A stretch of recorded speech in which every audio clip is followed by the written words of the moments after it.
Okay, take care.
I can email it. Yeah, I can email it. Yes, ma'am.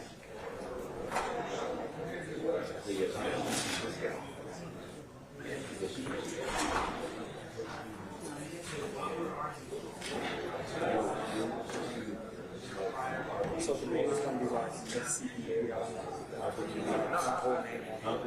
On this. I'm just going to forward you that thing. Yeah. Donald.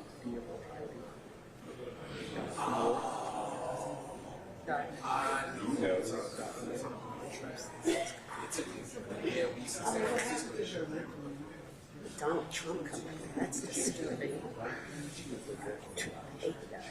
Like what? Right.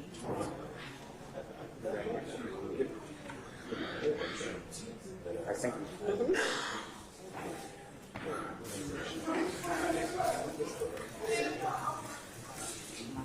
You don't know what's up, right? No, he's out of shit.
All rise.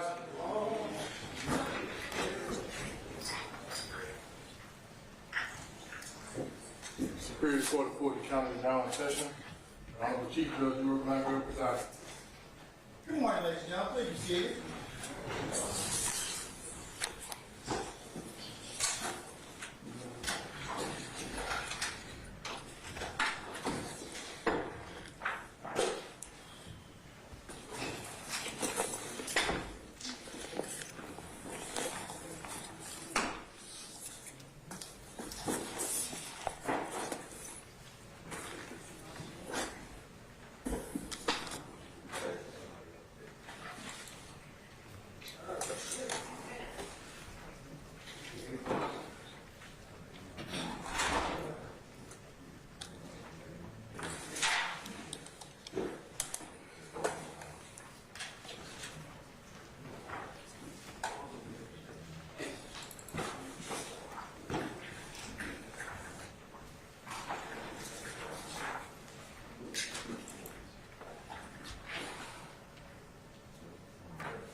All right, councils, let's go ahead and take roll. We're back on the matter of the state of Georgia versus Khalif Adams et al. In 22 SC 183572.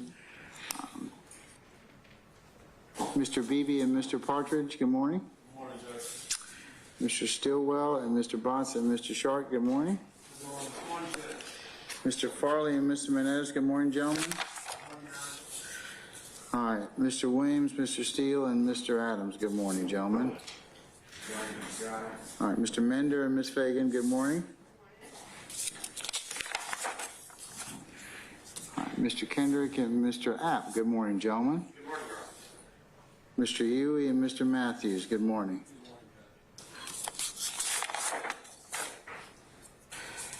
Mr. Myrick and Ms. Bernard, good morning. All right. Mr. Nichols and Mr. Garner, good morning. Mr. Adams and Ms. Callan, good morning. Mr. Blaylock and Mr. Hill, good morning, gentlemen. Mr. Dorsey and Mr. Jimenez, good morning, gentlemen. Mr. Eppinger, Mr. Johnson, good morning. Mr. Ryan and Ms. D. Williams, good morning.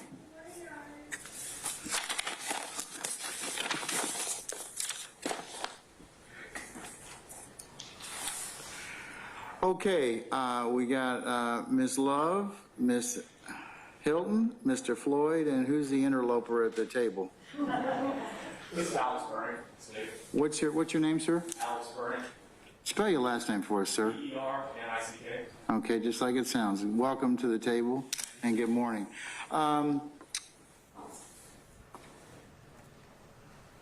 Mr. Randolph, good morning. Good morning, Your Honor. Okay, and who do we have? I know Mr. Van Kelsch is not with us this morning, so anything else, sir? Just 11:57, we just go to this. Okay, yeah, I got a list of things to take up. Okay, I know there are other counselors for the state. Good morning, Mr. Brown and Mr. Smith. Mr. Smith? Okay, yeah, you were there. Okay, I saw you. All right, okay, all right. Okay, folks, let me go ahead and take up a couple of administrative matters to begin with. Mr. Randolph mentioned Juror 1157. Juror 1157, counsels, was ordered to show cause today, and I'll include that as the next court exhibit in order. That juror was in fact served. That juror in fact came in this morning, filled out his questionnaire, and we will schedule them in the panel that they customarily would come for further examination. So that accounts for juror 1157. Or do I have any other inquiry of juror 1157, counsels? Okay, all right, so 1157 will just come in the regular associated panel that that person's supposed to come in on. Okay.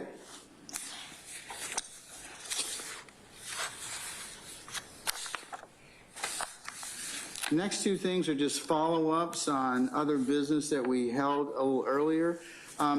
Mr. Menendez, good morning, sir. You were supposed to buy lunch for your colleagues. Have you done that as of yet? You were supposed to have done that by March the 17th.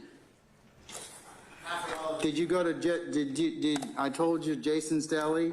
Did you satisfy that prong of your contempt yet? I don't believe I was, Your Honor. You were held in contempt, young man. And if you want to revisit that again, we can certainly open it up. But I satisfied your contempt by you paying $250, which you did, and I have a receipt from that of your choosing, which that was done to Miles College. I have that receipt here. And the other thing was to purchase lunch for each of your attorney colleagues, in this case, on Friday, March the 17th, from Jason's Deli. So prong one's been settled. Prong two was you're supposed to buy your colleagues lunch by that date. I got mine. Your Honor, I must have. Okay, so when, I just want you to pick a date. Okay. Yeah, whatever day is looking for May 17th. Okay, all right. Well, look, I don't have any issue with it. I'm not the person that's, gonna partake, so it's okay with me. Let me just check right quick.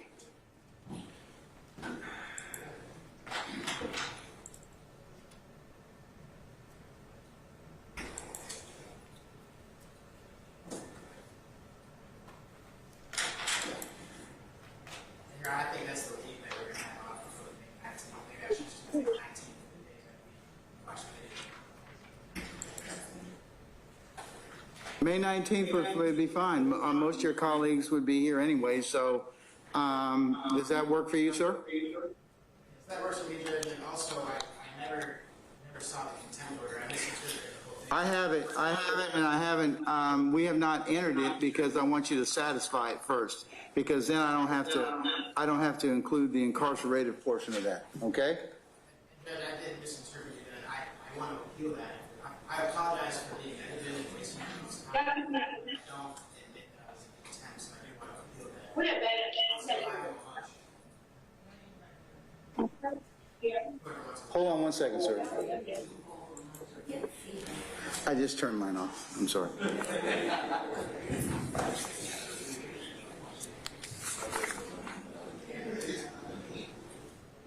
Mr. Menendez, this was in satisfaction of me not sentencing you to jail for 20 days. So if that's the case, well, then I will revisit the basis for your contempt. But I thought that, and in fact, I'll have Ms. Weaver go ahead and pull that order, pull the part of the record. But I did, in fact, I did not hold you in, I did not go ahead and sentence you to the 20 days. I said that this would satisfy, once you apologized, I said you can pay, because remember, you were going to do I was going to have you do a report as well, or a written product. I was also going to, but instead of doing that, we settled on the $250, and we settled on your buying lunch for your colleagues on the 17th of March. So that was my understanding. My understanding was that I apologized and that I was doing that to sort of show that I was serious on the apology. I'll still buy the lunch, and then And that will satisfy this court's concern, okay? I just want to make sure, I don't miss my time here, so I'll appeal it, and then I'll still buy the lunch. Your Honor. Give me 1 second. You want to chat with him? Okay.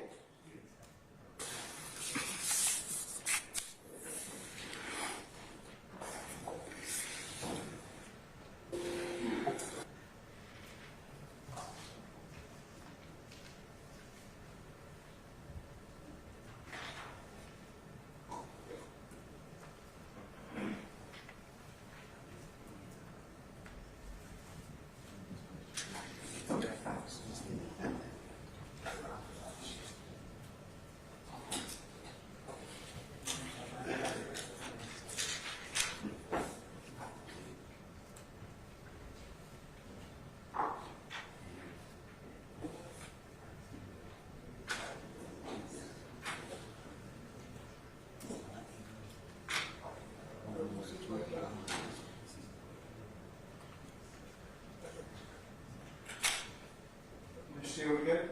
Yes, sir. Mr. Menendez, we good? Yes, Judge. Okay, all right. To the next matter, Mr. Johnson, how are we doing on that paper? I mean, the importance of professionalism. Yours is due by the 28th of April. I'm just checking, I'm just clocking. So we on track? Well, your better half said she's not writing it for you either. Okay, well, just want to let you know that, okay? All right, so we're good? I'm sorry?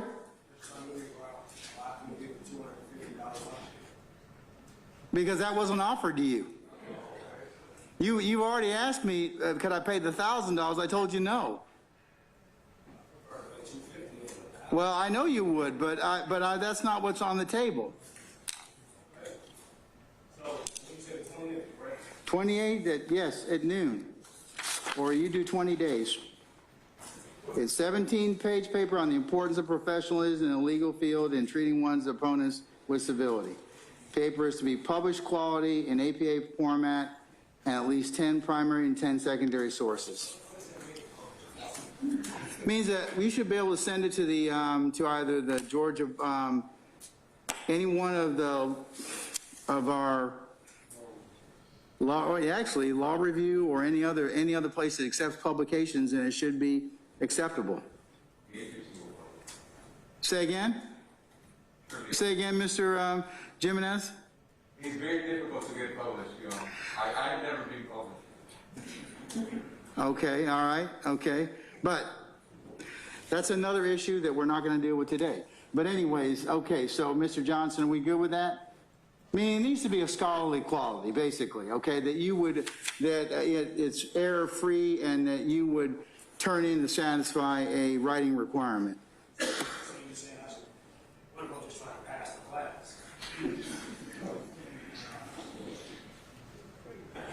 That's not what the order says, sir.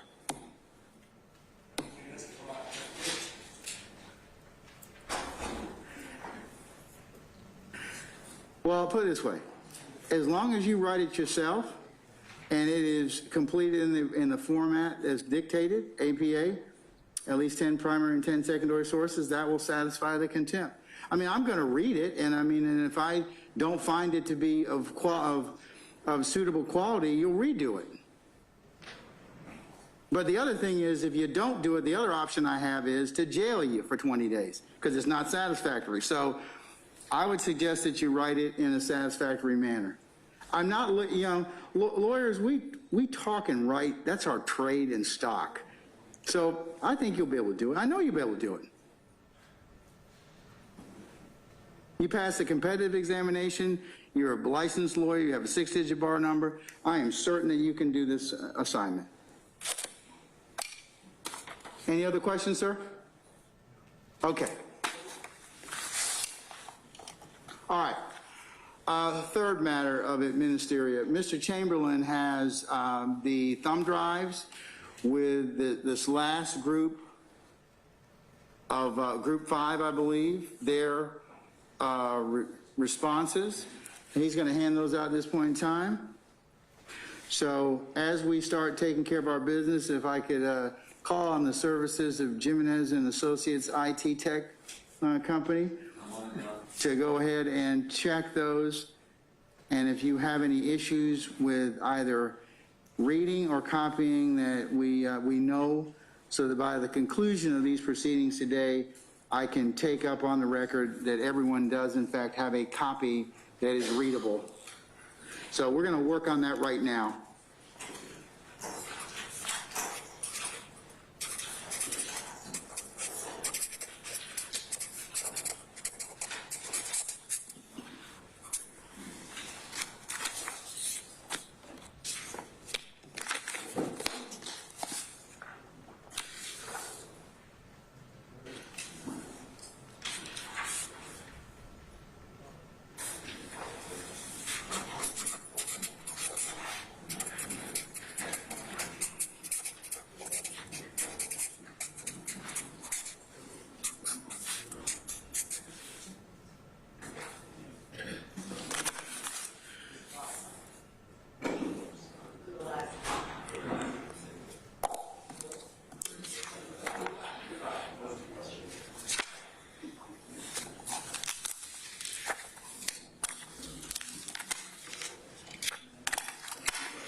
Yes, Mr. Apt. Apologies, just a quick question. I may get to your inquiry if you just let me continue, but since you want to ask your question, go ahead. I'll defer. No, go ahead, ask your question. Just real quick, the thumb drives that are being passed out, are those the questionnaires? For this group, it should be Group 5. Thank you. Okay? All right.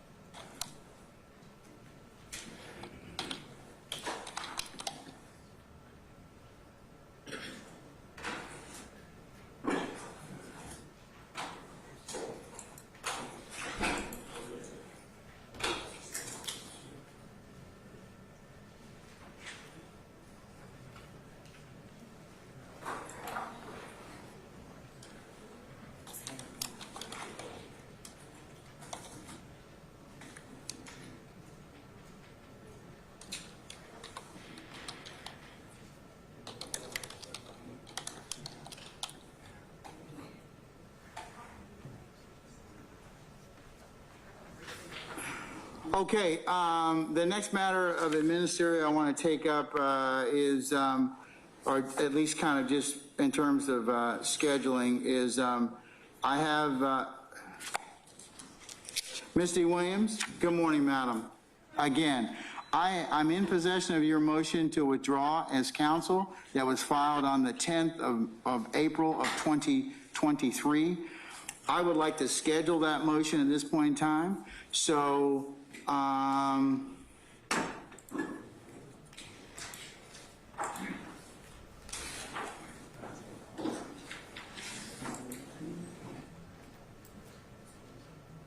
Your Honor, I will be subpoenaing the director of GPDC.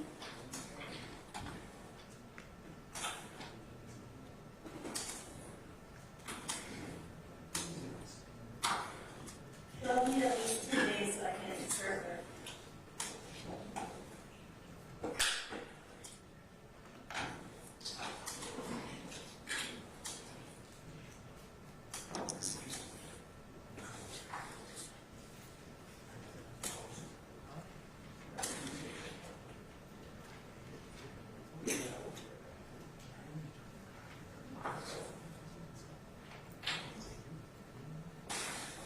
okay, madam, just have a seat. Let me just scour the calendar just a second. I'll give you a date certain. Hold on. Thank you.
Okay, Mr. Williams, madam, and counsel, For the state, I'm going to schedule, Mr. Williams, your motion. Can't hear you, Your Honor. Madam, I'm going to schedule your motion for Monday, May the 1st at 1 o'clock. Okay? Monday, May the 1st at 1 o'clock. You can subpoena any and all witnesses that you need for that particular hearing on that day and time. And Madam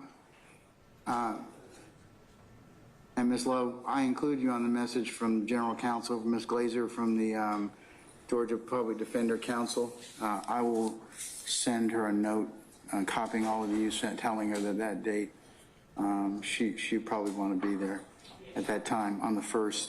I'll send Ms. Glazer an email, the one I included you on, Madam, the date and time for that particular hearing. But anybody else you need a subpoena formally, because you're going to need to elicit testimony, 1 May at 1 o'clock, okay? Thank you. Does that give you enough time, Madam? Yes, it does. Okay, all right.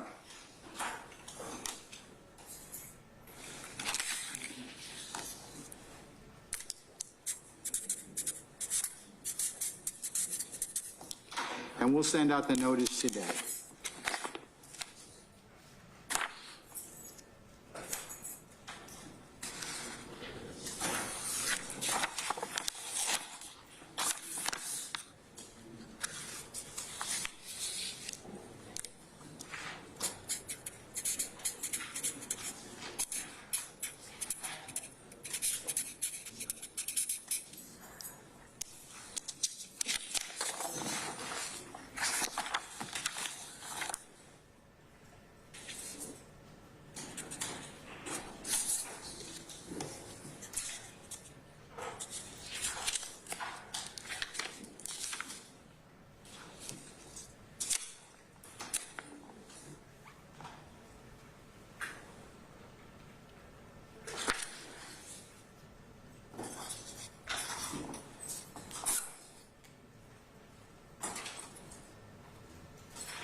take one just a second.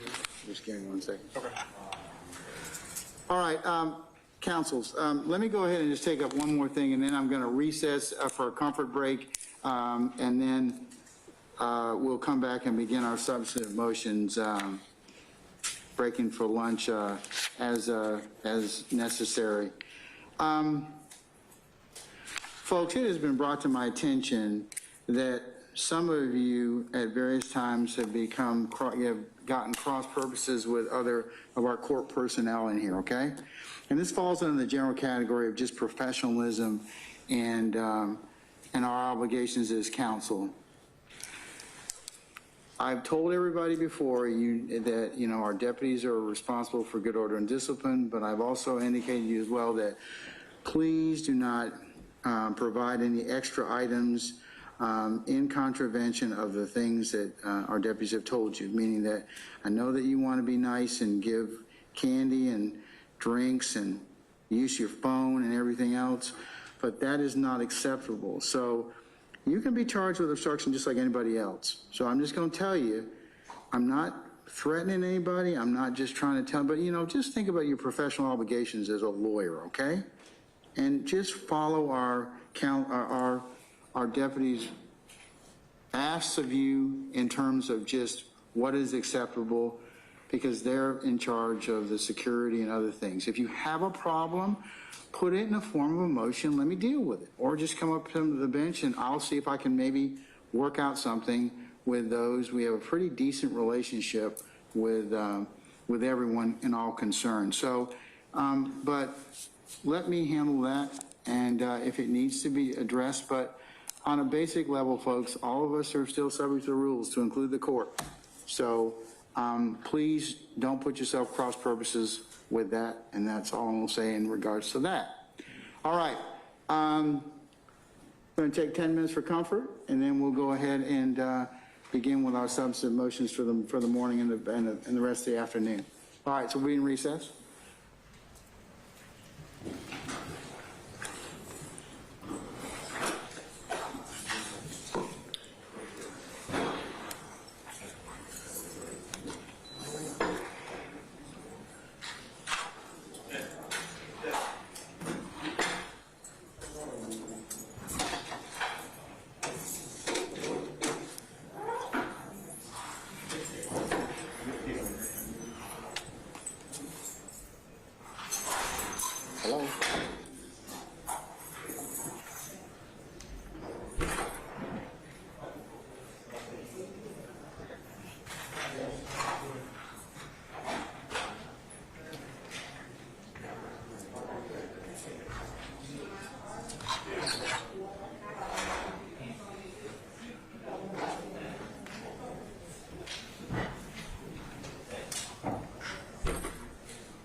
Hello?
Good morning. Good morning. Did you, how are you? Good.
Okay, is everybody back yet?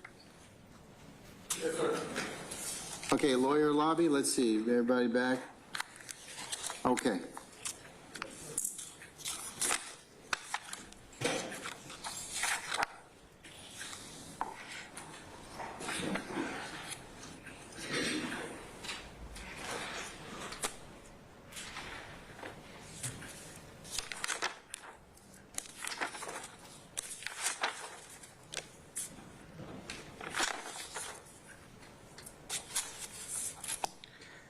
Okay, Mr. Blaylock and Mr. Hill, I believe that you all have, you're on schedule I'm supposed to take up your motions this morning, and I think you have a, Mr. Hill, on behalf of Mr. Blaylock, a motion limiting to exclude evidence as prejudicial, irrelevant, and unduly prejudicial, and then there's a motion limited to exclude any reference to a non-final conviction.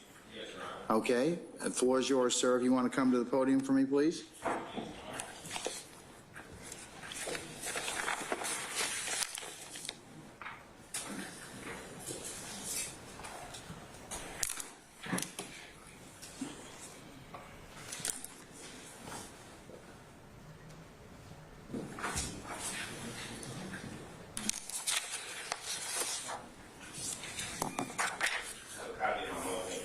I have one, sir.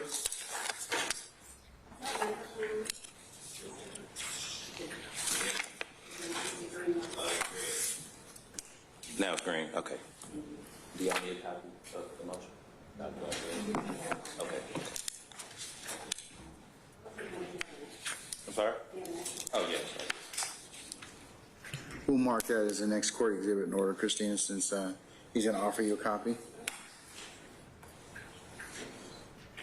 All right, sir, let's take up your motion limited to exclude as irrelevant and unduly prejudicial. What are you trying to ask me to exclude? So, Your Honor, as far as that particular motion, I actually withdraw that motion. I actually be arguing the motion to exclude the conviction.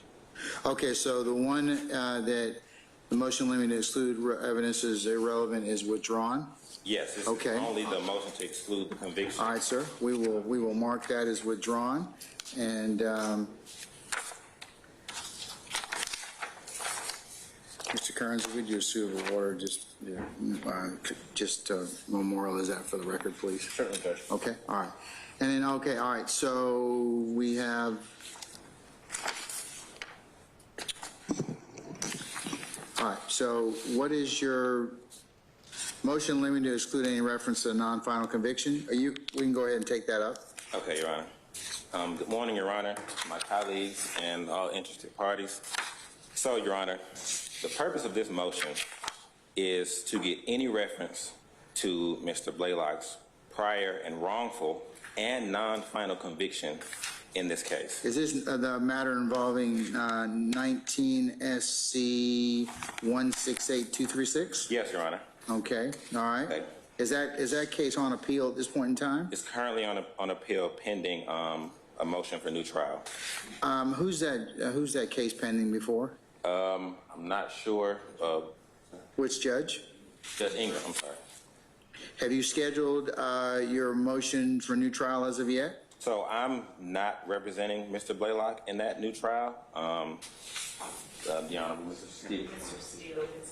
Yes, Mr. Steele. Let me ask Mr. Steele. Mr. Steele, have you filed a motion to handle the motion for new trial, sir? Yes, sir. Is Judge Ingram scheduled that for you? Yeah, September 22 is my memory, Your Honor, this year.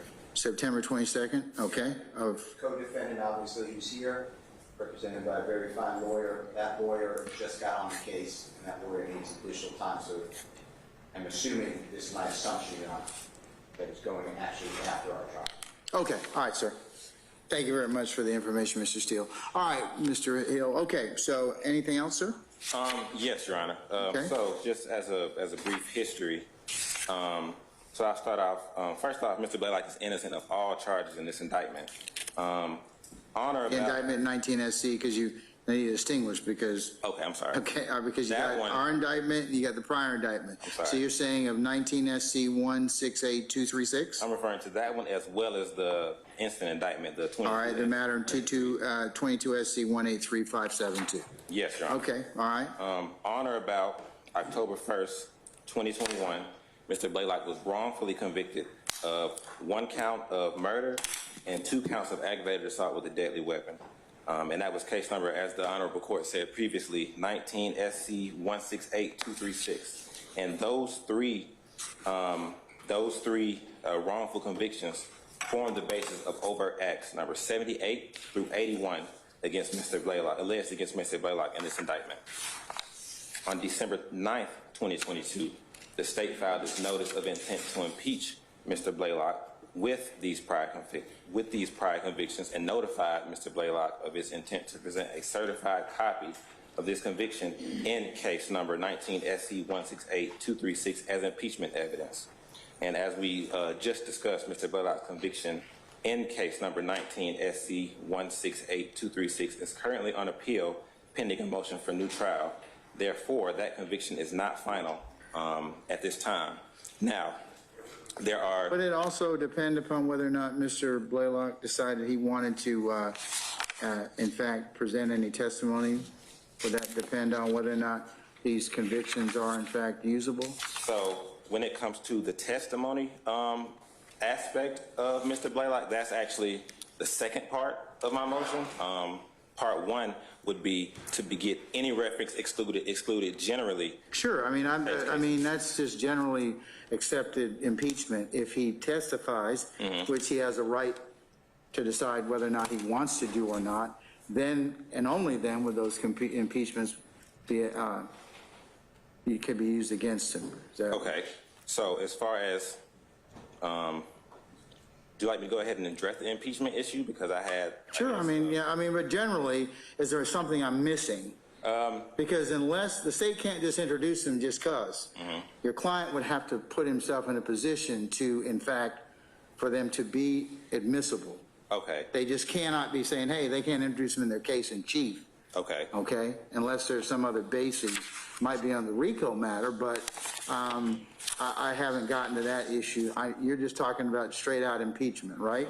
That, and when you mentioned the state's case in chief, I'm also trying to prevent the state from being able to show this wrongful conviction to the jury, because that, and under 403, that would be gravely prejudicial to Mr. Blaylock. Just the simple fact that the jury is able to see this prior and wrongful and non. Are you talking about the balancing test? Is that correct? Yes, Your Honor. All right. So you're telling this court that would be more prejudicial than probative. Is that right? Yeah, I was saying that the probative value would be substantially outweighed by the danger of unfair prejudice simply by the idea of the jury seeing this conviction. Now, like I said, this conviction is for murder. Is one of these charges, Your Honor.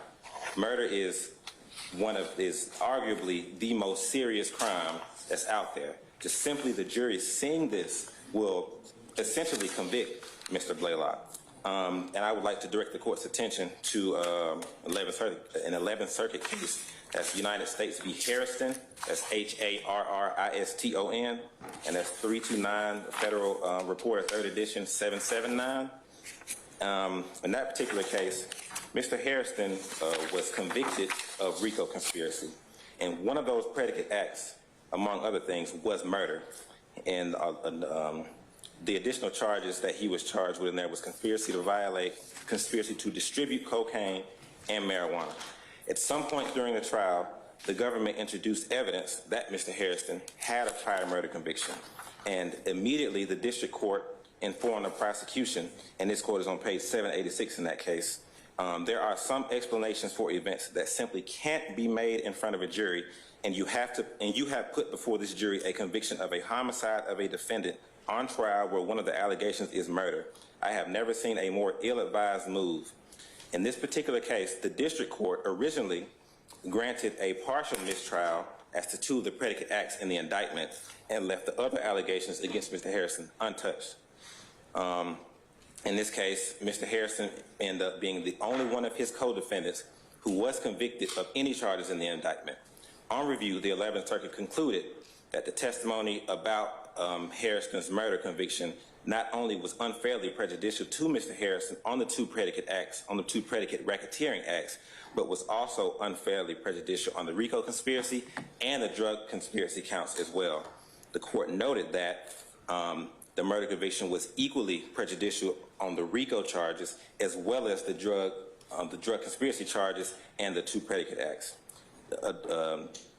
Ultimately, the Court of Appeals agreed with the district court's initial reaction that the introduction of the prior conviction was highly prejudicial, ill-advised, and merited a mistrial in that particular case. And ultimately, the 11th Circuit extended the district court's partial mistrial to a full mistrial in that particular case. And again, Your Honor, in this I'm stressing the fact to you that Mr. Blaylock was wrongfully convicted of murder. And like I said, this is one of the most serious crimes in the state. Simply, and that particular murder is one of the predicate acts in this indictment. If the jury sees that Mr. Blaylock was previously convicted of murder, it doesn't, at that point, what I'm presenting to you is that it doesn't matter what else the state shows the jury. Simply seeing that conviction with murder on it will convict Mr. Blaylock in this case. And that is extremely prejudicial to Mr. Blaylock. And on those grounds is why I'm asking that the conviction be excluded in the state's case in chief. Also, there's a confrontation clause issue as well. You can't cross-examine a conviction. So that also brings some issues in this case as well. And I guess to even enhance the prejudicial value of this particular conviction, it comes to the idea where the conviction is not even final. If it was final, that would be another discussion we'd be having, but it's not final. A conviction is final, and this comes from Stubbs v. Hall. This is a Supreme Court of Georgia case. Stubbs v. Hall, this is 308, GA 354, and it says that a conviction is final when direct review has concluded and where the time seeking further appellate review has expired. In this particular case, this conviction is non-final. It is currently pending a hearing on a new trial, and we don't know, and as Mr. Steele just said, the new trial would likely occur after this trial has concluded. And we don't know what's going to happen with that new trial, with that motion on new trial. And this is the question that I pose to you to consider when considering this particular aspect of my argument. If you were to allow this conviction in, and then Mr. Blaylock's new trial gets granted, then what? So that brings me to my next point, which comes to the impeachment aspect, and it feeds into the original aspect because the prejudicial value also kind of impacts its impeachment value as well. So generally in Georgia, the defendants are subject to more limited impeachment than any other witness. The standard to impeach an accused, the court must determine, and this comes from Childs v. State. This is a Supreme Court of Georgia case 287 GA 488. To impeach an accused, the court must determine that the probative value of the prior felony substantially outweighs its prejudicial effect. Now, this is different from a standard witness now. I will contrast that with the standard for any other witness other than an accused.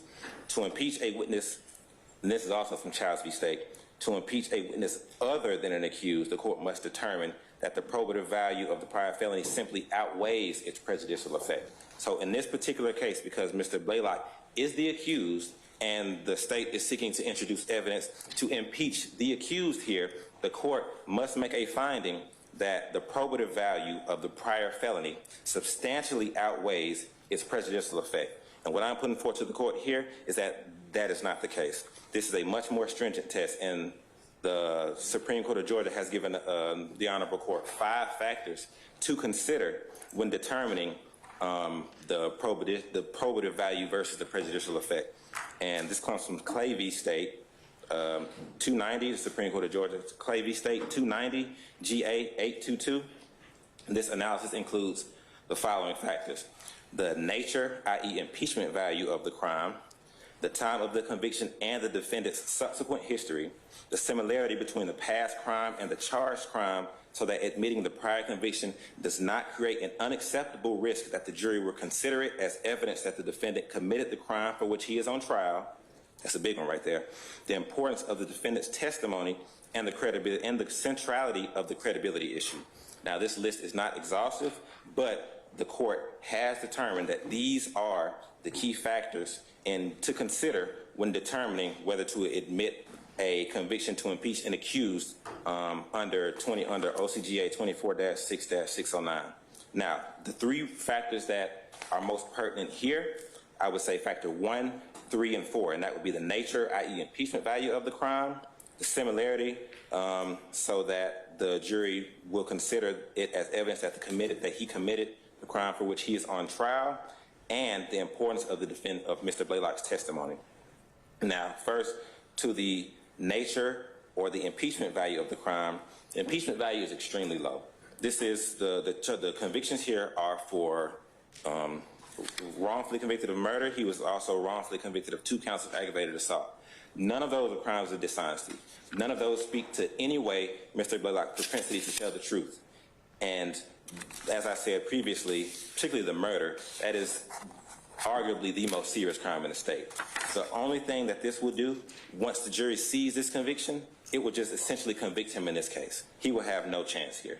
Second, the similarity between the past crime and the charged crime, so that admitting the prior conviction does not create an unacceptable risk that the jury will consider it as evidence that the defendant committed the crime for which he is on trial. This is exactly what will happen here, Your Honor. The past crime, and this is what I explained previously, the past wrongful... Doesn't OCGA 24-6-609E explicitly provide that the pendency of an appeal shall not render evidence of a conviction inadmissible? It does, Your Honor, and you are correct. And so for as far as... And the constitutional right to testify doesn't carry the right to prohibit impeachment by prior conviction? That is true, Your Honor, which is why... So how are you distinguishing that in this particular case? I'm distinguishing that in this particular case because as far as impeachment purposes, I'm not relying on the fact that the conviction is on appeal to get it excluded for impeachment purposes. And I also understand 609E. But doesn't your client have to make that decision along with your wise guidance as to whether or not he's going to be subject to that? So... Because that's separate and apart from the issue of the RICO matter, okay? And I think that I'll let you further if you want to address that issue, but it doesn't seem to this court that your client's going to be subject to impeachment under 609 unless and until he decides to subject himself to examination. I understand that, Your Honor.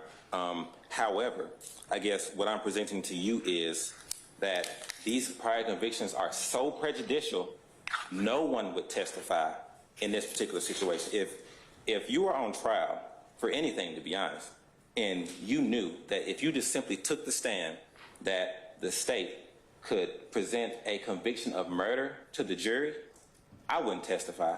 So what I'm saying is... But that's part of a criminal defense attorney client conundrum and issue that they need to resolve. Even though you don't have any responsibility to testify at all or anything, but that's something that your client, certainly with your wise guidance, has to make that decision, right? And I'm sure that you probably will also tell him about the collateral consequences or second and third order effects should he decide to testify. Is that correct? That is true, Your Honor. That is very true. I guess the issue here is the prejudicial value of... You're saying it's so prejudicial that I should exclude it. Is that what your argument is? If this was a shoplifting or maybe, I don't know, some sort of fraud charge, I'm saying that I probably wouldn't be right here having this argument about impeachment with you. But I'm saying that because it is murder, that I'm saying that the prejudicial value of that, it trumps everything. Once the jury sees that, it doesn't matter if it's introduced simply for impeachment purposes. If that conviction is simply introduced just to impeach him, I'm saying that the jury will see that and they will convict him. As soon as they lay eyes on that, as soon as they hear Mr. Blaylock was convicted wrongfully of murder and 2 counts of aggravated assault. I'm saying that at that point, at that time, despite whatever else the state introduces, Mr. Blaylock will be convicted. And I'm saying that that is unconstitutional and that is overly prejudicial. And for those reasons, this conviction should not be included in the case. All right, tell me about the issue of as you mentioned earlier, about the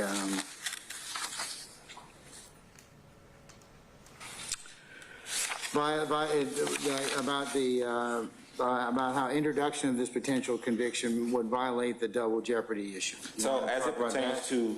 Okay. I'm sorry? Yeah, go ahead. Talk about the issue of the double jeopardy. As it pertains to the double jeopardy issue, that wasn't the crux of my argument here. I won't get too much into that because that goes into Mr. Steele's plea and bar, and I guess any argument that I have as it pertains to that, I guess, can be addressed. I mean, but do you wish to be heard on that issue? I mean, make your argument. Mr. Steele says he's going to make a more developed argument on that issue, but you're welcome to state what you want at this point in time. As it pertains to this particular motion, I will focus mostly on as far as getting it excluded from the case in chief by using the 403 standard, and as far as the impeachment getting excluded for those purposes, I will rely on the factors outlined in Clay v. State. And I also must say that just so the court is aware, the court... Okay, well, all right. Well, let me just kind of direct your argument to you.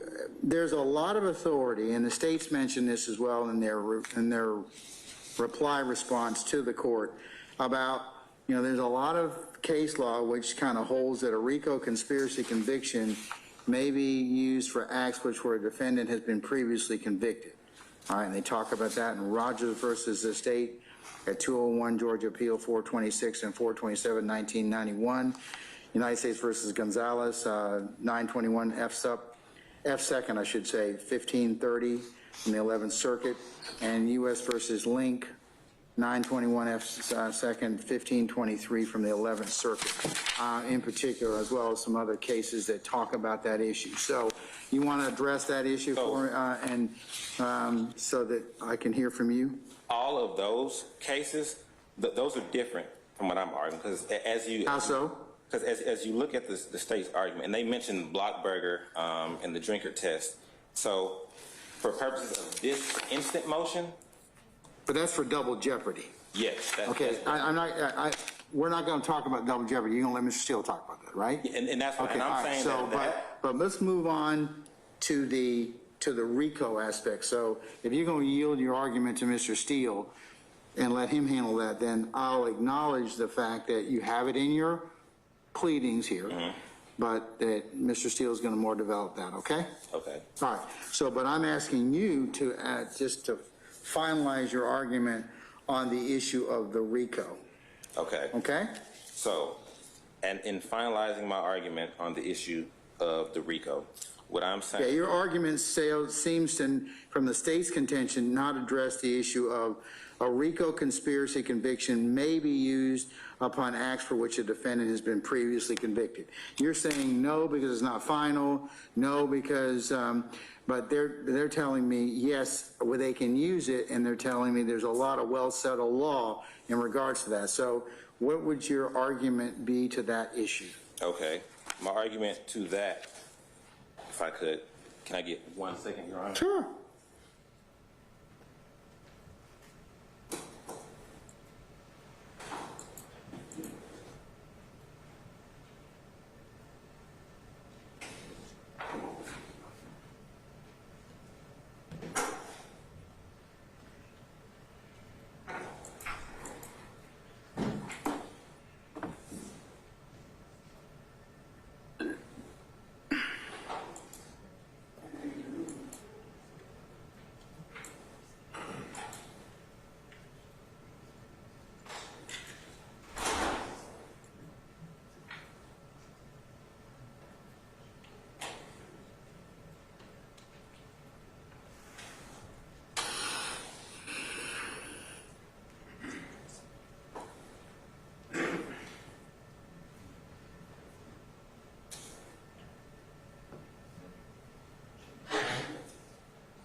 One quick second.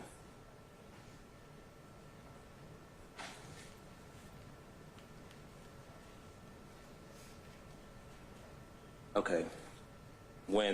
As it pertains to that particular argument, I would like to direct this court's attention to Bethune v. State. That's a Court of Appeals case. That's 198 GA App 490. And this particular case is a RICO case. And so Mr. Bethune was he was alleged of RICO, and three of those predicate acts were charges that he was previously convicted of. And it's, I guess, somewhat, this is an acknowledgement made by the court. This wasn't the main argument, but the Mr. Bethune challenged his process or his conviction based on the fact that some of the predicate acts he had already been convicted of, and the court, and this is on page 491, the court acknowledged the state correctly concedes that his RICO prosecution could not be based on the theft of the 1983 Honda three-wheeler, the 1976 pickup truck, and the LA Gear tennis shoes. And those are the three acts that Mr. Bethune had previously been convicted of. The only reason in this case that the court upheld the conviction was because there were additional predicate acts aside from the ones that he was previously convicted of, upon which the state could make its case off of. That's the extent of what I have to argue when it comes to the double jeopardy aspect. But in this, I guess the crux of what I'm saying is it's the prejudicial value here is what I would like this honorable court to really focus on. Like I said, this isn't, the theft of a three-wheeler or, the theft of some tennis shoes, Your Honor. This is murder that we're talking about here. If a jury sees that my client, just as the court acknowledged in United States v. Harrison, let me go back to, just as the court acknowledged in United States v. Harrison, there are some explanations for events that simply can't be made in front of a jury, and you have put before this jury a conviction for a homicide of a defendant on trial where one of the allegations is murder. That is exactly what's going on here. One of Mr. Blaylock's predicate acts is murder. The other two are aggravated assault, but one of them is murder. And the court said, I have never seen a more ill-advised move. And the 11th Circuit even went as far as declaring an entire mistrial on the introduction of this gravely prejudicial evidence. The court characterized it as highly prejudicial, ill-advised, and a mistrial was well-founded, Your Honor. That is the crux of what I am arguing here, is that simply the jury seeing this will convict him. And that, Your Honor, is prejudicial enough to warrant the exclusion of this conviction. All right, sir. Thank you. Thank you, Your Honor. Okay, counsel for the state, who's going to argue that? Mr. Floyd, is that you? It is, Your Honor. All right, go right ahead, sir.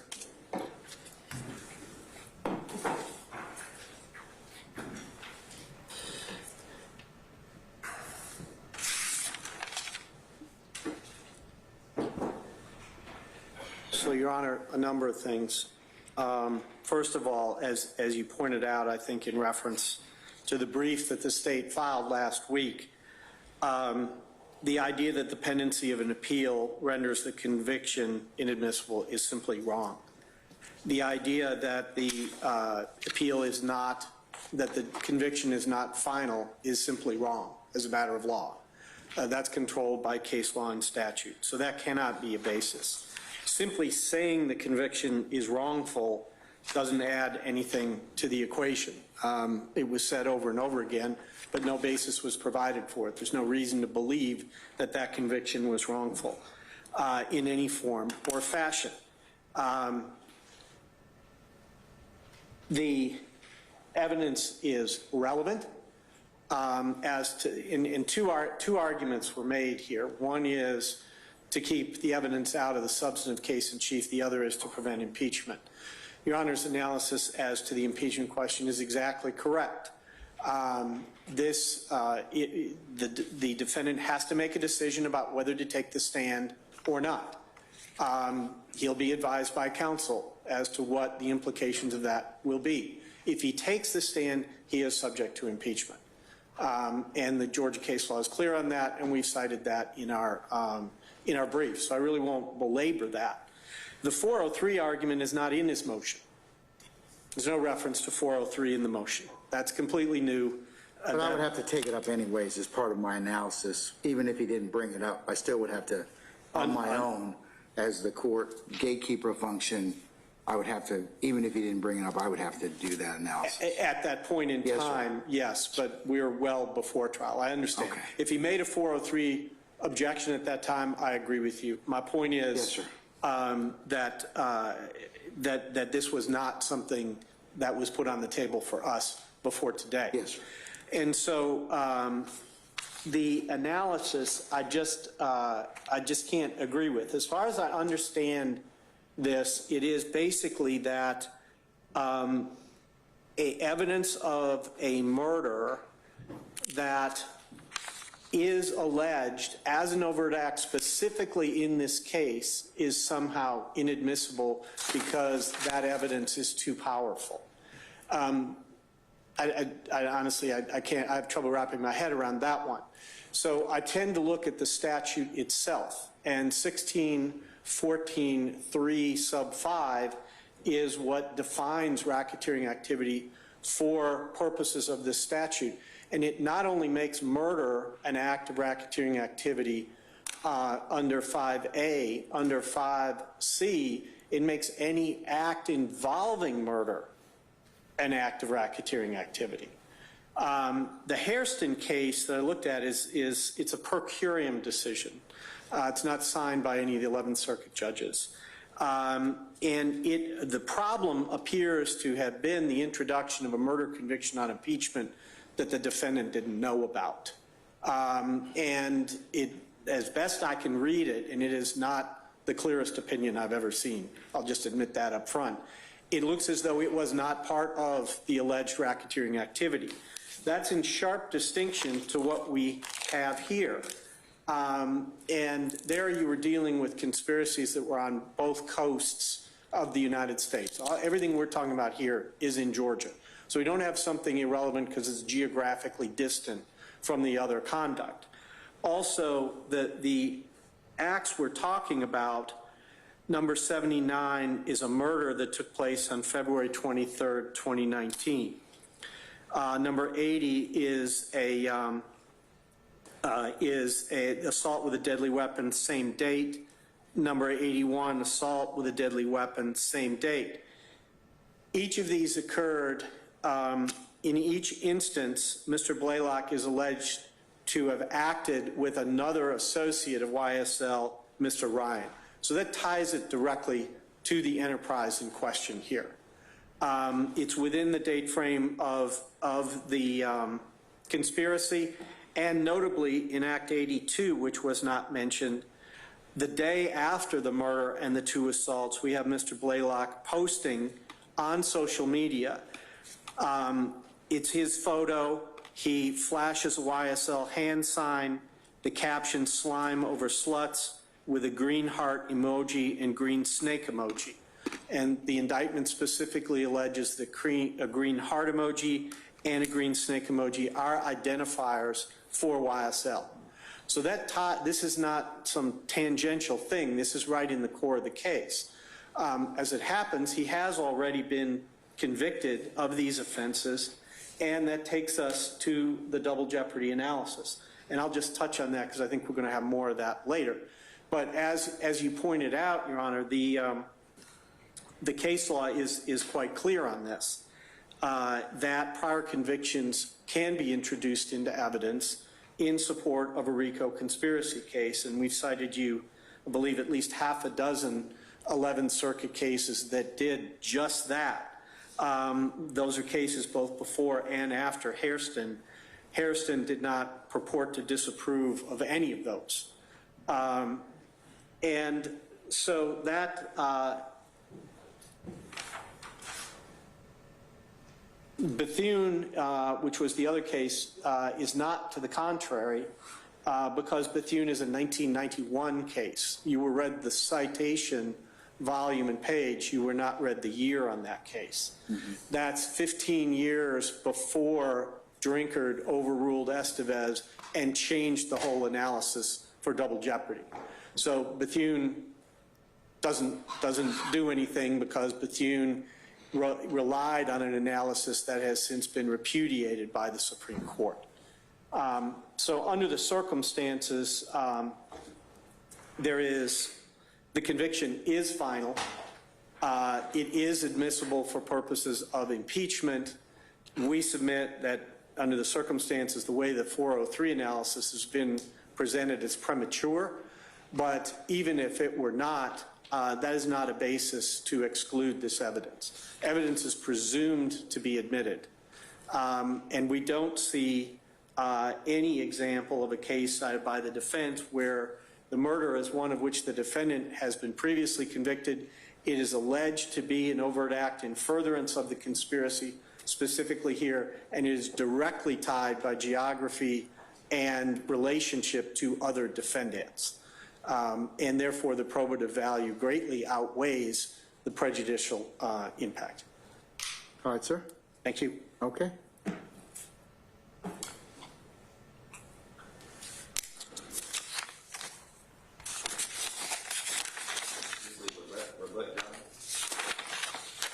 All right. Yes, sir. Just briefly. It'll be brief.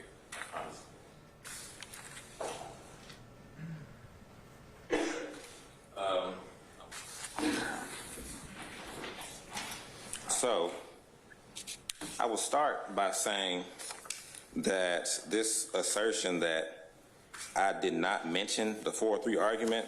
Don't worry about that, okay? Because it wouldn't be, I'd have to do it anyway, so Okay. Don't even worry about that, okay? Okay. I was just saying that it's just not true. It's capped, to be honest. But that aside, though, I just, like to go back and the state mentioned a couple things in the indictment. I guess, ultimately, to conclude, Your Honor, I just say this. As the court mentioned in Hairston, I have never seen a more ill-advised move. The testimony about Hairston's murder conviction was not only unprejudicial to Hairston on the two predicate racketeering acts, but was also unfairly prejudicial on the RICO conspiracy and drug conspiracy counts. The court found this introduction of this murder to be prejudicial not only on the RICO, to which a predicate act of that was a murder, but also on the separate drug conspiracy counts as well. The court said that, seemingly generally, that this murder conviction was overly prejudicial. And there's one more thing I was about to say. Oh, yes. So I know I forgot his name, but Mr. DA came up here and made a couple of... Floyd? Mr. Floyd came up here and made a couple of assertions referring to the indictment. I mean, if your case is that strong, you can prove it without this murder conviction, to be honest. Because this murder conviction is nothing but prejudicial. And if your case is really that strong, you can prove it without it. And lastly, when it comes to this, I just pose this question for you to answer when you take into consideration, Your Honor. If you allow this conviction in and Mr. Blaylock's new trial gets granted, then what? Thank you. Okay. Sir? This is not argument. I stand corrected. There was one citation of 403. I missed it in motion. Okay, sir. And so, You're correcting. Okay, all right. No problem.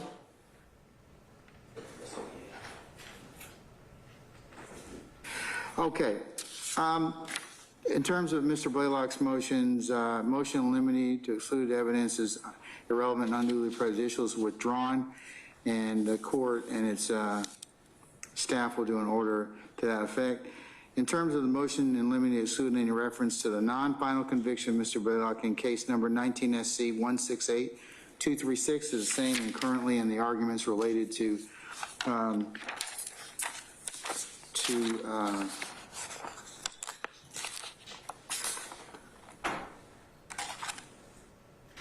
their being utilized for impeachment under 24-6-609. The court will take up that issue if and when Mr. Blaylock decides he wishes to testify, if he should decide to testify. But I would say that the state doesn't have any intention to utilizing that in any improper fashion other in contravention to 24-6-609. So the defendant would have to take the stand in order for that conviction to be relevant for the purposes of impeachment. As it pertains to the double jeopardy issue, and as it relates to the predicate acts 79, 80, and 81, the fuller argument, Mr.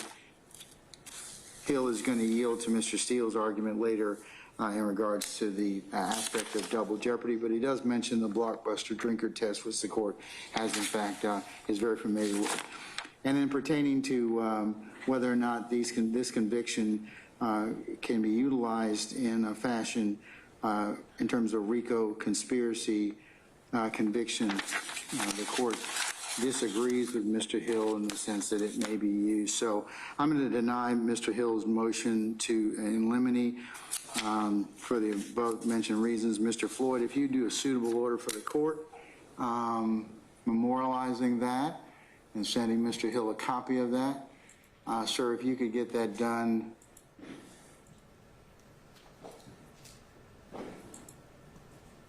Let's see.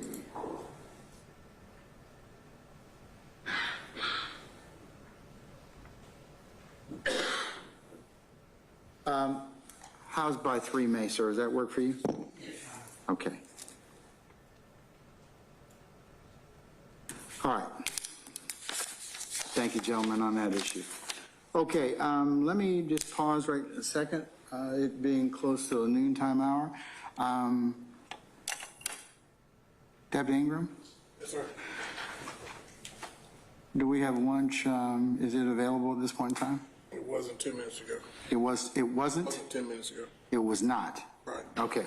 Do you want to make an inquiry, sir? I'm doing it now. Okay. If I may briefly, just to make sure I heard you. I'm done. What is it you want to tell me? I was just asking to make sure that I was clear. Were you saying that it's on the basis of 403, the conviction, wrongful conviction being overly prejudicial, you denying that, or you denying other grounds? I can't, Mr. Hill. It only comes into play if the conviction is in fact tendered. Then the court has to do a 403 analysis.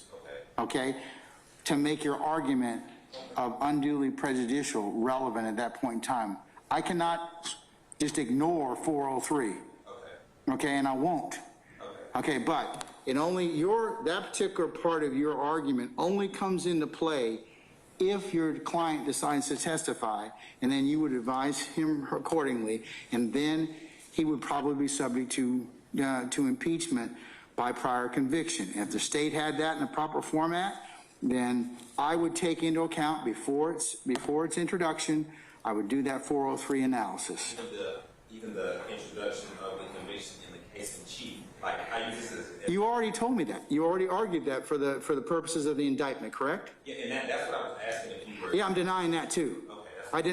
I denied all 3 bases. Okay, you got 1 is 609, 2 is the issue of double jeopardy, and 3 is the issue of whether or not it can be used as a RICO, as an overt act for RICO. Okay, I'm denying the 609, and I'm denying the predicate conviction issues under that have been raised by you already. I'm going to withhold the issue of the double jeopardy until Mr. Steele's argument. Okay? Okay. Gotcha. All right. Deputy Ingram? Okay, all right. Mr. Farley, let's go ahead and take up your motion for bond at this point in time, okay? Your Honor, I'll leave the motion. Say again? I'm just joking. You said Mr. Farley instead. I apologize, Mr. Menendez. I'll take up Mr. Farley's motion for, you have 4 motions, sir, as I understand it. 1 is a motion for bond. 2 is an amended motion to suppress the 16th officer's testimony. 3 is an amended motion to suppress statements, bless you, of the defendant. And then 4 is a motion limiting 2 to exclude the March 16th incident, and in the alternative to exclude comments on pre-arrest silence. Yes, Judge. All of those involve cross-examination of the same state's witness. I understand. Can we take up the motion for bond at this point in time, though? Of course, Your Honor. Okay. Is the state ready and does it have their witness after lunch? Yes, Your Honor. Okay, all right. You good? Okay. All right, let me go ahead and take this up as soon as we finish. Okay.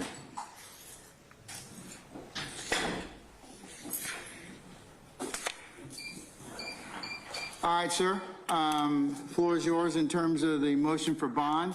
Are you doing this, what change in circumstances do I have since the last time that I considered your case for bond?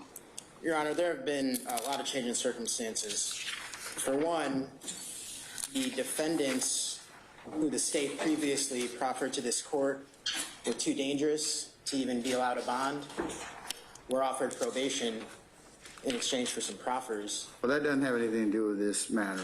It does, Your Honor, because those people are just out walking around now, and there has been, to this day, no incidents, no tampering, no violence against anyone. And so, How's that relevant to your client? well, it's relevant, Judge, because the proffers of the state that they made about this supposed organization are just no longer as credible as the court found them to be in the past. And so some of these proffers, Your Honor, are turning out to be false. Just like the proffer that Mr. Geary made about having seized a gun and a phone from Mr. Farley turned out to be false. And I have flaws too, Your Honor. I know I'm sometimes, irreverent or sarcastic or negligent, but I have not lied to this court. I have not said things to this court that are not true. But the state has said things to this court that are not true. For example, that Mr. Sergio Kitchens is dangerous. He's in a command position. He's going to have witnesses killed if we let him out on bond. Same thing for Mr. Wani Lee. But now, what was that? But now, Your Honor, we can see that those proffers are false because those individuals have been out on probation, which was by the discretion of the state, the same people who told this court that those people can't even have a bond. And so, Your Honor, I think that we can now see that those proffers that the state made were just not sincere. They were only interested in those defendants having their bond denied so that then they can get these proffers. Now, another thing's changed, Your Honor.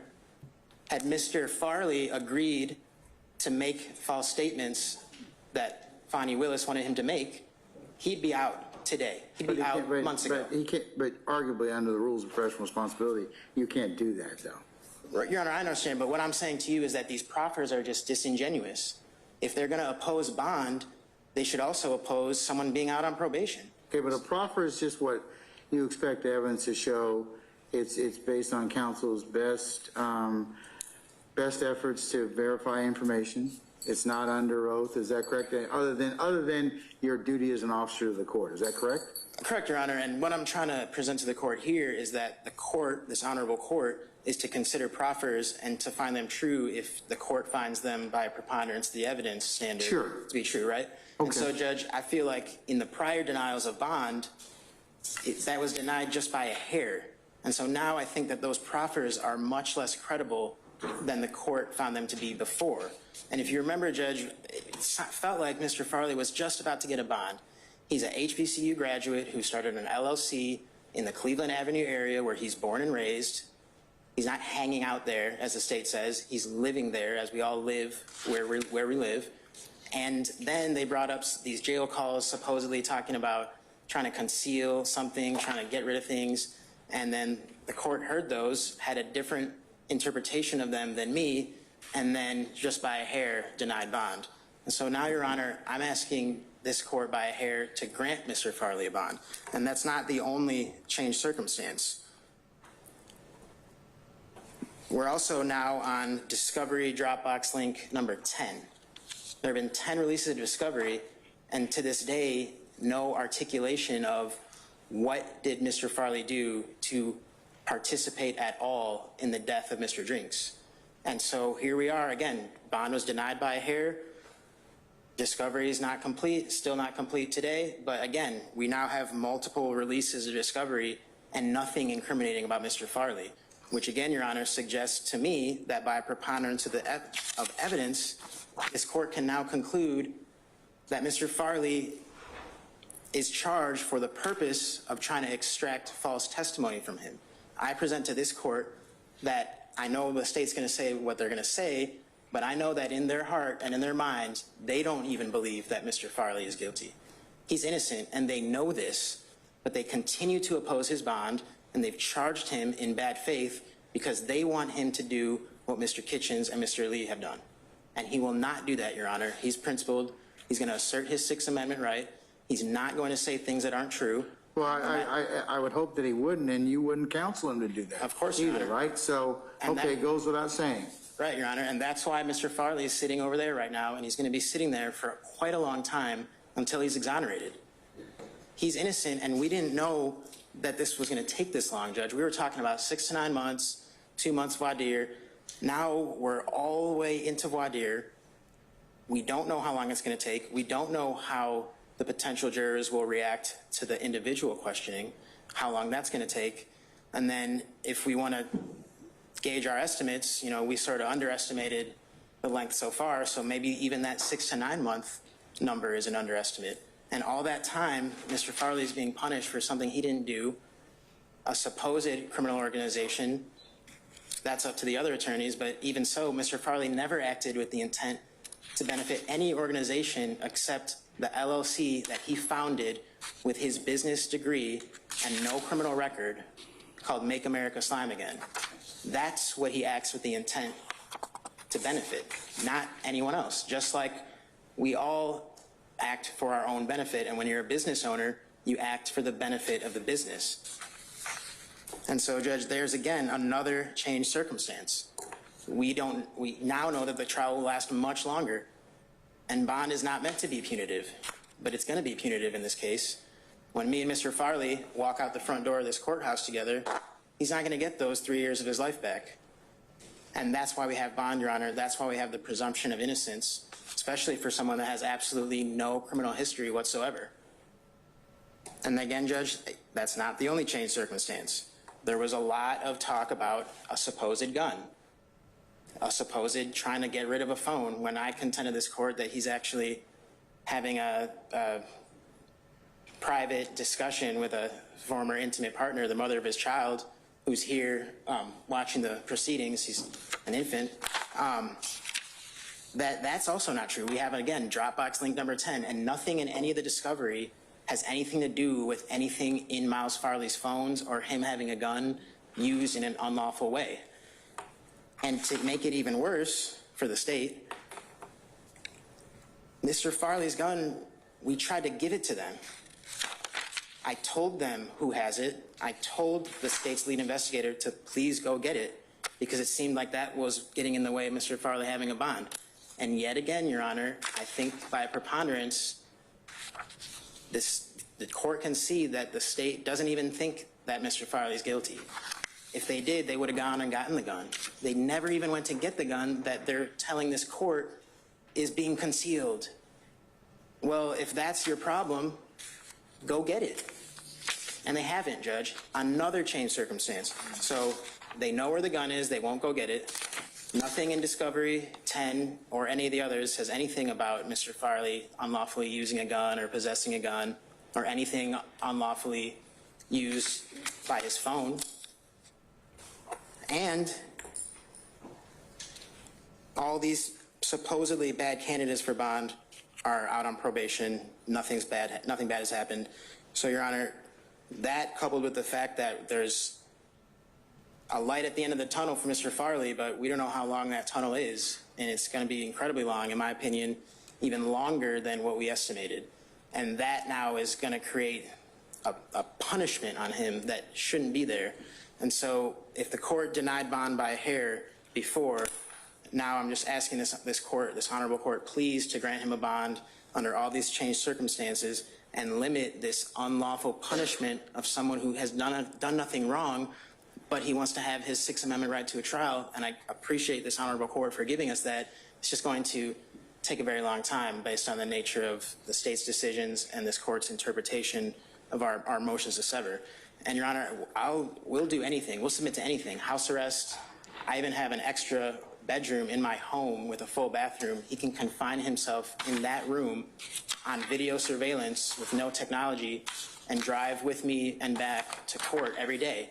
And we're not afraid to do that. He's not a gang member. He's not a part of any supposed gang war.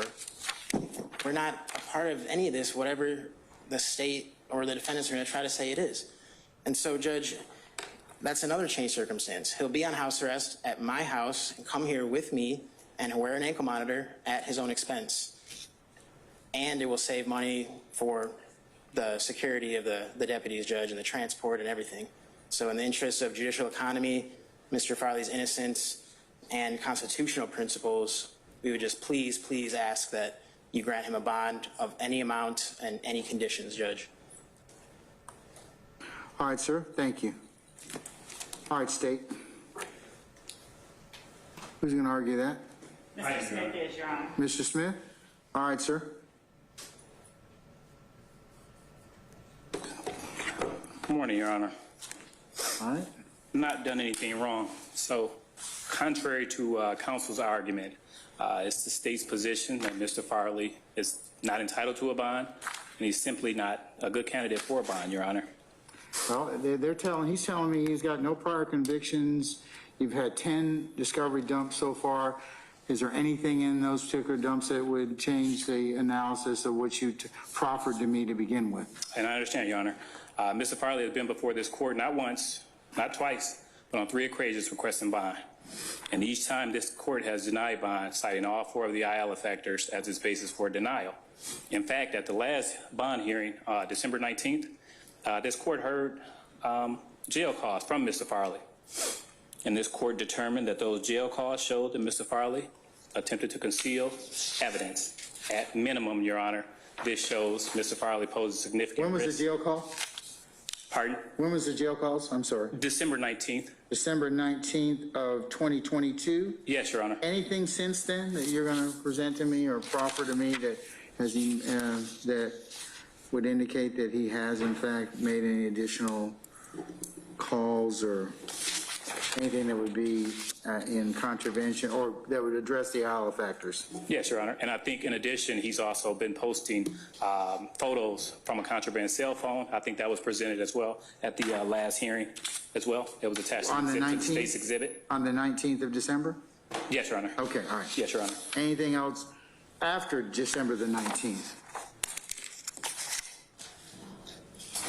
After December 19th, Your Honor, I would just represent to the court that, counsel alleges that basically he directed the state's investigator to the actual weapon. The weapon.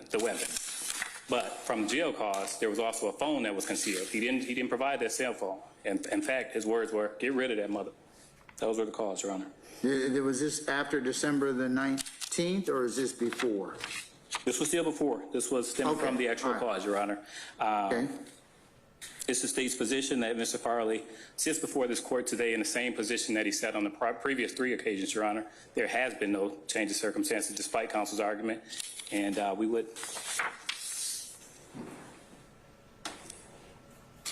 don't know what that gun was that counsel's alleging to. Again, there has been no change of circumstances, and we would respectfully request that you deny bond, Your Honor.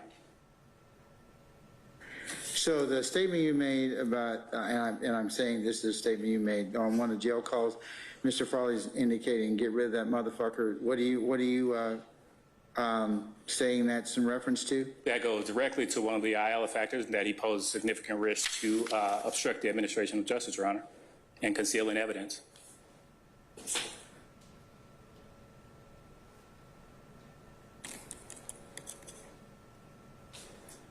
Okay. Anything else?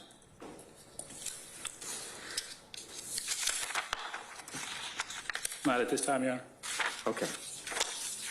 I'm going to take this under advisement. I think it's time for us to have lunch anyways. I would like everybody to come back for 1:30 start time, and I'll make a decision on the issue, on that issue.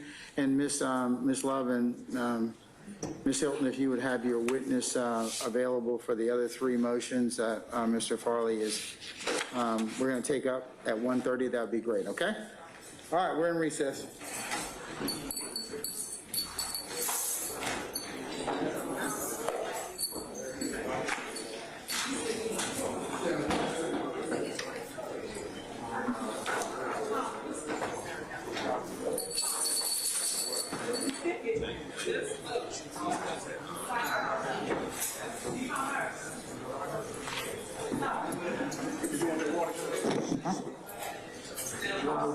Let's put it in the fridge.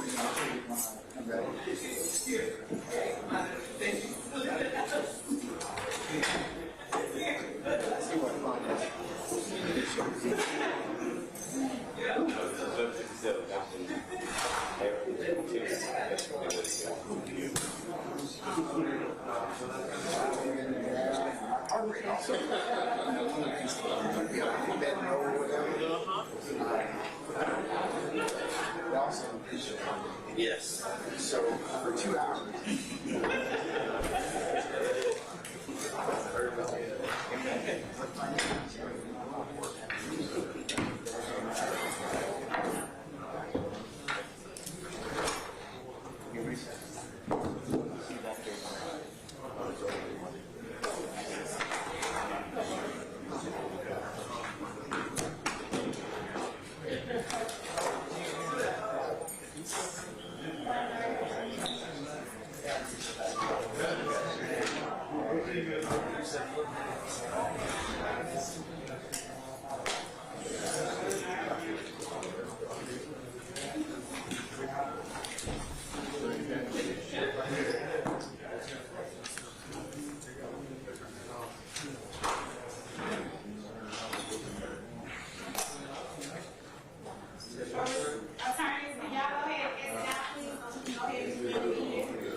What you need?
Glasses.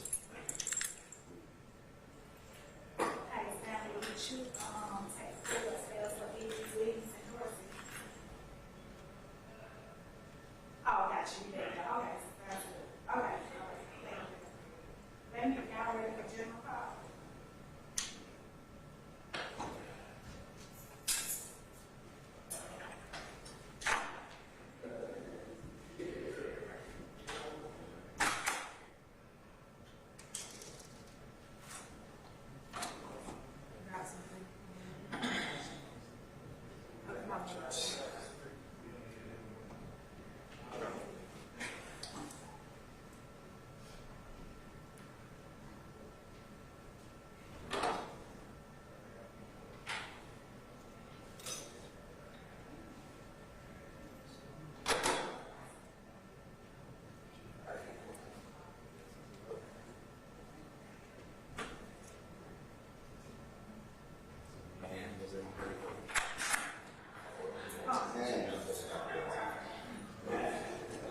Never goes tender. And all right.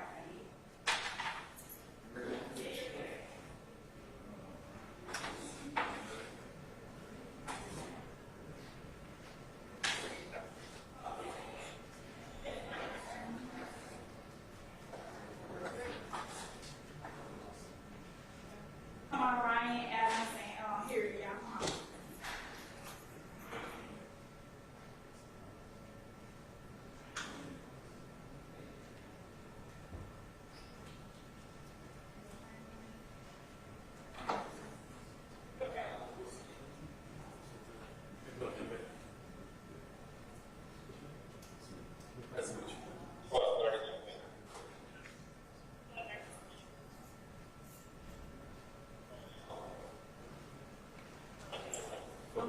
What's up? What's up?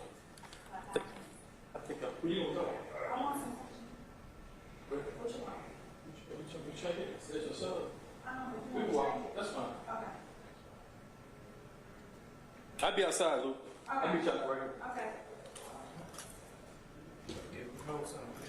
What you need? That's right.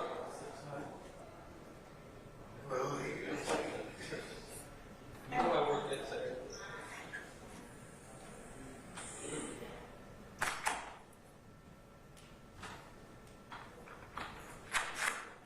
Come on, Evan.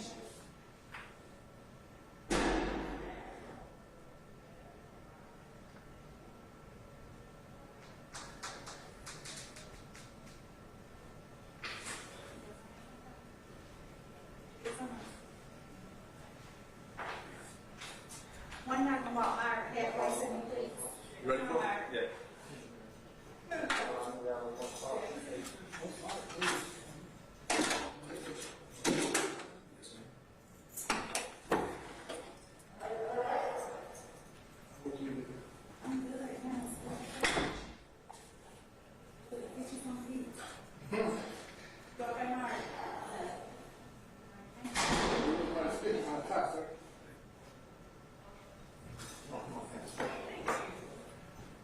Yes, you got a big little block.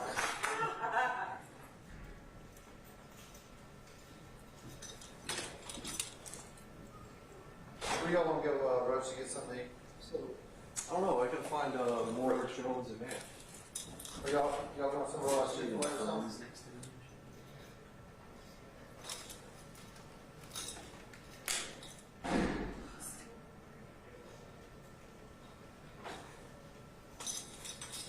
Where y'all want to go eat? Thank you, guys.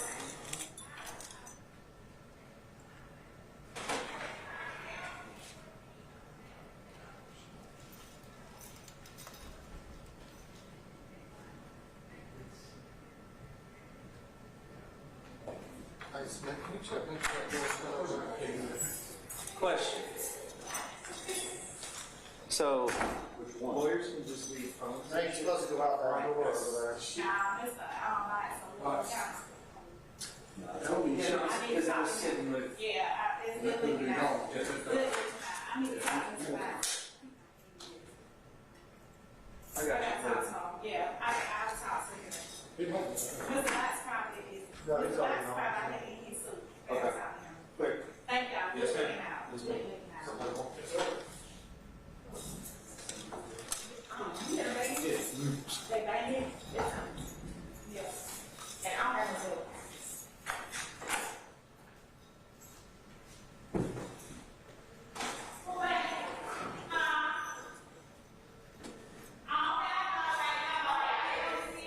Jay, under the tables, please. Lou, y'all good? Lou, y'all good?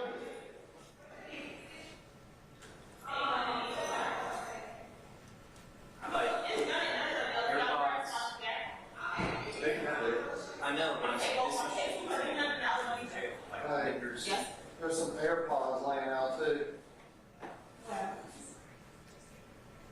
That's the one that comes to us. Y'all the one that needs security. No, I get that. I'm just like, we've been getting these back in the jail when we do the shakedowns of them and stuff. I'm just noticing. We're just going through and checking. Okay, yeah, that's fine, yeah. He's supposed, he usually go in here, but they should be in jail. And Mr. That's who. Well, and he, Issue this morning, I know. yeah, they did, they got to figure out.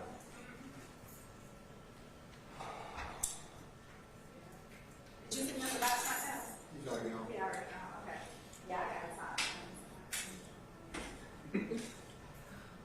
You're like 9 years old. Yeah.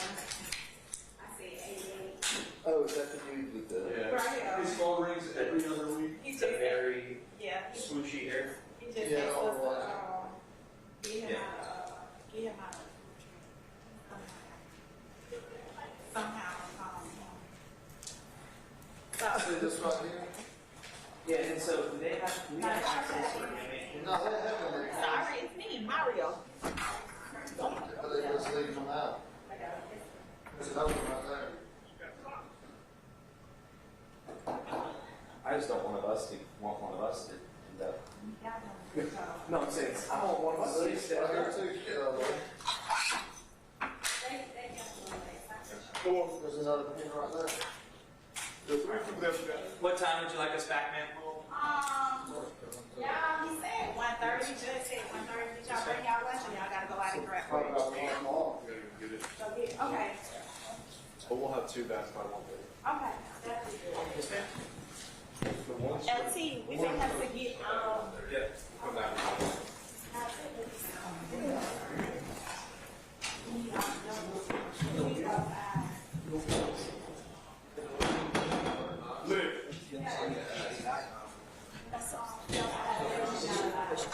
Be careful.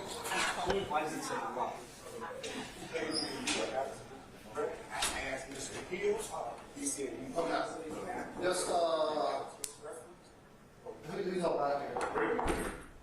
Just right on my number.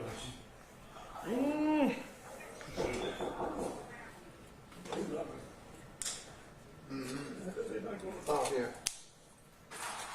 Maybe my guys. Maybe got my things. Yeah. Let me see this regular, you know. Knock on that door, I'm about to lock y'all down.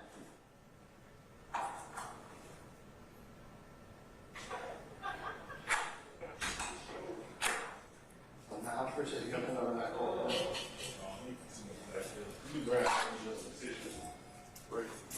think they're gonna go get it. Hey, knock before you go in there.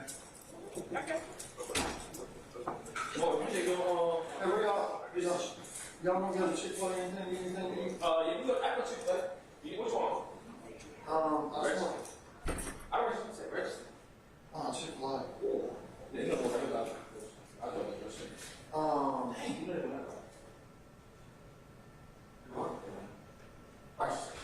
I got some, I told them, which one? This number one, they'll pick with Laura Sweet Tea. Alright, you test that to me? Yeah. Be back by around, about 1:15. You come back here? Yes. I'm about to go back for the game time. Mike.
Get it.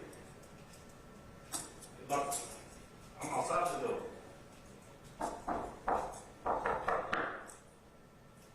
Hold on, let me see if Punch back here to get the kid.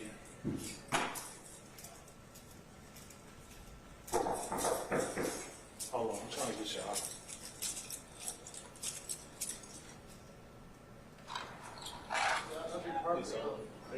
Then the chain of custody, we don't have to get it, and our property evidence not to release it to you, then. Oh, every time, every time. Yeah, that'd be great. Wayne Alford, okay. You locked in there. I found some fish. Wayne Alford. Wayne Alford.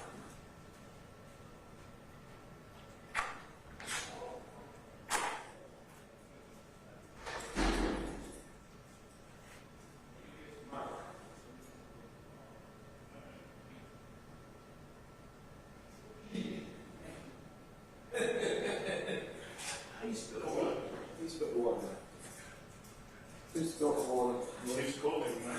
Who? Mark. Yeah, come on, Mark.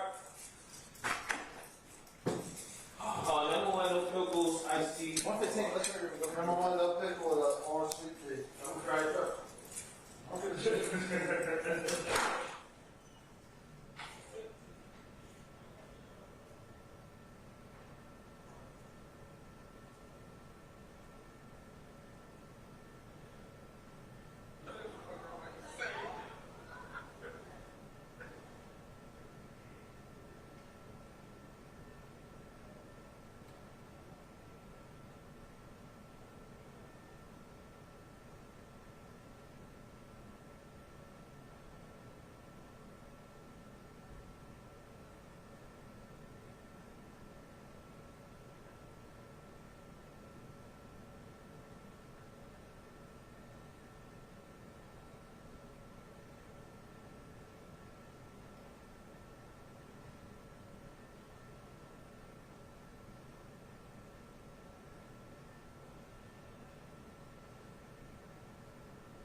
with my, I'll try to get it to my cell phone.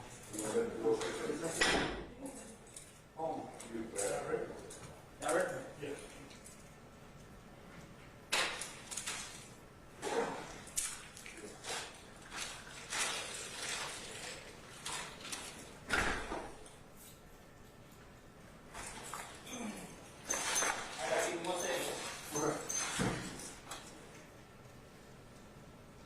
You have fun yet? You have fun yet? I'm gonna have what? You have fun yet? Oh, yes, jumping for joy. Are they, what are they doing, that jury stuff today? No, almost. The airport tomorrow? He's not down. No, we've done until tomorrow, Wednesday. No court tomorrow. Hey, come on, hey, come on back, bring me in. The keys in. I mean, walk back and take that one with you. Push. Yeah.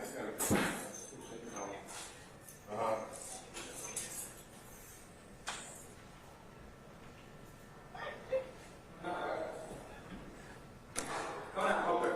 Yeah. Hey, boy. Yeah. We got one last come out. All right. Okay, so what's that? How was it? Message now. Message.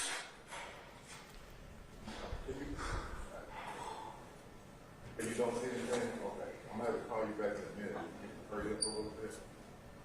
Step back in. Good. Hey, how do you Can you just do it, then if I can stay on, and can you go through my... Tom, you got one coming, Tom. All right, I got them right here.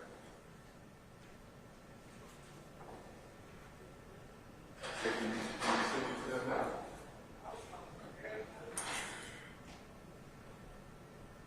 Transfer,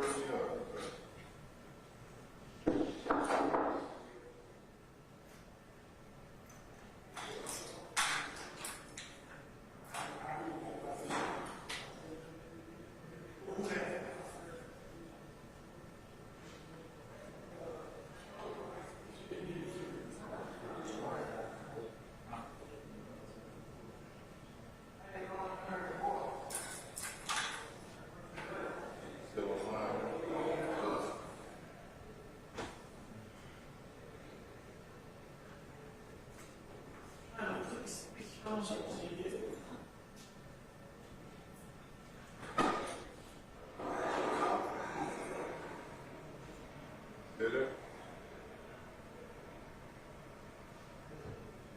What is it?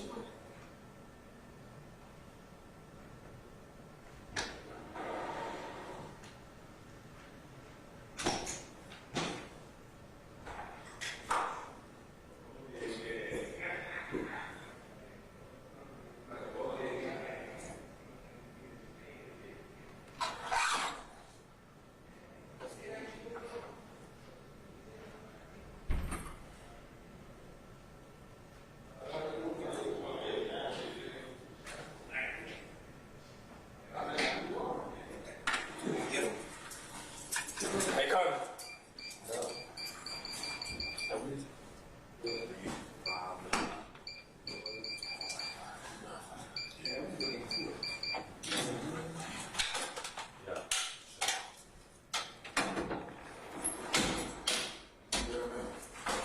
Yes, Chad, how you feel?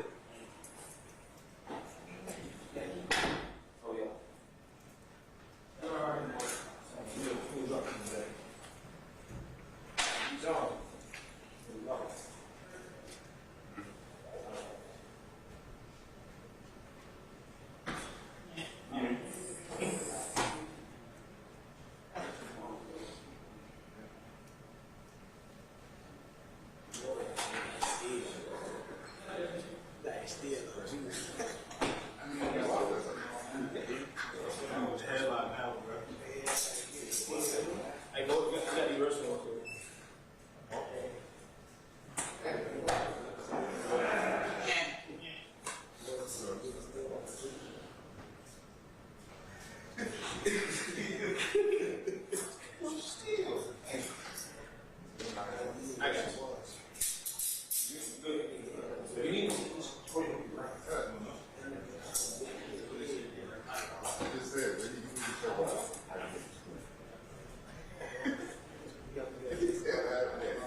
Makes sense.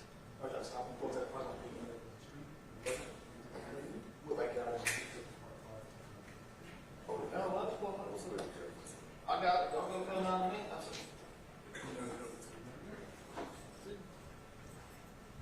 I'm stressed.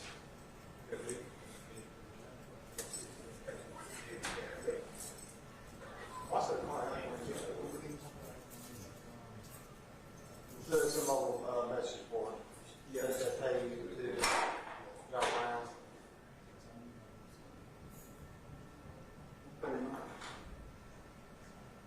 No, it's not. You can see.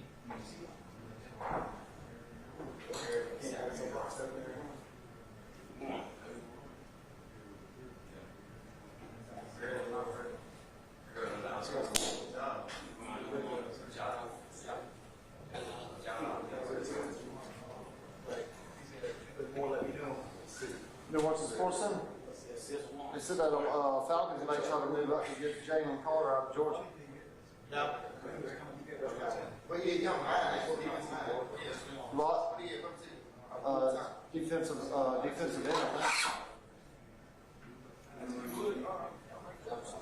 Y'all come on. Hey, okay. Oh, wait a minute, right, there's a couple more, I apologize. Say that again? There's one more coming, two more coming. So wait. Yes, ma'am. Okay. Sorry about No problem. that. Yeah, they just got another guy from the Saints, had been at the Saints 2 years. He only played 15 games.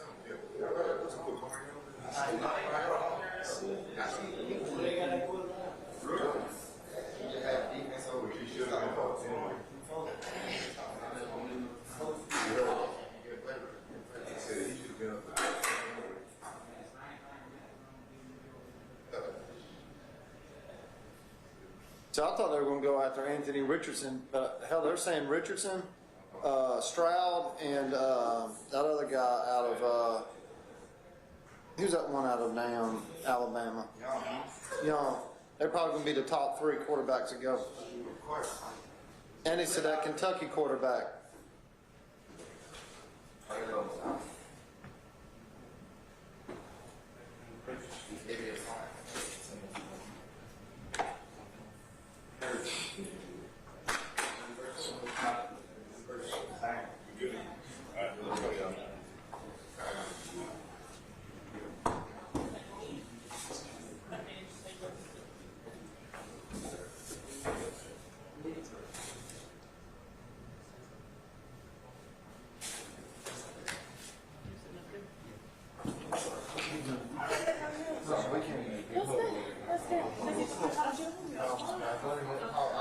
I clean out gutters, cut grass, cut flowers.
No, you can't.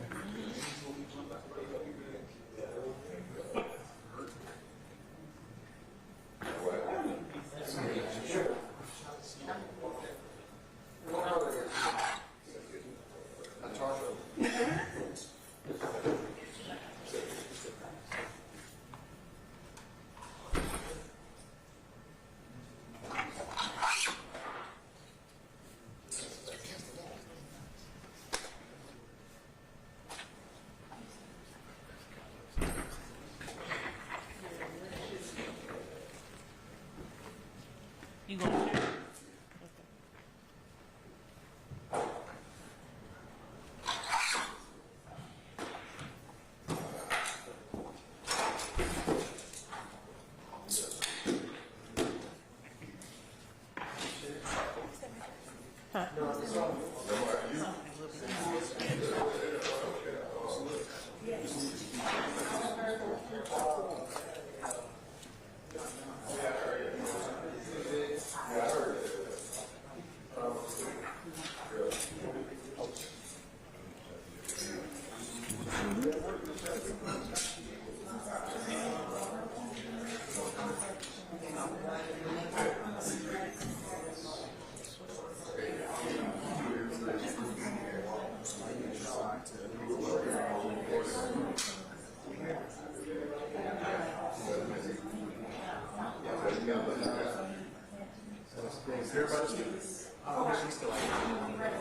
that's why she would tell me, I'm like, hey, Are you sitting here? No. Oh, okay. That's you right there. Sorry, excuse me. But they're completely different chairs. They switched it out. Oh, yeah.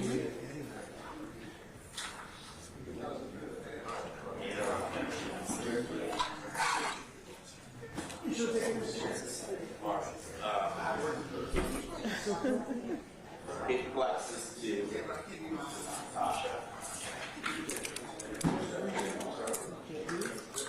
These are closed.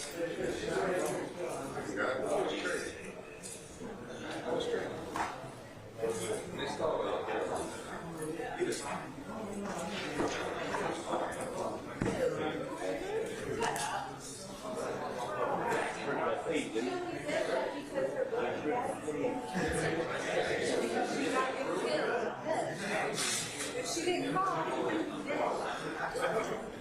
That is a very Factual statement. I mean, if it is If she didn't say, why,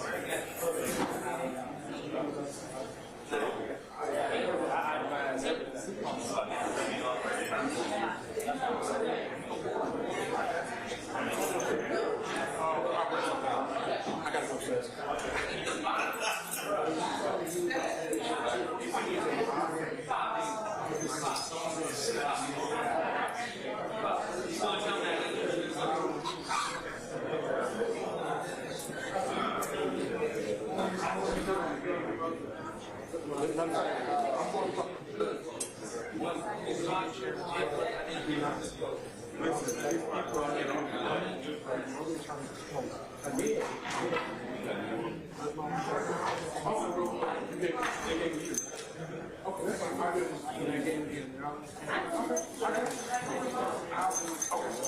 I got you.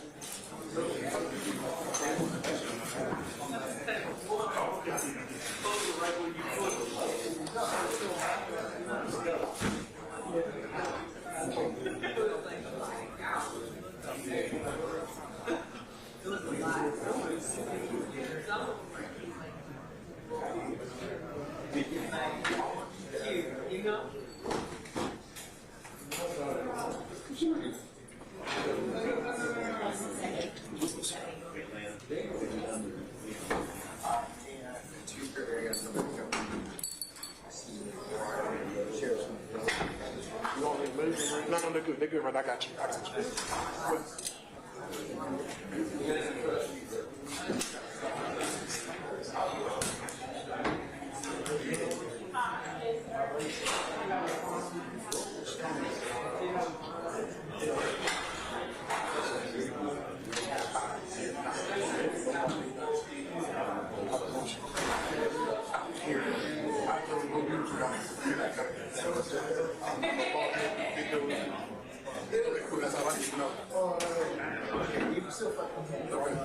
AJC and WSP are the only ones that don't.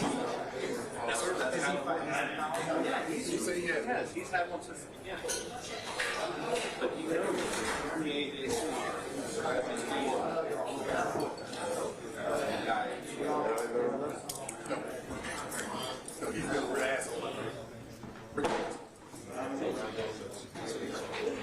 That's basically over here, right? I'm not going to buy it right now, but Anywhere?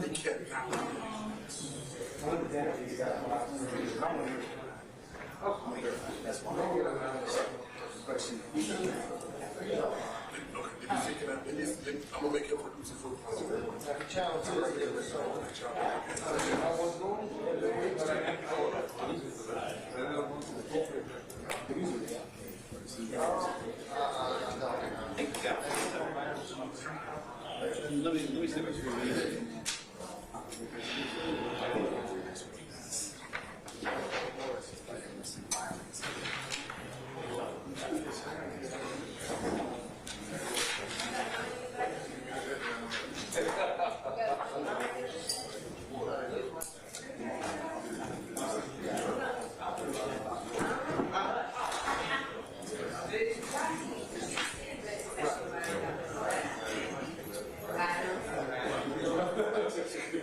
Is he allowed to record by his phone? Can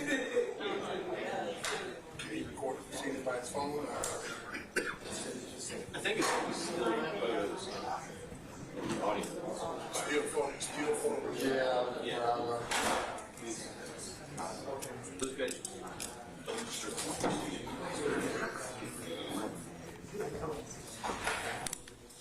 Man, can you court call to order?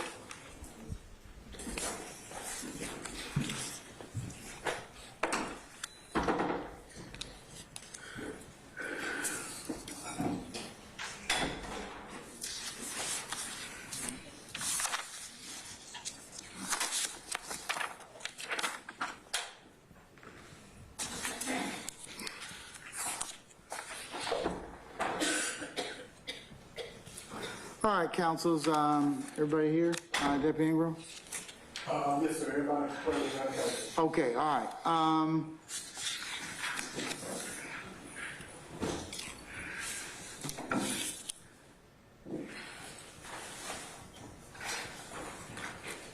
Mr. Farley, I've got your motion for bond still under advisement.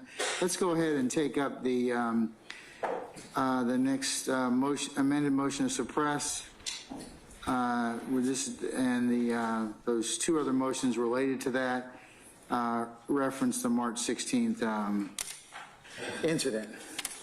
So, State, I understand you all have some witnesses you need, or witness you need to call? You're not here for witnesses. Okay, all right. My plan is to go to about 2. I have to break at 2:30 because I have an engagement here in the building, but I should be done within about 20 minutes or thereafter. So. We'll take what we have until 2:30, and then I'll recess, and we'll come back to it. Okay? Okay. All right. Okay. Call you first. I'm sorry. Your Honor, it's my understanding that I'm a party to this as well. Is that the morning? Yes, the 16th. Yes. Yes, I have you down too, Mr. Sharp. Thank you. All right. Call your first witness, Ms. Hilton. Yes, Your Honor. State called Officer Jeffery. Can you spell his last name, please? M-E-R-C-U-R. M-E-R-C-U-R-E. McCure? Mercure. Okay.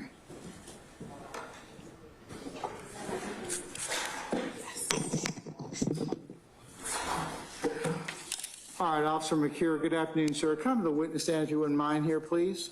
Once you get there, if you would be so kind to turn and face Deputy Ingram, be sworn as a witness. Raise your hand. You swear firm testimony you give the truth, the whole truth, nothing but the truth? I do. Have a seat. Pronounce and spell your name. Of course, please. Come down into the mic. Sir, once you get there, pull your chair up as close as you can to the microphone, speak directly in so we can all hear you, okay? All right, my name is Senior Police Officer Christopher Mercure, C-H-R-I-S-T-O-P-H-E-R, Mercure, M-E-R-C-U-R-E. And Officer Mercure, where are you employed? I'm employed with the City of Atlanta Police Department. And how long have you been with the City of Atlanta Police Department? June 10th will be 13 years. And if you could tell the judge a little bit about your roles and responsibilities with the Atlanta Police Department. I'm a patrol officer at the Zone 3 precinct. And where is the Zone 3 precinct located? Zone 3 precinct is located at 2353 Metropolitan Parkway. And can you give the judge a brief description of what encompasses Zone 3 for the Atlanta Police Department? It encompasses all the way from Mechanicsville to Pittsburgh to Lakewood, Thomasville, Cleveland Avenue, Southeast Atlanta. And how long have you been assigned to Zone 3? I've been assigned to Zone 3 my entire career. And within that zone, what shift is your normal shift that you work? My normal shift is 11 p.m. to 7 a.m.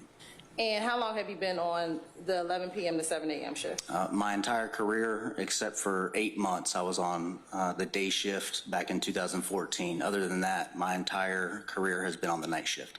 Now, within Zone 3, do you have a particular beat that you patrol? Yes, I patrol beat 312, which is the Cleveland Avenue and Jonesboro Road corridor. And how long have you served on that beat? Currently, I've served on it for a little over 2 years. Okay. And you said currently. Did you serve on that beat previously? Yes, I was on that beat from 2011 to 2015, and I've been in various other beats since that time, and recently returned to Cleveland Avenue about 2 years ago. Okay. While patrolling the Zone 312 beat, are you familiar with a group or organization called YSL? Yes, I am. How are you familiar with that organization? On my beat, there's various tagging signs that say YSL, slime. On Cleveland Avenue, basically it would be east of 75 South all the way to Jonesboro Road, all along Cleveland Avenue, the Mount Zion Road apartment complexes, there's 2612 Steel, there's a lot of graffiti in that general area. You mentioned 2612 Steel. Are there any other locations on Cleveland Avenue where you have seen this group congregate? Yes, I've seen them congregate at 221 Cleveland, which is a Chevron gas station, which used to be a Chevron gas station. It's currently a BP gas station. 151 Cleveland, which is an Exxon gas station, and 121 Cleveland, which is a Mobil gas station. Now, in patrolling beat 312, are you familiar with Waters Road? Yes, I am. Specifically, are you familiar with the address 2830 Waters Road? Yes, I am. Are those addresses in the Cleveland Avenue area within Fulton County? Yes, they are. How are you familiar with 2830 Waters Road? Well, 2830 Waters Road is on my beat, but on one particular night, I guess it was February 2022, I was at 5 Cleveland, which is a 24-hour food mart, which is also an area that sees a lot of YSL members congregate. And I saw there's probably about 15 to 20 people congregating at this business, and there was a Lamborghini parked in the parking lot. And I exited my patrol vehicle, conducting a drop-in to enter the business, and I noticed that the window tint on the Lamborghini was extremely dark.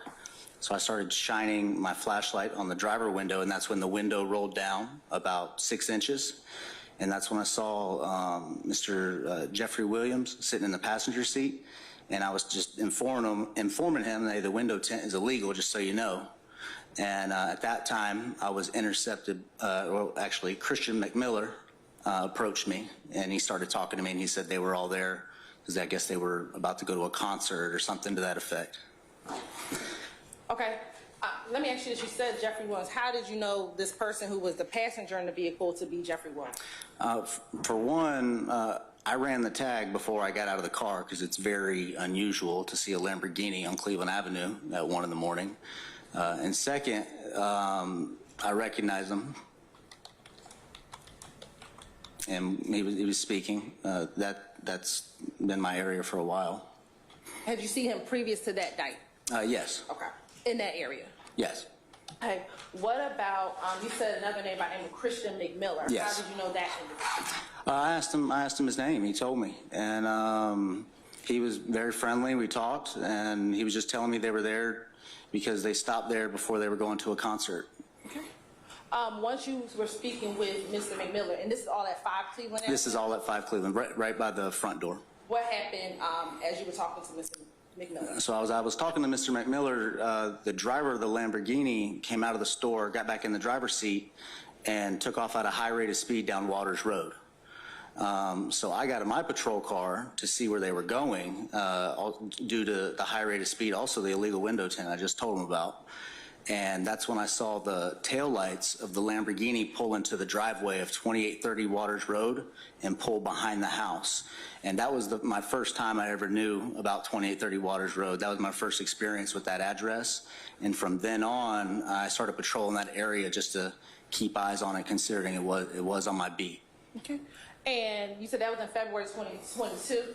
Yes. Okay, after that, you said you began patrolling in and around where 2830 Waters Road. Yes. What, if anything, did you notice as you were patrolling that area? I noticed that that house, various nights of the week, would have anywhere from 10 to 20 vehicles parked in the yard. And not only were they parked in the yard, but there were about 10 to 20 individuals on the porch in the yard. They appeared to be hanging out, drinking, and they appeared to be YSL members from just my knowledge of the neighborhood. Okay. At any point in time, did you ever go to the house or interact with the house? I only interacted with the house on a specific 911 call. Okay. Is that the 911 call from March 16th? Yes, it is. All right. But prior to March 16th, but after you saw the Lamborghini at 5 Cleveland, you never went to the house, but you just patrolled the area? No, I drove past it, and then it's on my beat, so it's very normal to drive on that road anyway, but I would regularly patrol that area. Okay. Now, I do want to now direct your attention to March 16th, 2022. Were you still serving as a police officer in Zone 3, City of Atlanta? Yes, I was. All right. Taking you to that day, did you have the occasion to respond to 2830 Waters Road? Yes, I did. Why did you respond to that location? I got dispatched to a call of shots fired. Okay. Did you respond? Yes, I did. What time did you respond? It was about, I think it was about 12:08 a.m. Right. And what were the weather conditions like that morning when you responded? It was raining, probably about moderate to heavy rain. And were you the first responding officer? I was. Right. Did other officers respond with you? Yes, they did. About how many other officers responded with you? Probably about 5 or 6. Okay. What happened once you arrived at the location? Once we arrived at the location, we noticed that 2830 Waters Road had about 11 defects from gunfire in the building into the residence. There was also a car that had sustained, I want to say, 5 defects from gunfire that was parked directly in front of the house. We also saw numerous shell casings in the road directly in front of 2830 Waters Road. Okay. And did you find, outside of 2830 Waters Road, did you find any bullet defects anywhere else? 2828 Waters Road, there was a car parked in the driveway that sustained a gunfire defect in the driver door. Okay. Once you respond to the scene and you saw the multiple shell casings on the ground and bullet defects to a car in the house, what did you all do next? Well, I was concerned that there was people in there that had been shot, because some of those rounds were rifle rounds, and I know those rounds go through houses like butter from previous shootings. And considering there were so many cars in the yard, I figured that house was full of people, because that had been my experience patrolling that area, and I was concerned that somebody inside that house had been shot. So we began knocking on the door, announcing police and checking to see if anyone was okay. Okay. And you said that there were a number of cars in the driveway. About how many cars did you see at that home?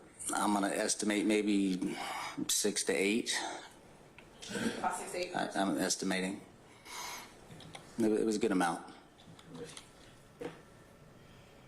Once you got there, what did you do? Once you got out the car, you were servicing, did you knock on, did you try to make contact? Yes, we did. What happened? We got an answer on the doorbell ring camera from someone who identified themselves as Mark Blaylock. I asked for his date of birth, asked him if anyone was in the house. He didn't know if anyone was in the house. He refused to give me his date of birth, and then abruptly hung up on me. Okay. What happened next after you spoke to the individual? And you said on the ring camera, was that you ringing the doorbell and someone responding through the camera? Yes. Yeah. The house had numerous security cameras on the outside, including the ring camera on the door. And no one was answering the knocking on the door, but the ring camera was answered briefly. Okay. And the guy who identified as Mark Blaylock, he said he wasn't there as well. All right. So what happened next? So at that point,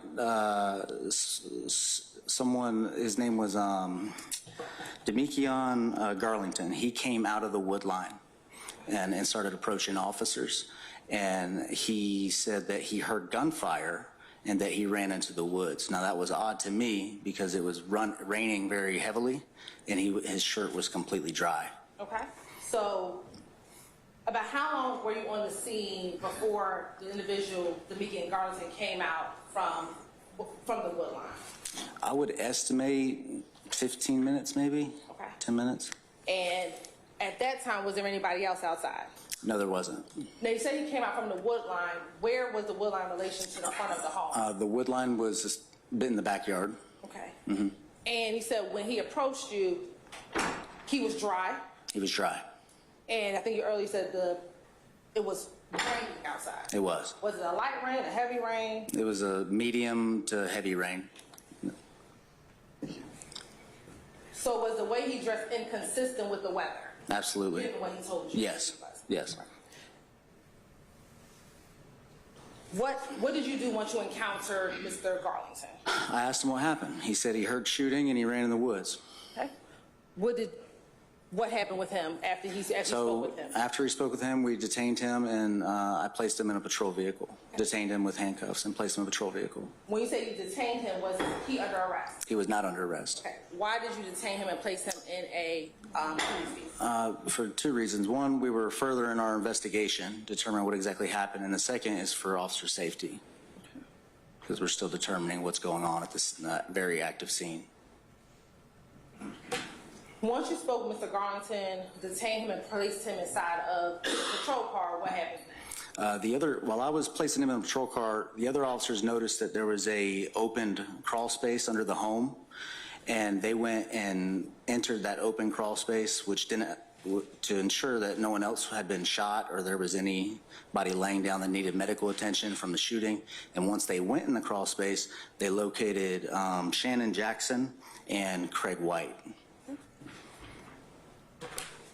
And once they encountered Shannon Jackson and Craig White, what happened? They asked them what happened, why are you hiding in the crawl space, why are you not answering when we're announcing police, we're trying to make sure everyone's okay.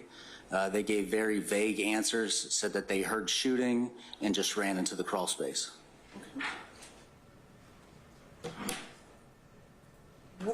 Did you essentially detain those two individuals as well? Yes, they were detained as well for the same reasons. We were still investigating. We had no idea if anyone was inside the home was hurt, killed, injured. We also, for officer safety, we also detained them in patrol vehicles as well. Now, the crawl space, as it relates to the front of the home, where was the crawl space at? It's essentially like a basement. The home is founded on the access door. Is that what you're talking about? Yes. On the access door was on the back of the home.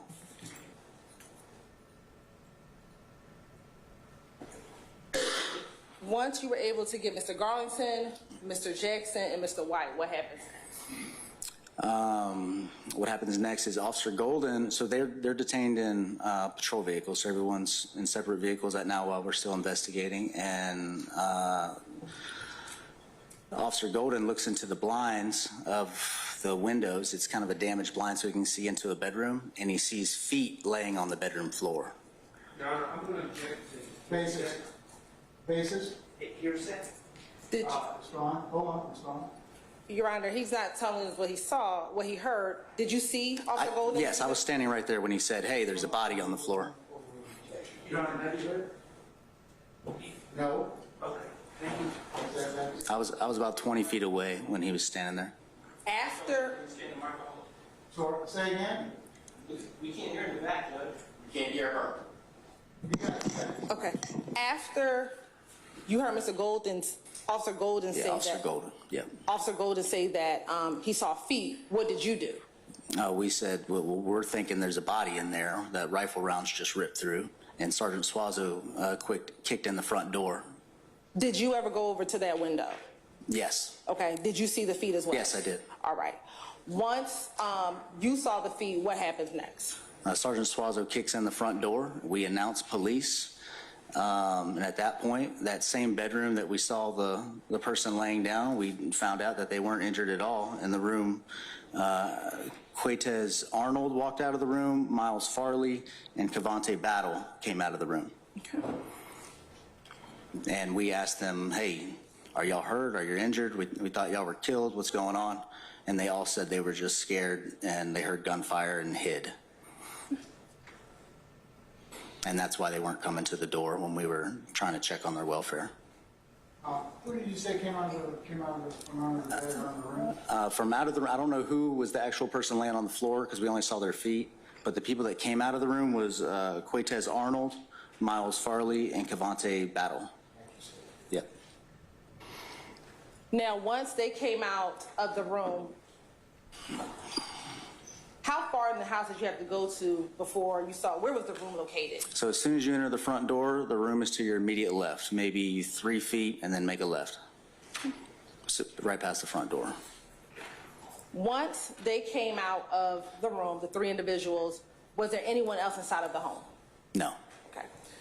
What did you do with the 3 individuals when they came out of the room? We asked them our very first, well, we were still in the home at this point, and we said, what happened? What's going on? Why are you hiding? And they basically just said that they heard gunfire, they were scared, and that's why they were hiding. At that point, we detained them and sat all 3 of them on the couch. For, again, officer safety, and we're further in our investigation. We're not exactly sure what is going on at this point still. Were any of those 3 individuals under arrest? They were not.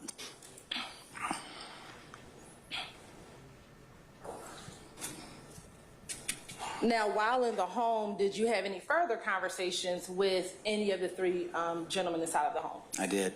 Who did you speak with? I spoke to Miles Farley because he was sitting closest to me.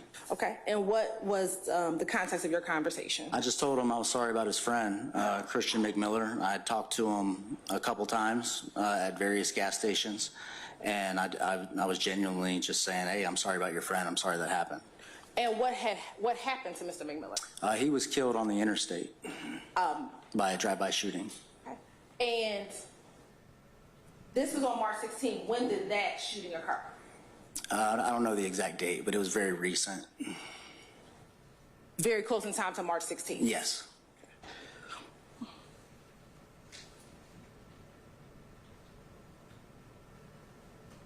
And did he respond to you after you gave?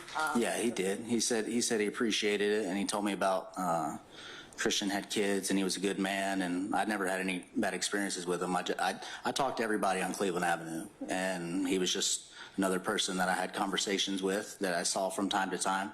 So he was just appreciative that, you know, I was just being genuine. And when you spoke to Mr. Farr, was that still inside of the house? That was still inside the house. Yes, it was. After having that conversation with Mr. Farley, did you speak with him anymore that evening or that morning? No, I did not. What about Mr. Jackson? Did you speak with him at all after your initial seeing him coming out of the crawl space? No, I did not.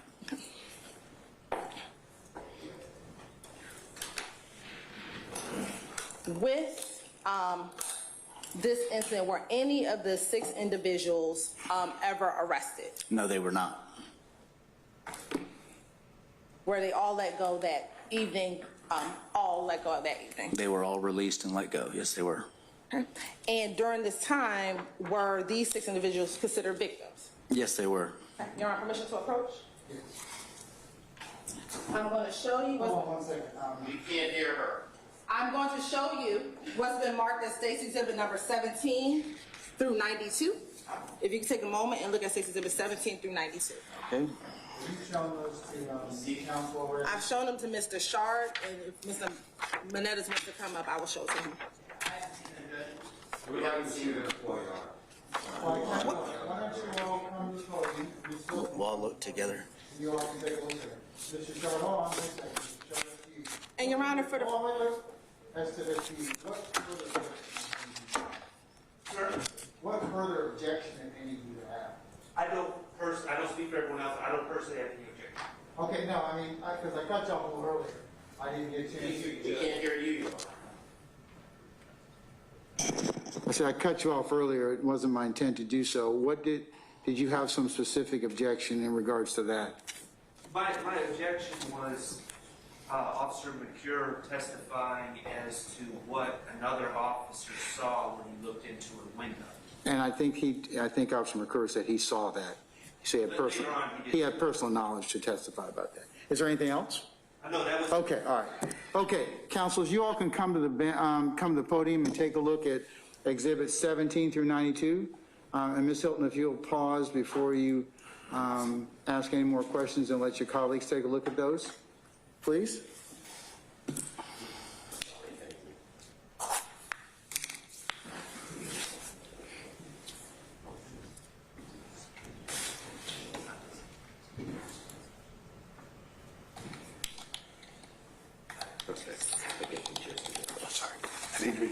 I get the gist of it.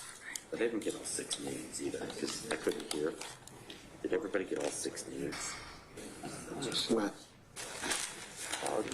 I got Arnold, Charlie, Battle.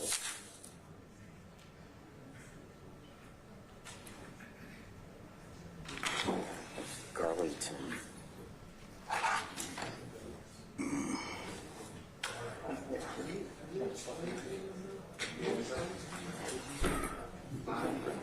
For Shane Jackson. I can be able to do it.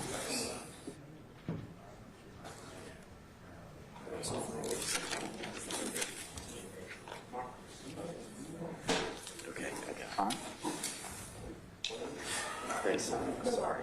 Just, you know, the logistics of this is tough.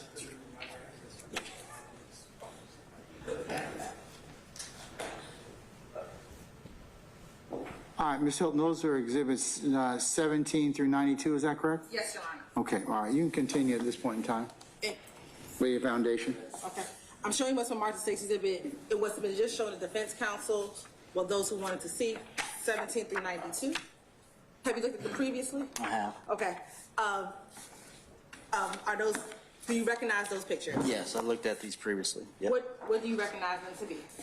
This is 2830 Waters Road, where the house got shot up, in the car, they got shot up. And is that from the night, or the morning of March 16, 2002? Yes, it is. 2022, excuse me. Yes, it is. And are those pictures a fair and accurate depiction of the scene as you recall it when you arrived on March 16, 2022? Yes, it is. You're on this time, the state would like to tender State's Exhibit 17 through 92. Any objection to states 17 through 92?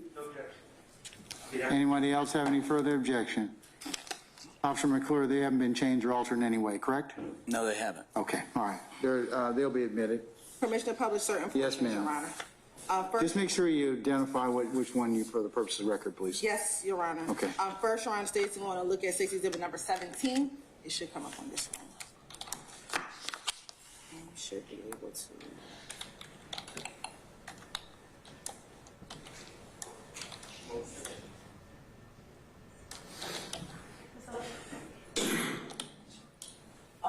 Your Honor, can we have permission to share? I just turned it on. Okay, all right. You should be able to. You should be able to.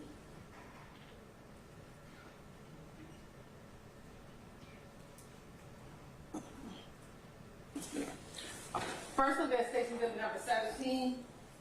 What is it? You're asking me what that is? Yeah. It looks like a mailbox, 2830 Waters Road. Okay. And now looking at State's Exhibit number 18.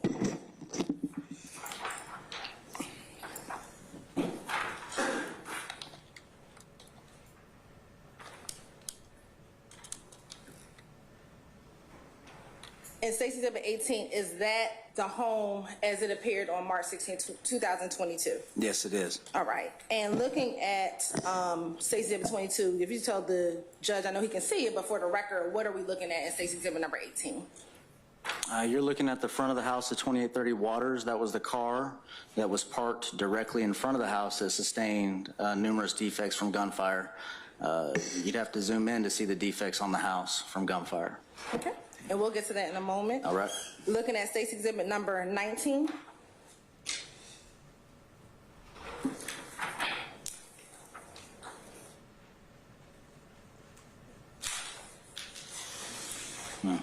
What are we looking at, State's Exhibit number 19? That's the yard where the cars are parked. Okay. And are those some of the cars that you saw that night? Yes, it is. Or excuse me, that morning when you arrived? Yes, it is. All right. Looking at State's Exhibit number 20. And then we're going to look at the close of 21 and 22.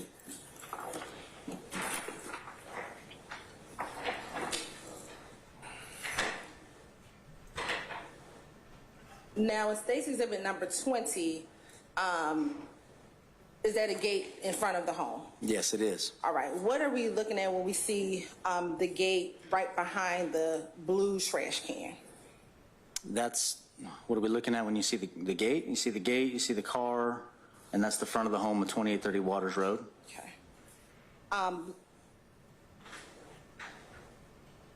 Is there any defects on the gate? Yes, there is. You can see just to the left of the blue trash can, it appears to be a defect from a projectile from a firearm. Okay. Looking at safety exhibit number 21.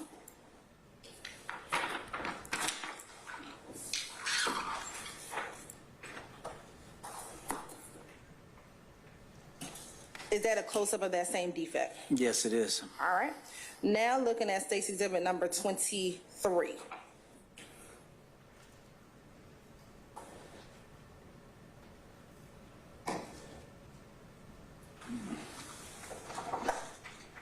And looking at safety exhibit 23, what are we looking at safety exhibit number 23? Looks like that's where some of the defects entered the home, on the window right there, and it looks like there's some on the siding as well. All right. And if you could try the left-hand side of your screen, there might be a marking to do some annotations on that screen. Okay. On the bottom left. Oh, okay. There you go. And I think that looks like one, and that looks like one too. I can't really tell from the photo. All right. Now looking at safety exhibit number 24.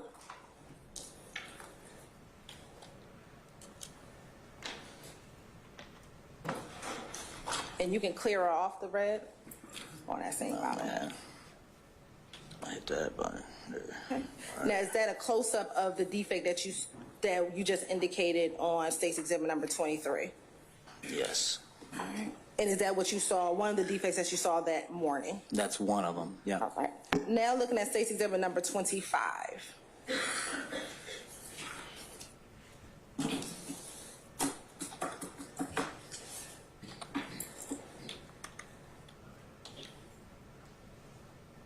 Now, earlier when you testified, you talked about the Ring camera. Is that the Ring camera that you spoke with the individual who calls himself Mark Blaylock? Yes, it is. All right. Now, looking at that picture, do you see any defects on the front of the home?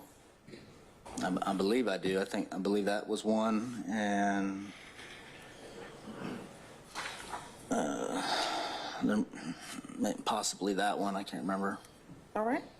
Now looking at safety exhibit number 26.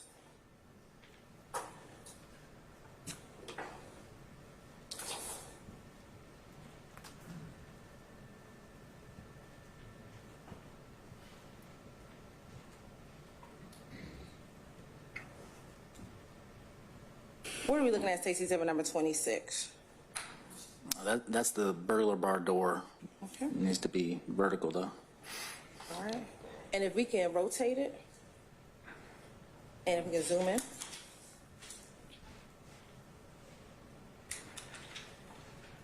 Can you zoom?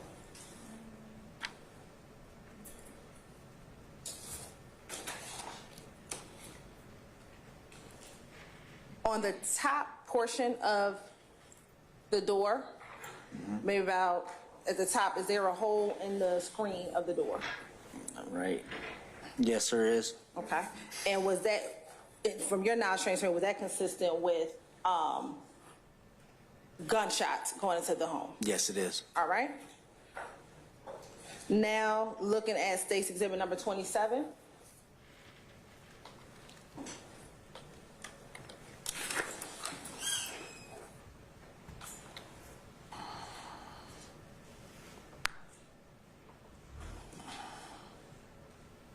Was that the front door that entered into the home? Yes, it is. Looking on State's exhibit 27 on that door, did you see any defects that look consistent with gunshot defects? Yes, I do. If you can just circle and indicate that for the court. There's two right there and that bottom one right here. All right. And just, I don't know. Yeah. Now going to State's exhibit number 31.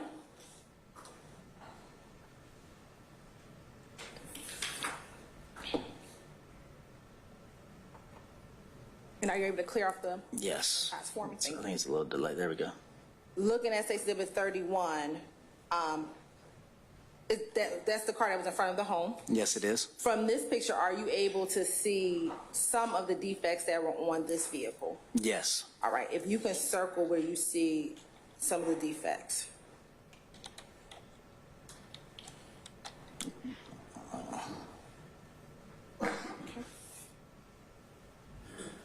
And looking at Exhibit 31 towards the front of the vehicle, on the door panel, there's another defect.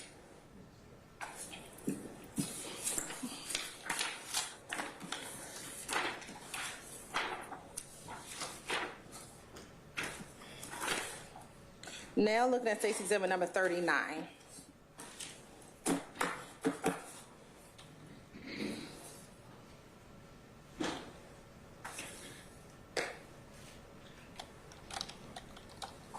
What is indicating State's Exhibit number 39? Those are evidence markers indicating shell casings. That's how our crime scene technicians mark shell casings. Okay. And for each number, is that one specific shell casing? That's correct. All right. And looking at State's Exhibit number 40.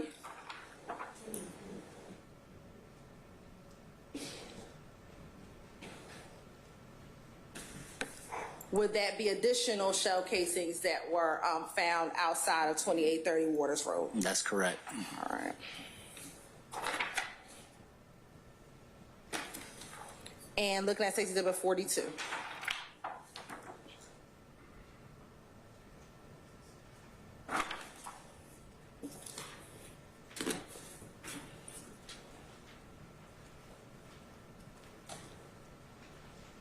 Again, are those additional shell casings? Yes, they are. All right. Now I'm going to approach, so we don't have to go through all of these. In State's Exhibit 43 through 79, it's 43 through 79 close-ups of those individual shell casings that we just saw. Yes, they are.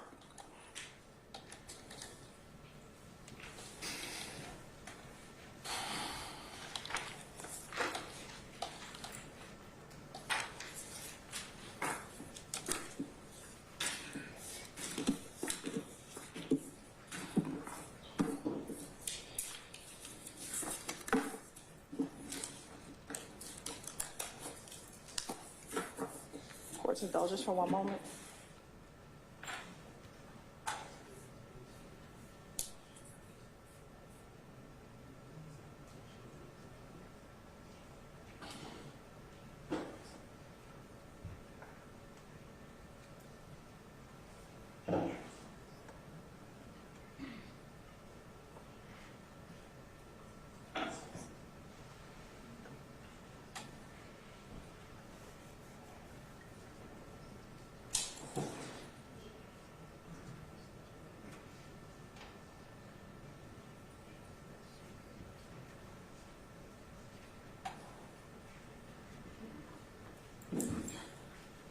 All right.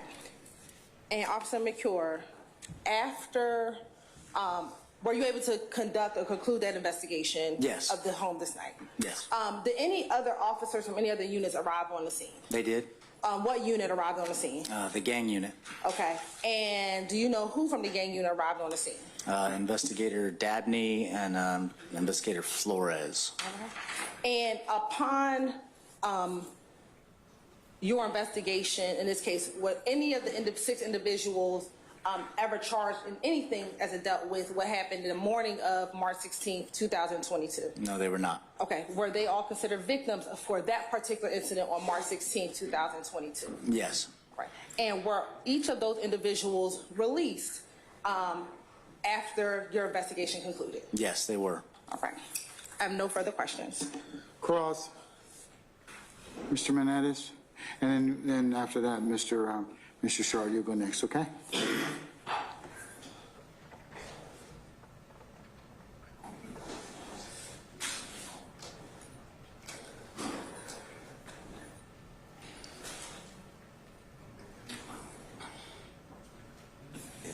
Now, there weren't any warrants associated with this incident, correct? There was not. Okay. Now, I'm going to ask you some questions about the state's questions, and then I'm going to back up and ask my questions. Is that all right? That's fine. Go ahead. So you arrive at the scene. You didn't recognize Miles Farley, correct? Do me a favor, talk in the microphone, please, sir. Thank you. When you first saw Miles Farley, you didn't recognize him, correct? No. Okay. Now, you talked about the Cleveland Avenue area. It's true, though, that not everyone who lives in the Cleveland Avenue area is a criminal, correct? That's true. Okay. And you said it's unusual to see a Lamborghini on Cleveland Avenue? At 1 o'clock in the morning at 5 Cleveland Avenue it is. I'd never seen one in 2 years at that time. Okay. I only work at night, and so. Okay, and is that because it's a lower income area? Yes. Okay. There's not a lot of job opportunities, right? I don't know. I don't live there. You said job opportunities? Yes. I've never applied for a job in that area. Okay. I work there though. Okay, so you are patrolling this beat for about 2 years, but you're not familiar with the economic situation of the area? The economic situation? It's a lower impoverished area, yes. Okay, have you ever heard it called Lil Haiti? No, I haven't. Okay, and you've been patrolling this area for 2 years? Yes. Okay. Now, you talked about having an experience with this house before, that you saw a bunch of cars outside? Yes.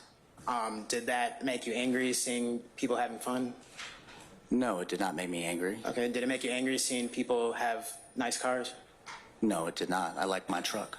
Okay, and so it didn't make you jealous at all seeing people having fun? I got an older model truck that I really enjoy that I'm never going to sell. Okay. Now, at this point then, when you arrive after the shooting, you already thought this was somehow some kind of criminal house? Yes. Okay, so you've been wanting to get in there, right? Not in particular. It's just been on my radar. I just patrol the area. Okay, it's been on your radar as a house that's involved in crime? Mainly because I've seen YSL members there, but yes. So yes. And so you're a police officer. You're in charge of stopping crime, correct? Correct. So it's your answer that you are aware of a house that you think is involved with crime, yet you have no interest to get inside? That's correct, because I'm a patrol officer. We have investigative unit. My job is very unique in the sense that when a crime happens and the perpetrator's not there, I write it down and move on. If the perpetrator is there, I arrest them. Again, hanging out at a house is not a crime. Correct. So I did not, there was no reason for me to investigate that. I'm not an investigator. I'm a patrol officer, and we're very short-staffed, as you probably know, and I'm very busy. Right, and you said that, though, you thought the house is associated with crime. Yes. And that because you're a patrolman, you didn't have any interest of going inside. That's correct. But as a person of law enforcement, you did have an interest for someone else from law enforcement to get in there, right? Say that again? So the house, you say, is a criminal house. Uh-huh. And you don't have any interest in anyone from law enforcement getting inside? I don't have any interest from anyone from law enforcement getting inside. That's your question? Is that your question? You are telling us... I'm telling you that I'm a patrol officer. I don't sit around and try to get in people's houses. I handle anywhere from 15 to 20 calls a night, 40 hours a week on Cleveland Avenue for 13 years. And I don't have time to think about going into people's houses. I deal with people on the street. They're moving in cars. There's people that are pulling guns on us on traffic stops, drug deals, all that. I'm not concerned with going in someone's house. We have plenty of investigative units that's their sole focus, is getting warrants, hitting warrants. I don't hit warrants. I've never hit a warrant. I've been a patrol officer my entire 13 years. Okay. And though you do have an interest in stopping crime? Yes. Okay. Now, when you're hearing someone on the Ring audio, you didn't ask them, is everybody okay in there? You didn't testify about asking if anyone was okay? I asked him if well, you'd have to, I'm sure I asked him if someone was hurt inside the home or if anyone was home. He had told me that he wasn't there and no one should be inside the house. I believe that's what he said. But this was more than a year ago, so you'd have to play the body cam to get the exact conversation. Okay. And then when Officer Suezo kicked in the bedroom, or kicked in the front door, that's when you found out that no one was injured? He's a sergeant, but yes. Okay, sorry about that. He's Sergeant Suazo. Okay.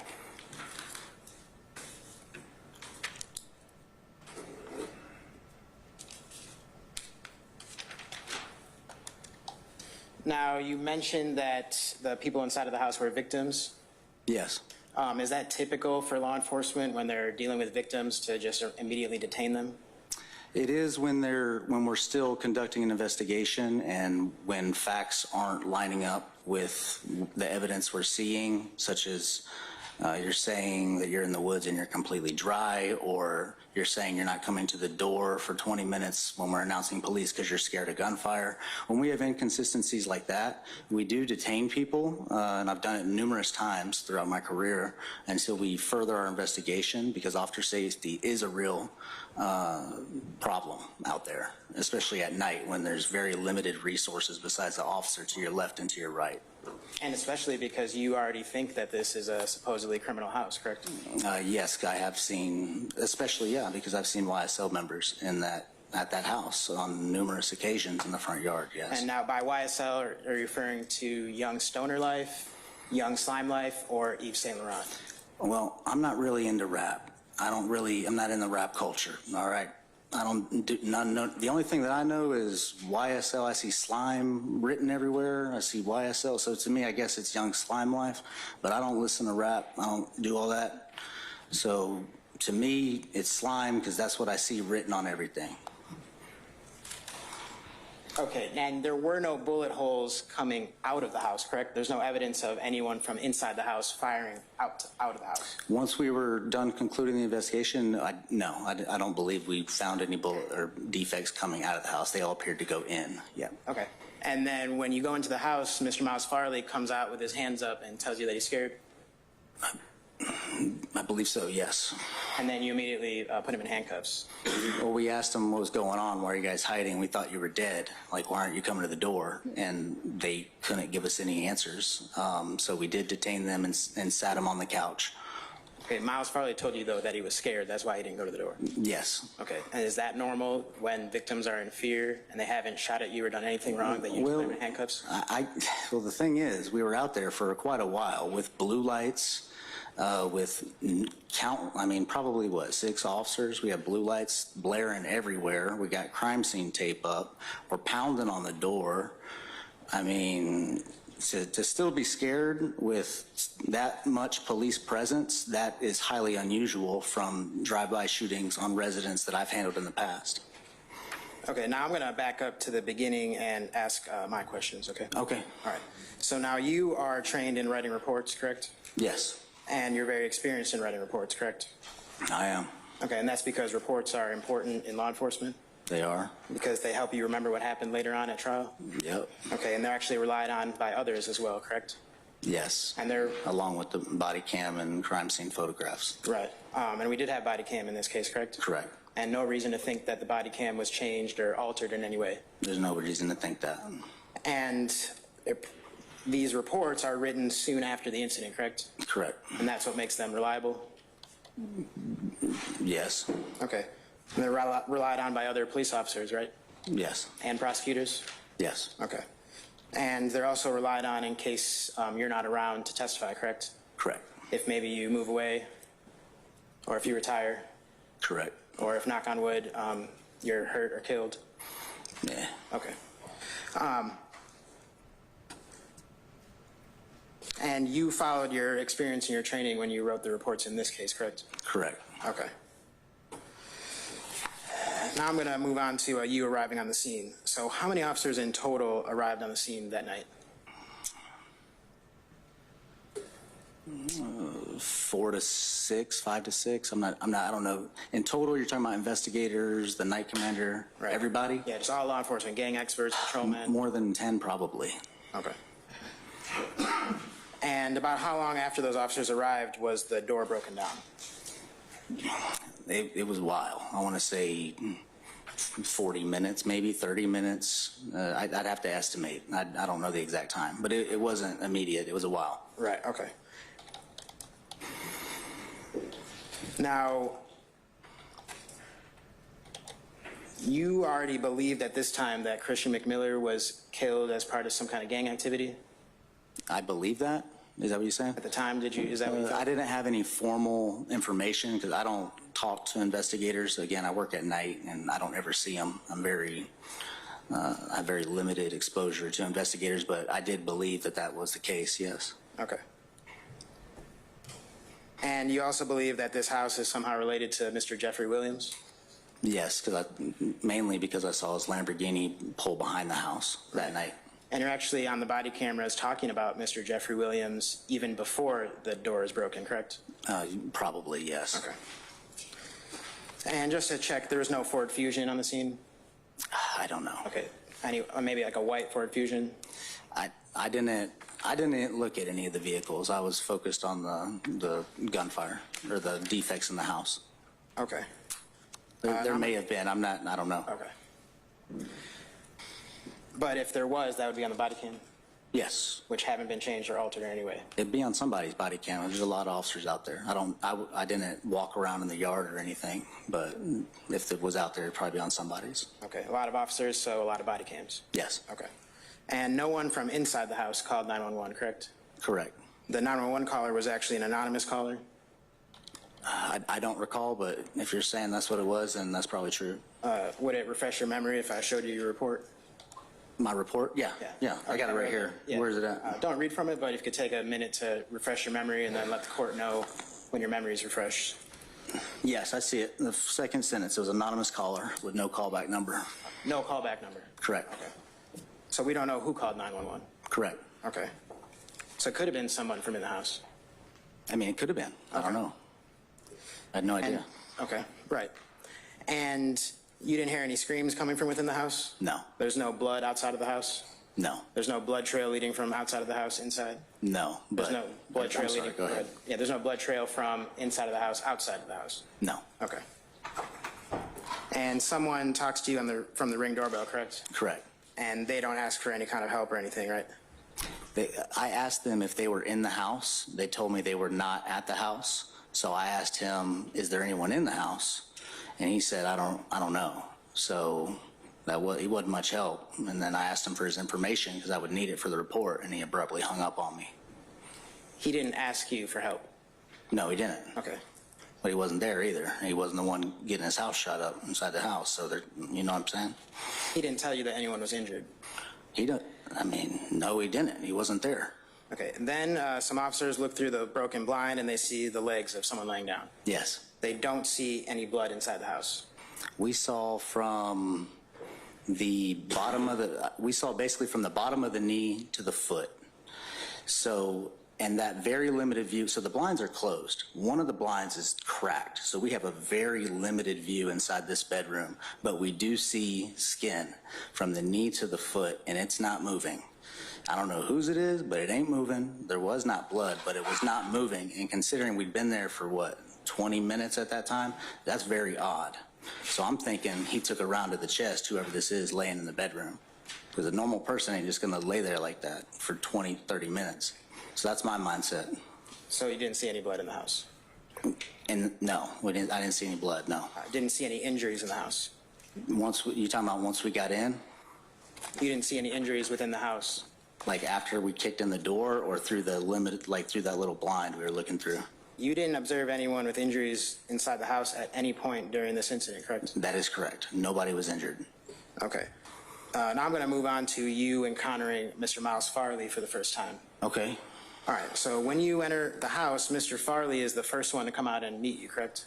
I believe so. And he's coming out with his hands up? Yes. He doesn't resist? No. He's not violent towards you? No. He doesn't tell you that, he tells you that he's scared? Yes. Okay. He actually doesn't resist anyone at any point, correct? That's correct. Nobody resisted. Okay, he's completely cooperative with you. I wouldn't say completely cooperative. He gave me very limited information and didn't come to the door for 30 minutes. So that's kind of uncooperative in my opinion. Mr. Farley never tells you anything that isn't true over the course of this incident, correct? Well, considering he only told me he heard shots and hid, then I guess that would be an accurate statement. Okay, thank you. Now, he gives you his full name, Miles Farley? Yes. Okay. There's no hesitation in him giving you his full government name, right? He just says it immediately, Yep, right? he told me, yes. First and last? That's correct. Okay. And his date of birth. And his date of birth? Correct. Okay, which you can then use to look up criminal histories? I didn't look up his criminal history. Okay. And you don't, that's it. We need that basic information for a report, all right? So every time a house gets shot up, which is pretty frequent, okay? I need the victim's name and date of birth so I can truly list them as a victim in the report, which is why we gather that information. We don't gather their information to run a bunch of stuff. We need them for the report. Right. Mr. Farley appreciates you for that. You're welcome.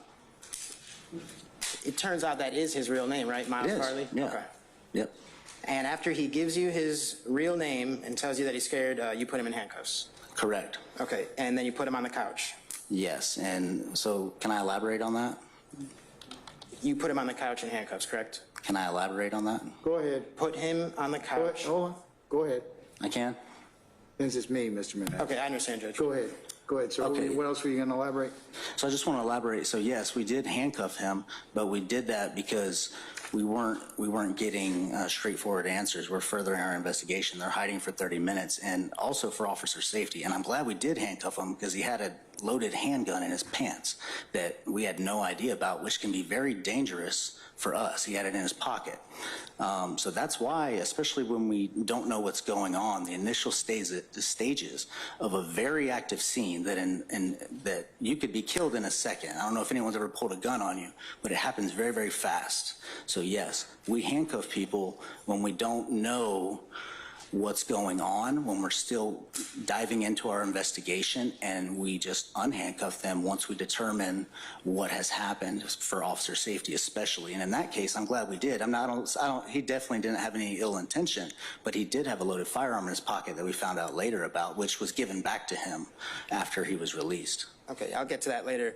So he is handcuffed because you're a bit skeptical about his role in the situation? Yes. Okay, but eventually he's allowed to leave? Yes. Okay, but at that time, because you're skeptical and you have him in handcuffs on the couch, he's not free to leave, correct? I would say that he was detained. If he would have said, I want to leave, we'd treat him like a victim, but he was handcuffed and sat on the couch. And now that's not true. When he asks, after you talk to him, Mm-hmm. and he asks, can someone come pick me up, you say no. I said no. I don't recall saying no. I guess you can play the video for me to refresh my memory, if that's what I said. Yeah, would it refresh your memory if I played you some of the video? Yes, it would. 1 second.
Is there any other cars? I know Carter's got a car. Is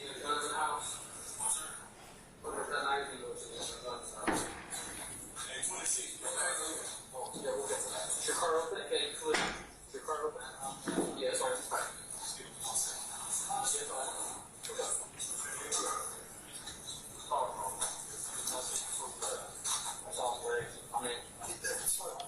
Hey, is there anybody, can we put someone in your car? We're trying to keep them all in separate cars so the investigators get here. Sure. Hey, this ain't my fault. Did we get that report? Yeah, we did. Okay. Thomas, can we walk? Yeah. this one to Sergeant Murphy, and then this guy can stay here. If you don't mind, we're just trying to keep all Sergeant. Sergeant, are you? Okay. Are you part by the news all the way down? Yeah. Right. You ready now? That's great. You have to wait. Both sides. Here. Can you fit in while?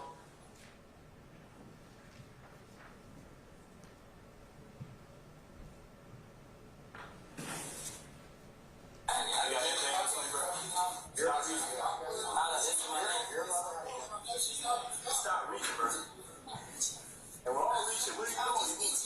Hey, we're just making sure they don't have weapons. We're just making sure they don't have weapons. Got anything on you? Yeah.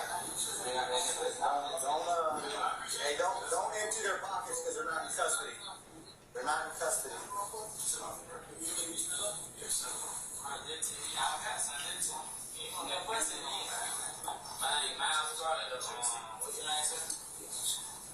My name's Officer McCarron. Just put it down. I was going to take it. Come on. Nah, you good? Still got it. Good. Is there any other cars? I know Sergeant's got it.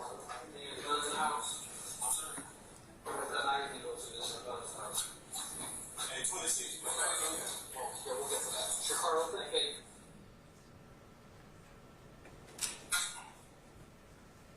So, Mr. Farley. Mr. Meadows, it might be time right now. Why don't we just take a pause a second? You can resume your examination. We're going to be in recess for about 15, 20 minutes for us to take a comfort break and for the court to take care of some unrelated business, okay? Yes, sir. All right. Thank you. Okay. We're in recess.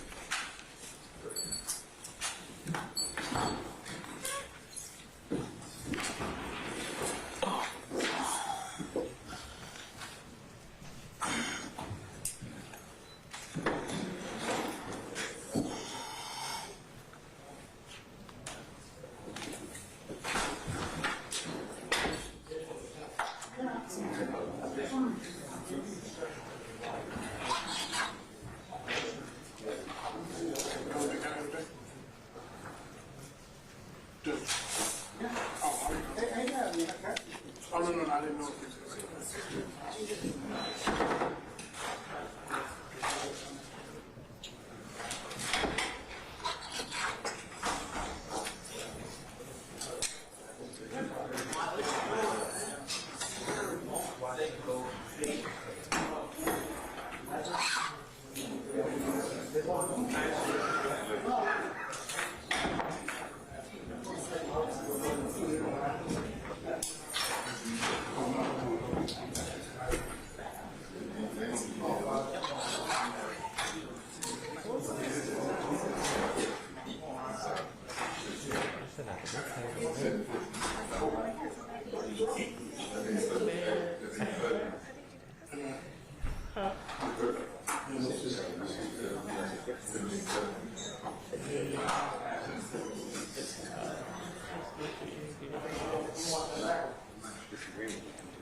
They moved.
Mr. Hill.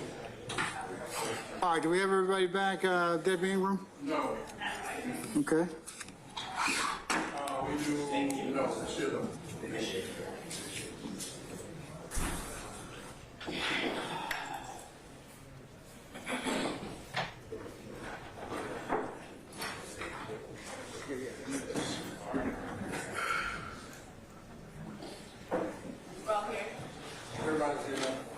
All right, Oh, damn.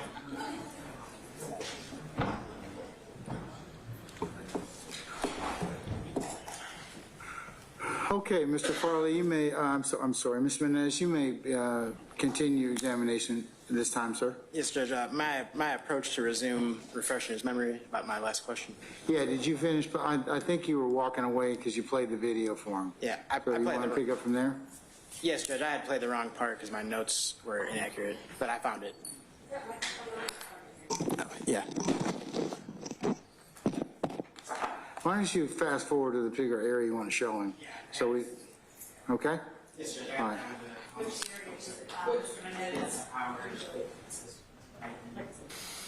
The first one that you showed him was a copy of what?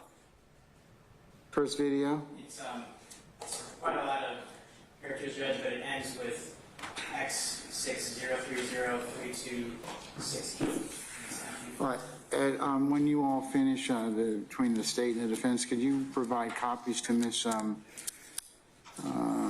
Weaver so we can mark those for purposes of the record, please? Yes, Judge. All right. Since they were shown to cops from McCure? Okay. Yes, Judge. All right. So this is the second one. Yes, Judge. I'm playing for him 1 hour, 15 minutes, and 29 seconds to start it, and it ends at about 33 seconds. So it's like 4 seconds. Okay, all right. What was your question again, before you show me that? The question was about whether he had asked if someone could come pick him up and whether he wanted to. Okay. Can you put it down? Let me see. Hear that? Just give us 1 second. Just gonna say it. Yeah, let's say it for the record so that everyone knows what I just saw, right? Did that? Yeah, that was from that video. An officer said, "Give me 1 second." Yeah. The response of "give me 1 second" was when Miles Farley asked, "Can someone come get me?"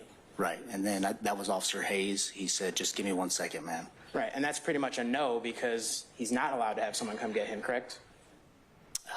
Well, I guess that's how you interpret that. Just give me 1 second, man. A second is pretty short. That's not a no. Not a yes. That's not a yes. It's just give me 1 second. So it's exactly what he said. So I don't, how you interpret that, just give me 1 second. I mean, that's what he said. I'm not trying to spin it. I hope you're not trying to spin it. What he said is what it is. Just give me 1 second. So. And after he's told to give 1 second, he's still not allowed to leave after that 1 second, correct? Remember, it's totality of circumstances. I'm going to determine that, okay? Yes, Judge. So let's move on, okay? Yes. And actually, after he's told, just give me 1 second, he's taken still in handcuffs to a police car. Correct. And put in the back of that police car. That is correct. Where you put suspects of crimes. And people that were investigating what's going on an active scene. Okay. Yes. And yes, where you put suspects of crimes a lot of times. Suspects, victims, we secure victims all the time. I've been on countless shootings. We secure witnesses, we secure victims, we secure suspects, we secure everybody until we determine that the scene is safe and as we further investigation. Because again, once we're on scene, I mean, these scenes can get wild. We need to gather all the facts, we need to investigate, and then from there we determine okay, you're a victim, or hey, you're a witness, or hey, you're a suspect. So that's typically how we do things on crime scenes. Okay. But fact is, Miles Farley asked if someone come get him. it said, just give me 1 second, and then he's taken and put in the back of a police car. Yes, an officer tells him that, and then he's placed in a police car. You're correct. And now these other 2 young men that are seen on the body cam, they're not alleged to be part of any RICO conspiracy, correct? I don't know anything about the charges. I was the primary officer on that scene. Again, I don't talk to investigators typically because we have very few that work in the city after midnight. They're called general investigators. And those are the only people that show up to my scenes typically when I have a major crime scene incident. So as far as charges that you're talking about, I haven't talked to anybody about who's being charged with what. I just handle calls, I write it down, or I arrest people. That's how it works as a patrol officer. And you're not aware of those 2 young men being alleged to be part of this indictment, I guess is what I'm asking. I don't know who exactly is in the indictment besides Mr. Jeffrey Williams. I don't know exactly the names of everybody. I don't. Okay. So pretty much Mr. Jeffrey Williams is the only important person to you on the indictment? I'll move on, Judge. Sustain the objection. Yes, Judge, I'll Let's move on. I'm just here testifying to this shooting. So I don't, as far as all the other stuff you got going on, I'm not a part of that. I don't know.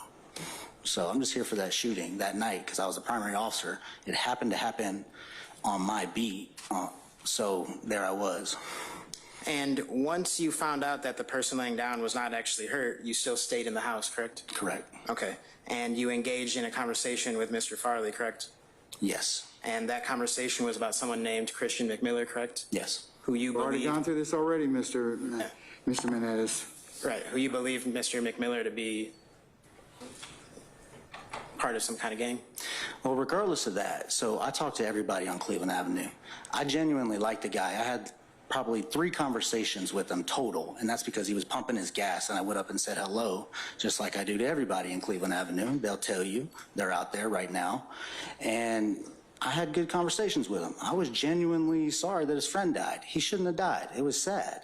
I just saw that guy a week before he got killed, and it was just like, man, another one, So that was my, I'm not sitting here trying to get answers out of him. It's a one man saying to another man, hey, I'm sorry your friend died, So that's all that was, and that's what I said to him. And the friend you're talking about is someone who you at the time believe is part of a supposed criminal organization called YSL. Yeah, but I don't hold that against them. I mean, I'm out there 40 hours a week, But that's a yes. Did I believe that Christian McMiller was part of YSL? Yes. Yes, I did. Thank you. And you then you hadn't read Mr. Farley his Miranda rights before you engaged in that conversation about Mr. McMiller? No, I did not. And you're the one that brings up Christian, not Mr. Farley, correct? Correct. I said I'm sorry about your friend, so I believe I brought it up. Yeah. Right. And in response, Mr. Farley says it's a shame he had 2 kids. Yeah, that's pretty sad. It is.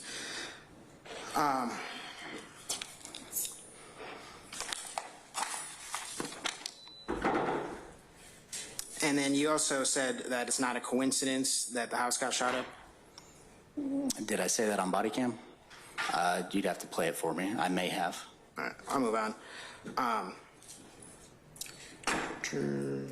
And you don't read Mr. Farley his Miranda rights at any point, correct? Asked and answered. Okay. Now, about that gun that you were talking about, so it's actually Mr. Farley that tells the officer that there's a gun on me without having to... Is that right? I don't know about that. Is that true? Is that what the body cam shows? He told us he had a gun, or did an officer pat him down and find a gun? Isn't it true that he told you he had a gun on him before he was patted down and the gun was found? I didn't. You'd have to play that for me. Your Honor, I'd have to see that. Okay, But so it would refresh your memory if I yes, say your body please. cam? Yes, please. I don't want to say something inaccurate. Is this another video, Mr. Menendez? Yes, Judge, but this one, I'm sure, this was the part that we were playing mistakenly before. So this is video 1? Yes, this is video that ends with X6039. X6039? Yes, B6TF. V6 what? B as in boy, 6 the number, T as in Tom, F as in Farley. And if you would just tell us what timestamp. Yeah, and it's around, I'm going to start it at 54 minutes and 58 seconds. And Your Honor, may I approach? You may.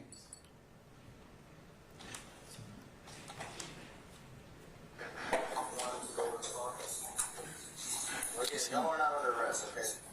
But the detectives, I'm sure, want to talk to you. All right? We're going to put you in a car. You said you got a gun on you? Yeah, it's in my name. For crying out loud. Can you rewind that real quick again? A couple more, like, right where he, yeah. Yeah, that's fine. What's your name? What's your brother's name? Yeah, that's Craig, right? Harlan's car?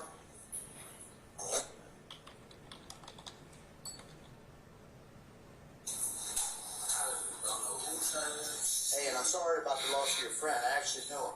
I talk to him a lot. Which one? Christian. Christian McMiller. I talk to him a lot. I'm sorry about your loss. He was a pretty cool guy. I talk to him at the gas station all the time. Yeah, it is. You don't think it's a coincidence? I know he hangs out here. Hello? Y'all think we're retarded?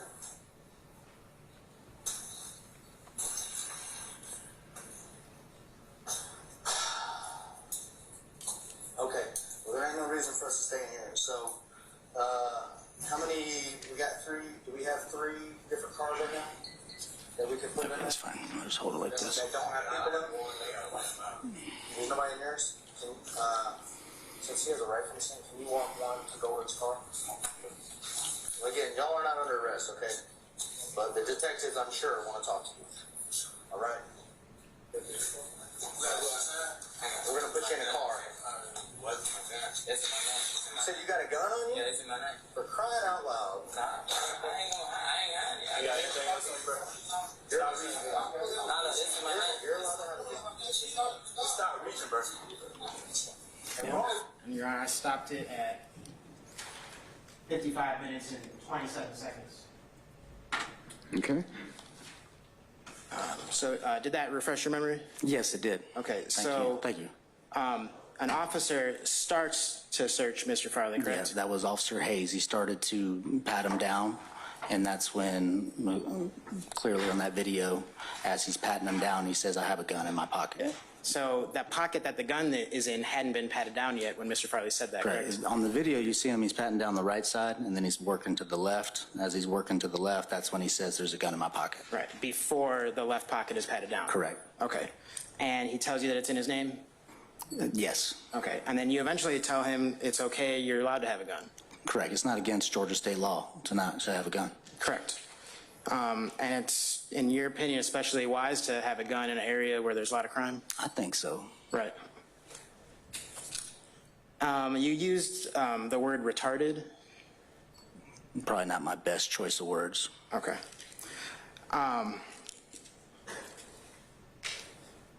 Turns out the gun actually is in Mr. Farley's name, correct? I don't know. Okay. I think whoever ran, I think it came back, no record, not on file, which means we don't know who it's registered to, but it's not stolen or anything. Okay. Not stolen? Correct. Not used in any kind of crime? Well, it'll say, correct. It said no record, not on file, meaning there's nothing associated with that weapon. Okay. There's no switch on it? No. Okay. That would be illegal? Yes. Okay. It's not been altered in any way? No. And it hasn't had the serial number removed? No. Okay.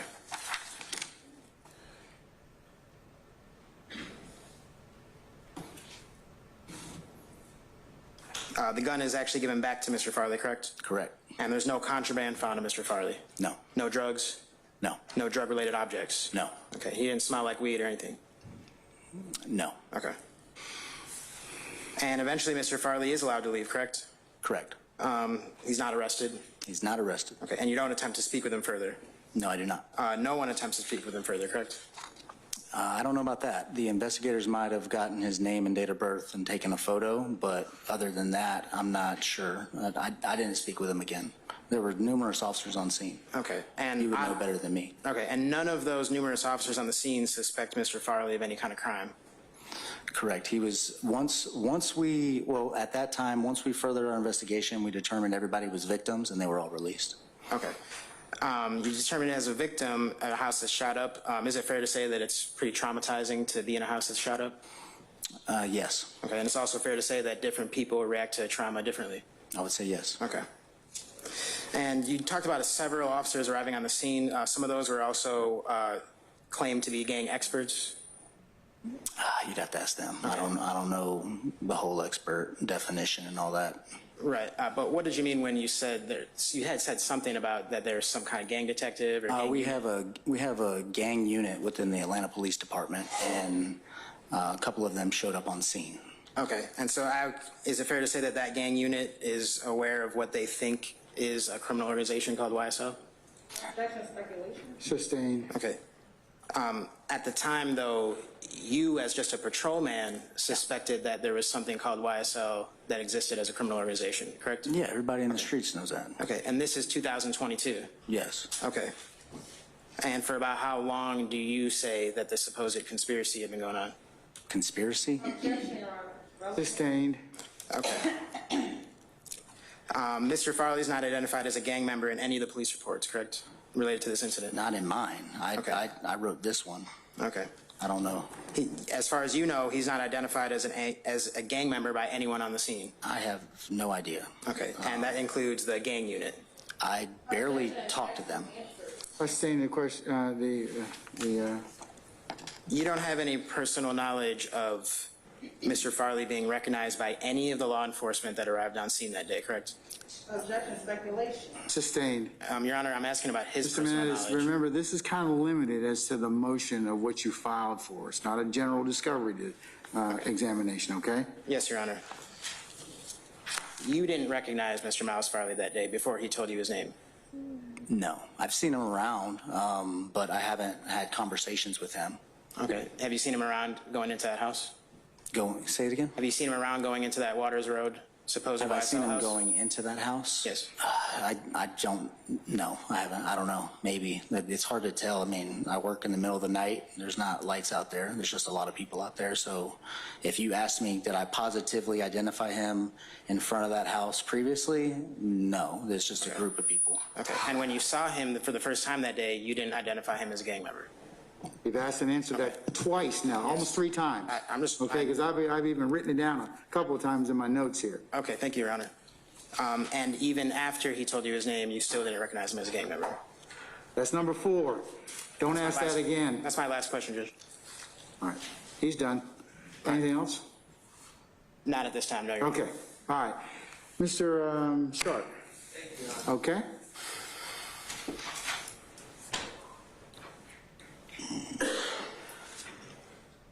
Police court. It's Officer Mercure. Yeah, Mercure. Mercure. Yep, Mercure. Okay, Officer Mercure. My name is Max Shard. How you doing, sir? I'm well. How are you? Good. I represent Shannon Stillwell.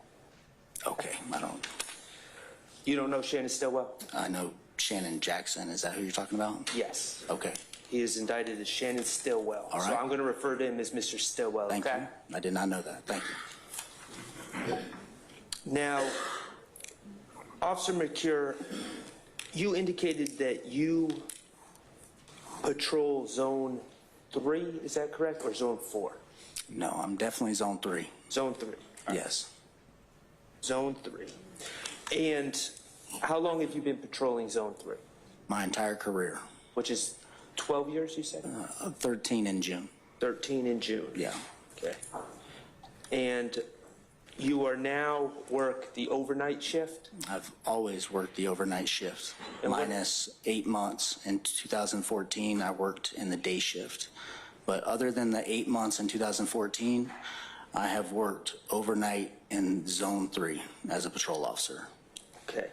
And how many, what are the hours of the overnight shift? 11 p.m. to 7 a.m. All right. How many officers on a typical night are on patrol in Zone 3? Well, that's an interesting question. You talking pre-2020 or post-2020? Let's talk about pre-2020. Pre-2020, we have 13 beats, 2 umbrella cars, a couple wagons. We're supposed to have probably about 17 people, roughly 15 people. Covering that zone overnight? Yes. Okay. And do you have specific areas within the zone that you're in charge of, or do all of the officers pretty much are responsible for the entire zone? No, we have specific areas. Okay, and what is your specific area? Well, I've been in Zone 3 for a long time, so currently my specific area is 312's beat, which is Cleveland Avenue, Jonesboro Road, Mount Zion. Those are the main roads throughout my beat. Okay. And how long have you been on that beat? So I was previously on that beat in that area between 2011 and 2015, splitting my time between Four Seasons, which is 308's beat, and then I went to Pittsburgh, which is another neighborhood, Mechanicsville, Lakewood. I went to Summerhill a little bit, but not so much, and I've been on that current beat for a little over 2 years now. When you say that current beat, you're talking about back on 312, yeah. The 312 beat. So about 4 years previously and then 2 years post 2020 that you've been on? Roughly, yes. Okay, so that's fair to say. 6 total years. That's fair. And you're on the 312 beat, approximately how many square miles is that? I don't know. I have no idea. I could show you a map. You want to see a map? How many beats are within Zone 3? 13. 13, okay. But they're not all sized the same, that's for sure. My beat's larger. Because it's more rural. Understood. Yeah. Would it be fair to say at this point, with 6 years experience on the 312 beat, that you are the senior patrol officer that's covered that unit? Or that's actually my rank. It's actually SPO, which stands for Senior Police Officer. So I am one of the senior officers on the midnight shift, yes. Okay. And as a patrol officer, you're not you told us you're not an investigator. You don't follow up on investigations. Correct. Okay, but you are the eyes and ears of the police force while you're on duty, correct? Eyes and ears in what sense? You look for crimes that are occurring. Kind of. So here's what we do. We answer 911 calls. We also look for traffic infractions. Command's real big on that. And then we look for suspicious people committing, like people walking down the street, maybe prowling at a closed business, which is pretty common on my shift. So we target, when I say target, first of all, we don't have a whole lot of time because we're answering a whole lot of calls. But we do enforce traffic enforcement if we see it right in front of us. We also enforce pedestrian traffic and things of that nature. But our primary responsibility is answering 911 calls. Okay, but when you're on duty, you're not sitting in a room waiting for 911 calls. You're driving around. We're driving around. I like to do a lot of drop-ins, which means I park at gas stations. I walk in. That's how I get to know everybody, and I enjoy that. That's why I stay out there. I like talking to everybody, specifically at the different businesses within Cleveland Avenue. Okay. Waters Road. How many days a week do you work your beat? We work 5 days a week, 8-hour shifts. Okay, so in 5 days on your beat, how often would you be on Waters Road? Well, I try to patrol every street on my beat, every shift. That's the goal. Okay. Yeah, and Waters Road runs right off Cleveland Avenue, so it's pretty easy to get to. But we have everything from vehicle break-ins to stolen vehicles to burglaries. So the majority of the crime is on Cleveland Avenue, but it does spread out from there. So I try to hit every street, and also apartment complexes on my beat especially. So from what you're telling me, from what I'm interpreting, yes, you've been on this beat for 6 years, the 312 beat, and typically, maybe not every day, but typically you would do at least one drive-by on Waters Road each beat. Each shift, you mean? Each shift, yes. Yeah, I would drive by. Yeah, exactly. All right. And you would observe what is going on in that neighborhood? Well, it depends. Sometimes I wave to them or whatever. I'll drive by, honk my horn or whatever. So it depends, but I would drive by different streets. Yes, that's part of my job description. Okay, great. And your rank is, and I'm not trying to ask again, Your Honor, but I'm just trying to get it right. Senior police officer. Police officer. Yes. In the 312B. Yes. All right.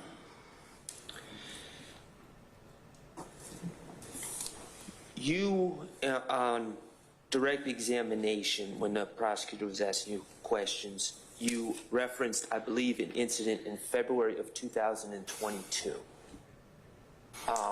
at a gas station. When you say incident, I believe you're talking about the conversation I had? Yes. Okay. It wasn't With really a Lamborghini. It wasn't really an incident. It's just a consensual police-citizen encounter where I'm just talking to somebody. There's no crime suspected. Actually, I was giving them a warning, like, hey, you got a legal window tint, Okay. So you can get pulled over for that, just so you know. So it was at nighttime. Yeah. And you saw this Lamborghini. Mm-hmm. And you approached. Yes, I got out of my patrol car and walked towards 5 Cleveland, which is a 24-hour food mart. The Lamborghini was parked right near the front door, probably 20 feet or so. Okay. Now, you indicated that what you talked about was window tint. Well, I walked up to the driver window, and I walked past the driver window, and I did shine my light to see how dark the tent was. And once I shined the light, the window rolled down, and then that's when I saw Mr. Williams in the passenger seat, and he was just pointing inside the store, saying the driver's in the store, the driver's in the store. And that's when I said, okay, well, that's fine. I'm just letting you know your window tint's pretty dark. And then... Okay. Did you measure the window tint? No, I didn't measure it, but it's very, I have a window tint meter. I know how dark window tint is supposed to be based visually. If you can't see 2 inches inside the car, that's basically limo tint. That's what we're looking at here. So. Did you use the window tint meter? No, I did not. No, there was no, no, I did not do that. Okay. Yeah. And prior, you indicated that you knew who Mr. Williams was at the time of that interaction? I didn't initially know he was in the car until he rolled down the window, right. But I knew of him, yes. And did you recognize him? Yes. Okay. Did you get his identification? No. Okay. Were you wearing body camera for this interaction? I was wearing body camera. It was not recording. Who is in charge of starting the recorder? So I hit record whenever I get dispatched to a 911 call or an incident unfolds. Since this wasn't any criminal activity, this is just me walking to the store or walking to the front door, and the window rolls down. So I see an opportunity to let them know, hey, your window tint's illegal, but I didn't start my body camera for that interaction. So it's not on body camera, and you never looked at a driver's license? That's correct. I never asked for one either. And who was the driver of the car? I have no idea, because so what happened was, so I was telling Mr. Williams about his window tint. At that time, are you still listening? Oh, yes, sir, I'm sorry. Okay. I am listening. Okay, I didn't know. So he's not listening. I'm listening. Oh, well, you're looking away. So anyway, Christian McMiller comes out, and that's when he starts telling me, hey, yeah, we're going to a concert, and I'm like, okay, well, get the window tint fixed. And he's understood. And actually, Christian, he pulled up his phone. I said, look, type in this. I said, type in OCGA window tint. He put it in his phone, and he pulled up the code section. And we sat there and talked, me and Christian, because he was like, it was a kind of a fun conversation. But while I was talking to Christian, that's when the driver got in the car, which is no big deal, but he got in the car. But what caught my attention is that they sped away down Waters really fast. So that's when I was like, well, let me just see where they go. I didn't try to perform a traffic stop, but I did pay attention where the taillights went and where they turned. And once I saw him turn into the driveway at 2830 Waters Road, he pulled behind the house. I was like, all right, well. Why was it interesting to you to go see where they went? Because first of all, it's very odd to see a Lamborghini at that hour, 1 o'clock in the morning. I know these guys are, how do I phrase this? So to me, it was interesting because that's unique. You don't typically see Mr. Williams on Cleveland Avenue at 1 o'clock in the morning. He's telling me they're all going to a concert, 5 Cleveland, which is a 24-hour food mart. There's probably 10, 12 people that were hanging around Mr. Williams that had various tattoos, said slime and YSL and all these different things on them. So that's why I found it interesting, because I know of the YSL What were the government names for those individuals? Oh, I do not know. Okay.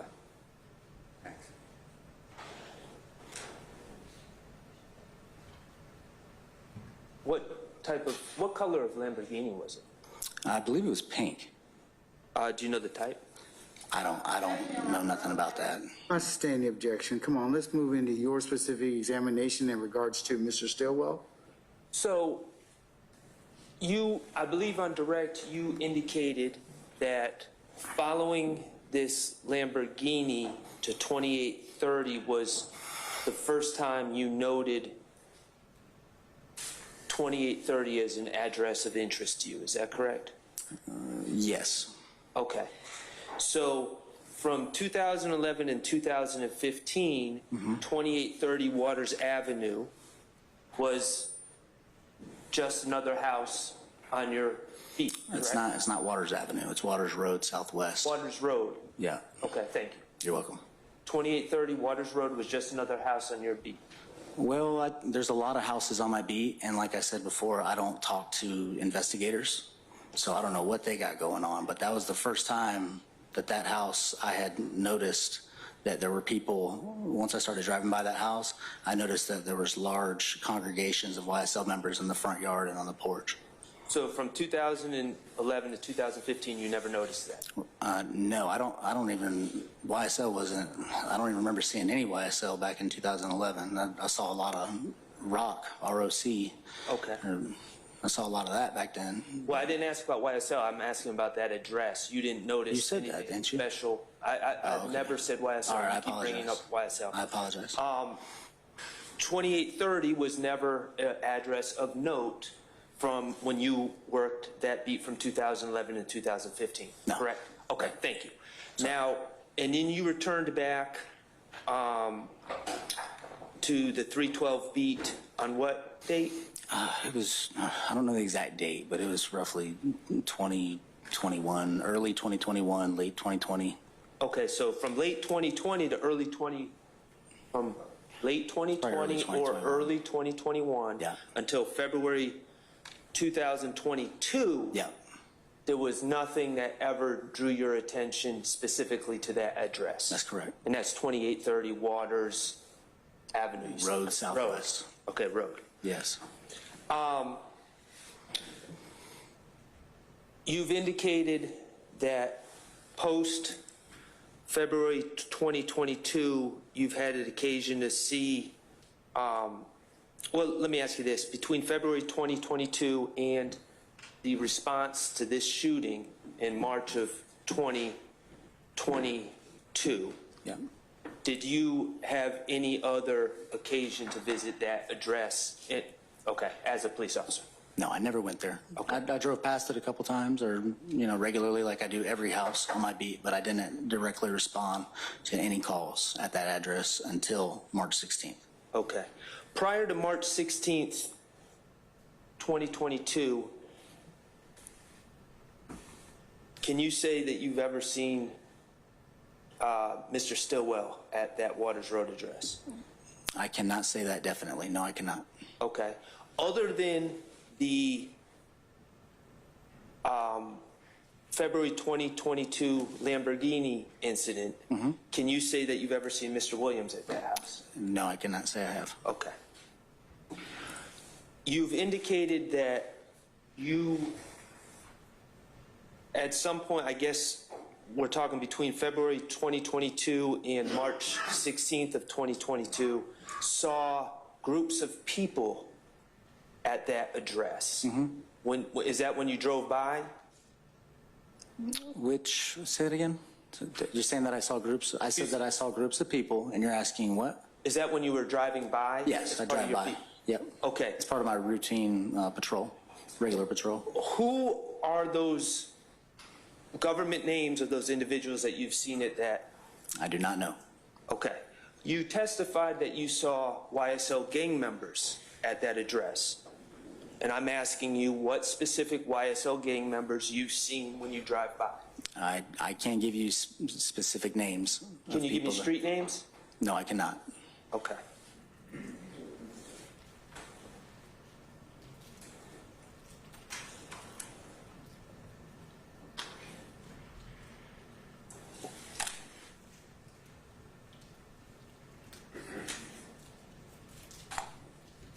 Who owns that address?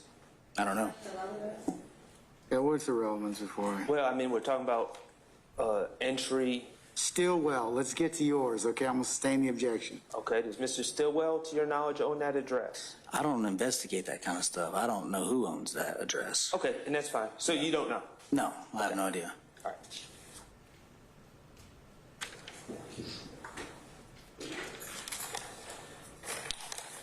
Okay. Officer, were you the first officer that responded on March 16th of 2022? Yes. Gotta listen, he has testified that already. Okay, Your Honor, I'm the third person to ask, and I have to be able to. You have, because this is what makes examinations elongated.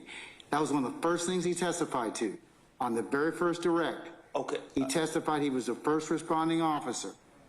And Your Honor, with all due respect, I have him on cross, and I'm trying to direct him. Listen, I'm asking. I've listened, Judge. Then you wouldn't ask the question again. Well. Then it's asked and answered, right? I disagree, but okay. Well, don't ask the question again. Oh, I wasn't going to. I was just going to ask it that one time. With respect to the questioner, Your Honor, with respect, we have the questioner. What is your name for the purpose of the record? Carrington Matthews, on behalf of my claim is Huey, Your Are you? Do you have anything to do with this particular examination? Your Honor, to the extent that. Then you can examine next if. The state will be objecting to anyone else that's. Yeah, so, in fact, you're not part of this particular examination, so please be seated, Mr. Matthews. You didn't file a motion. You're not part of it. I thank you for your inquiry. Mr. Short, I'm just telling you, if the question has already been asked, meaning the response, then please don't ask the question again until this, that's all I'm saying to you. Okay? Okay, I understand, Your Honor. Okay. Okay. Let's just move on. Sir, do you know what time you arrived? What time I arrived? Yes. I was dispatched at 12:08. We got there probably within 1 minute or two at the most, probably. Okay. When you say we, you were with a partner? I was not with a partner, but I was the first on scene, but other officers arrived on scene maybe seconds after me. Okay.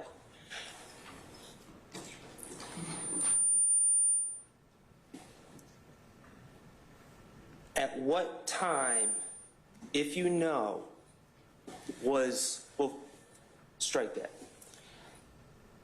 You testified to entering the crawl space. How was entry into the crawl space made?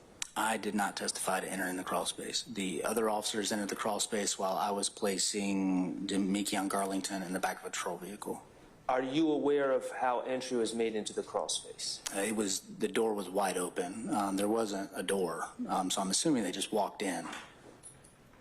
Wait, okay. Mr. Short, could you please get to your particular individual? Remember, these are statements, okay? Okay, so if you could focus in on that, because they're not really relevant. They may be relevant for information, but not for the purpose of the motion, okay? Your Honor, I'm merely following up on questions that were already asked. Topics that were already discussed by the state in their I'm the person that's going to resolve the motion. So I need to know, what did your client say that is subject to being, for the purpose of the motion, for the examination? To the circumstances of him being taken into custody. Him, your client. Yes. So let's ask about your client. Not everybody else, your client. Okay, where was my client found? He was found in the crawl space. Okay. Your How client's was Shannon entry? Jackson, right? How was entry made into the crawl space by law enforcement? They walked in. Okay. Is that an exterior door, or did they walk through the house to get to the crawl space? It's say that again? Did they walk? An exterior door, or was entry made through the house? Now, the crawl space and house were completely separate from, there wasn't an entry into the house made. The door was open and they walked in. And how many officers, to your understanding, if you know, entered the crawl space to apprehend Mr. Stillwell? There were several officers calling out police for about 20, 30 seconds to a minute, I imagine they were saying. The officers were saying, and no one responded, so they went in. I want to say it was 2, maybe 3. Do you know their names? I can't say for certain, but maybe you could find it on the body cam and you know who they are. But I don't, because there was a lot of officers out there. There was some, I can tell you the officers that were on scene. Which ones actually went into the crawl space, I do not know. Okay. Were you in a position where you observed anything that happened in the crawl space? No, I was, like I said before, I was placing Demikion Garlington in the back of a patrol vehicle, and then by the time I came back, that's when they said they had found Shannon Jackson and was named Craig White. And did you see Mr. Jackson in handcuffs? Yes, because ultimately he was placed in the back of a patrol car. Okay. Are you the person that placed him in the back of the patrol car?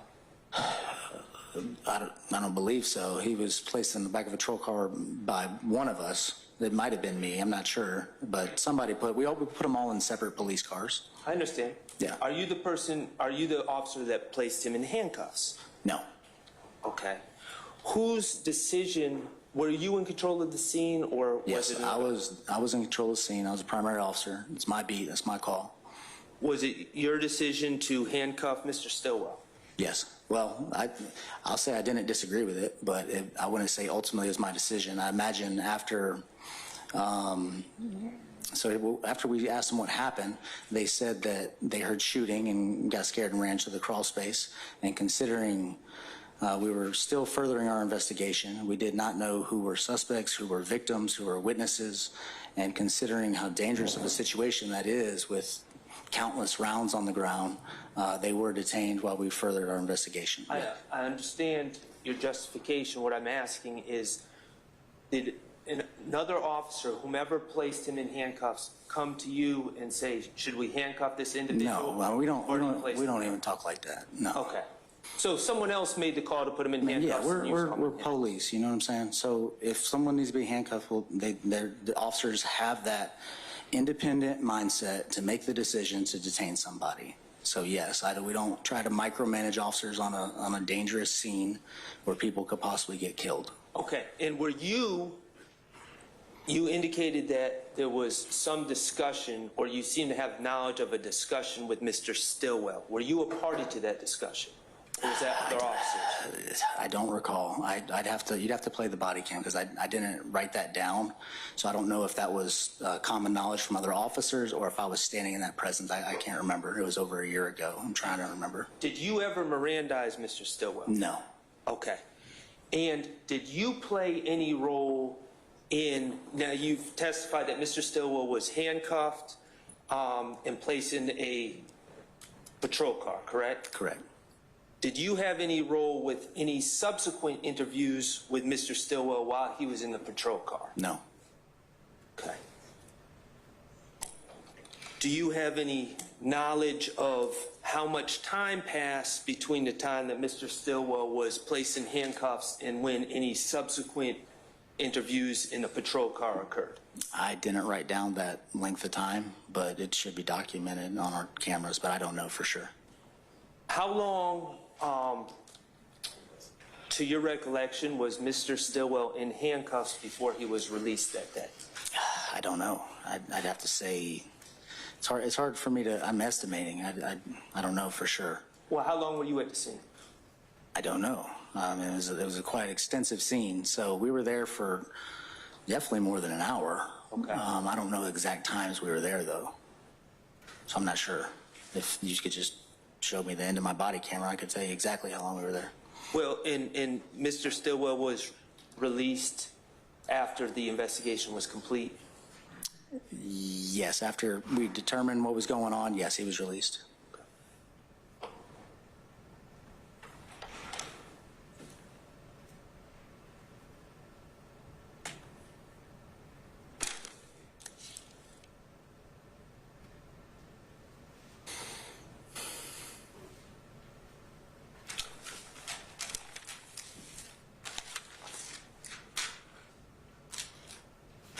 That's all I have. Thank you. All right, thank you. All right, any redirect on behalf of the state? Yes, Your Honor. Your Honor, are the other attorneys going to be allowed to cross examine? No, because you didn't file in this motion. I thought we were told that all the defense counsel were automatically joining all the motions. Not unless it pertains to your client. So, Your Honor, state would object to anyone. Yeah, I mean, unless you filed a motion to enter this particular motion, or you filed your own motion like Mr. Sharp did, as well as Mr. Farley, no, you're not going to be permitted to ask any questions. but other motions were automatically joined? That depends on the motion. I mean, I think for example, Mr. Steele included all of you on his motion for the double jeopardy. But it's not just a matter, you're not all joined just for shucks and giggles and because you filed a motion. You have to have some nexus to the motion. Okay, well. And did you file a motion, Mr. Abt? No. Okay, well then. I was under the impression from the court that we did not need to file a specific. No, you got to file a motion, sir. Your Honor, Mr. Epps' client wasn't even present on March 16th. Yeah, I mean, you file a motion, Mr. Abt. I am duty bound to go ahead and listen to that, but right now, no. So I cannot cross-examine this. File a motion. Then if he's subject to being examined, you can go ahead and examine him at that point in time. Not today. Yes. Just Suri Chad on behalf of Mr. Dorsey. I was under the impression that the Bruce Harvey rule applies. We either are automatically in unless we opt out. And if that's the case, I did, and I think Mr. Absberg as well filed a motion to adopt all of their motions. And if the state is saying it doesn't apply to my client, then that's great because it doesn't apply to my client. But I do believe they're going under the theory that under RICO, the statements that were done by Mr. Stilwell, any statements that were done by Mr. Farley, any other statements, they're going to try to use them against my client under count one. If they will give a special limiting instruction to the jury saying, this stuff does not apply to Mr. Dorsey, I am perfectly fine. I have no questions. If they're going to use this as part of their count one case in chief, I do have some questions. And just for the record, Your Honor, we did file a motion adopting all of the defense lawyers' motions. When did you file it? I don't have it with me, but I believe it's 8:35. Your Honor, I think the main issue here is that Mr. Stilwell as well as Mr. Farley filed motions to suppress statements which are individual rights. And that's where I'm kind of lost, Mr. Abt and Mr. Jimenez, is that these statements pertain to these individuals. They're not being sought to be used in count one. Other statements may, but I don't believe that these two statements are. So. I don't know what the statement in its case. I don't know either. I don't know what statements there are because nobody's told me as of yet. Right. But I would assume that because there was a RICO indictment and a gang indictment, and that certain rules of evidence as a result are modified by those to introduce evidence against my client as part of a conspiracy. For example, there are changes to the hearsay rules. That this evidence from this particular incident could, in theory, be used against my client, which is why we joined in all of the other defense motions. But if Your Honor is telling me I need to file a separate particularized motion to recall this witness, I will do that. Your Honor, I just want to direct the court to two cases that's directly on point with this issue at hand. Madam? Yes, Your Honor. First, the state would like to direct you to Alderman v. United States, which is 394 U.S. 165, which suggests that in a co-conspirator case, the established principle is that suppression of the product of a Fourth Amendment violation can successfully be urged only by those whose rights were violated by the search itself, not by those who are aggrieved solely by the introduction of damaging evidence. Co-conspirators and co-defendants have been accorded no special standing. Therefore, in this particular matter, the only individuals who have standing to cross this officer would be Mr. Stillwell and Mr. Farley, not the other co-conspirators in this case, Your Honor. Yeah, I mean, I think you have to follow motion, Mr. Abt. I mean, I understand what you're saying by adopting all other motions, but I do think you're going to have to file a particularized motion because I don't believe your client's going to have standing on that issue. But I could be wrong, and if I'm wrong, you file it. Certainly, you know, it won't be the first time I'm wrong, and we'll certainly call Officer McCure back for examination. Same thing with you, Mr. Jimenez. Anybody else that thinks they have standing in order to cross this particular officer, file a particularized motion. What was the other case, madam, you were going to give me for me to look at? Sure, Your Honor. The other one is United States v. Padilla, 508 U.S. 77, 1993, which also says it has long been a rule that a defendant can urge the suppression of evidence obtained in violation of the Fourth Amendment only if that defendant demonstrates that his Fourth Amendment rights were violated by the challenge, search, or seizure. As long as the state doesn't intend to introduce any of this evidence against my client, the state chief, I'm fine, not cross the zoning ordinance. But if the state intends to introduce this evidence to try and prove a conspiracy that involves my client, and I think my client has a Sixth Amendment right to cross-examine this witness. It does. That's what Alderman says. He does not. Yeah, I think you need to take a look at Alderman, Mr.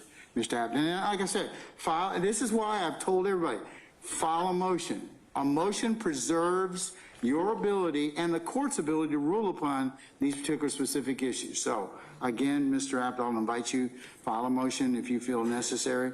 And like I said, if I'm wrong, I'll go ahead and we'll recall Officer McCure, and I'll let you examine him. But right now, I'm not inclined to do it. And so is our motion that we previously filed adopting the defense motions, is that motion then denied? I don't know. Is it? I mean, I don't know. I mean, I don't know. Listen, I don't know because I don't know what you're asking me to rule upon. It depends on the individual motion that's been filed. Yeah, I mean, okay. Well, and for the record, I would probably only have 3 or 4 questions to solve. I understand. Lawyer, 3 or 4 questions means about 30 minutes. Especially, I mean, I've tried cases with you, Mr. Abt, so I mean, I don't want to call you out, but, you know, no.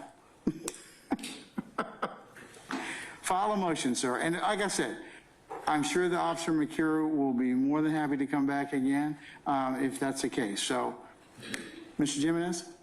Just wanted to point out that I do believe Alderman and Padilla are not dealing with the racketeering statute. They're just dealing with co-conspirators and maybe people snitching on each other or using statements against one particular crime. We're not dealing with RICO. Just wanted to make that distinction. Now, if the state does have any case law for us to review that deals with this, particularly with count 1, then we have to look into that. Like I said, and this is why it's important for everyone to file a motion so that this issue can be properly presented before the court. I mean, I don't have any heartburn with you all doing that, but just particularize it and see what you all think, and then I'll take a look at it. Okay. All right. Anything else? Yes, Your Honor. Officer McCure, just a few follow-ups. Okay. Going after what Mr. Shar just asked you about who placed Mr. Stillwell into handcuffs, regardless of who placed him into handcuffs, was Mr. Stillwell under arrest when he was brought from the crawl space? No, it was not. Okay. And was he detained solely because of officer safety and to further your investigation? That's correct. Right. Now, going back to some questions that Mr. Manetta's asked you, I think before the lunch break, when you looked inside of the home and saw the foot, yes, it's going to take you back.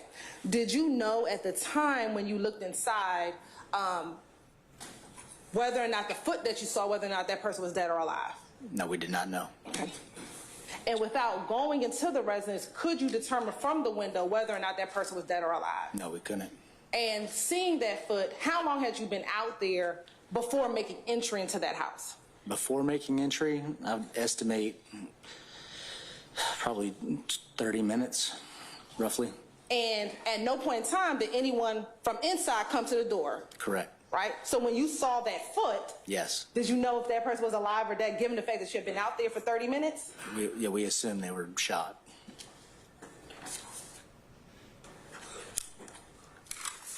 And was that because the number of bullets that you saw, did that factor into your decision of whether or not you thought? Sustain. Okay. Got him on direct.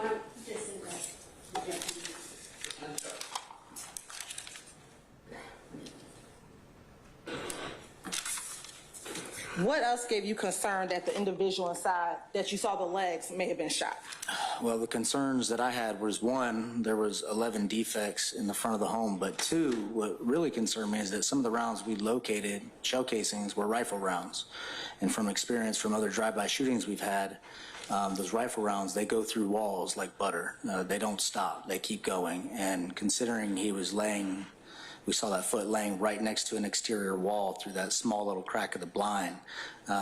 We all had serious concern that that person had been shot, which is why Sergeant Suazo immediately kicked in the door after we made that discovery. And in your experience as a patrol officer, are you personally aware of any incidents where a home was shot up and someone was inside? Yes. And they were deceased? Tell the court briefly about that. Real briefly, we had a drive-by shooting several years prior where the incorrect home was shot up. It was an elderly man who lived there by himself, and we did not make entry, and he was found deceased the next day from gunfire from a drive-by shooting. And did that incident occur prior to this March 16th? Yes, several years prior. Now, Mr. Manetta's played for you, to refresh your memory, a few body cam clips. Correct. In that body cam clip, when he was refreshing your memory, did you hear yourself say, "Y'all are not under arrest, but I'm sure the detectives may want to speak with you"? Yes, I did say that. And did you also hear at another point in time in that when your memory was being refreshed, "Don't empty their pockets because they are not under arrest"? I sustain the objections to form. You can rephrase, madam. Was there any comments about going into their pockets from the video that was refreshed by Mr. Farley? Yes, there was. Since I was in charge of that scene, I wanted the officers to know, do not go in their pockets because they are not under arrest. And if you can recall, from the time that both Mr. Farley and Mr. Stillwell were detained, about how long was their period of their detention before letting them go? Your Honor, I asked that, he did not. Yeah, I still don't know. Hold on. I sustain the objection. Okay. I sustain the objection. Can I ask this, was it less than 2 hours? No. He doesn't know. So I think he testified earlier from the court's recollection, he was on scene at least an hour.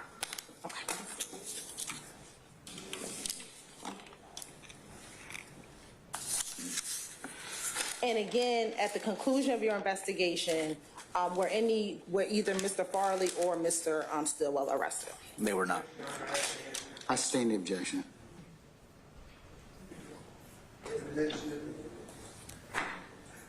Your Honor, I just have one follow-up. Really? Just one? Just one. Okay, we'll see. In the conversations that you had with Mr. Farley on the couch about him not being under arrest, was Mr. Stillwell present for those conversations? No. Okay, thank you. Your Honor, I'll be very brief as well. And I had one question. But you better tell Max to ask it for you. I tried. Is one examiner per witness. Now, you say that it was said that do not go into their pockets because they're not under arrest? Yes. But earlier you did testify that someone did start going into Mr. Farley's left pocket, right? I didn't say they were going into it. I said they were, there's a difference between going into someone's pocket and starts pulling out everything and feeling if there's weapons inside those pockets. Okay, so he patted it down? He patted it down. Okay, yeah. while he's in handcuffs? Yep. And there's guns out? Say that again? Your gun was visible? My gun is on my duty belt. So, yes, your gun was visible? Yes. Okay, and you're in uniform? Yes. All right, those are my questions, Judge. Okay, any further examination of Officer McCure? Nothing from the station. Can we excuse Officer McCure for purpose of the motion? Yes. All right. Officer McCure, thank you for your patience with us. All right. Please don't discuss your testimony with anybody except the attorneys in this case, okay? Okay, yes, sir. All right. Thank you, sir. All right, thank you. Thank you, Judge. Can we recess in place like 2 minutes or less? No. Is it for you? Really quick. Is it for you? Yeah. What were you doing the last time we were recessing? Uh-huh. Were you talking to Mr. App and running and strategizing? Absolutely not. Of course you can. Of course we'll recess in place. Okay.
Deputy Ingram?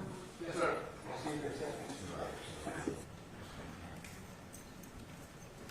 Silton. Yes. Ms. Bernard.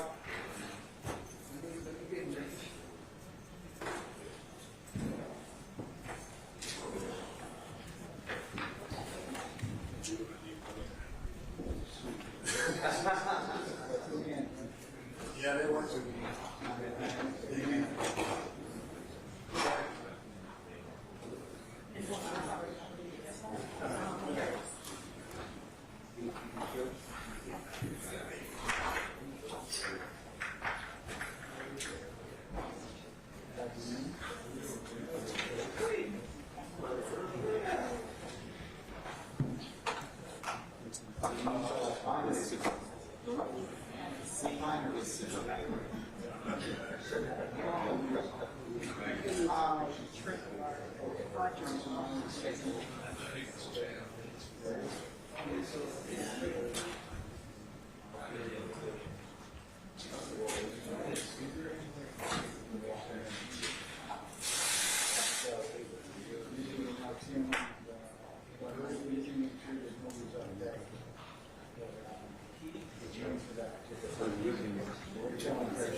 Yes, it's really nice.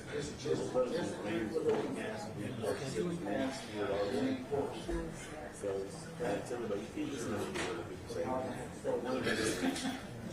This is it's 6%. And all day long.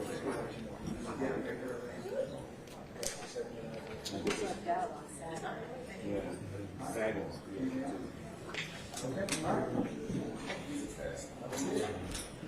Yesterday was really nice.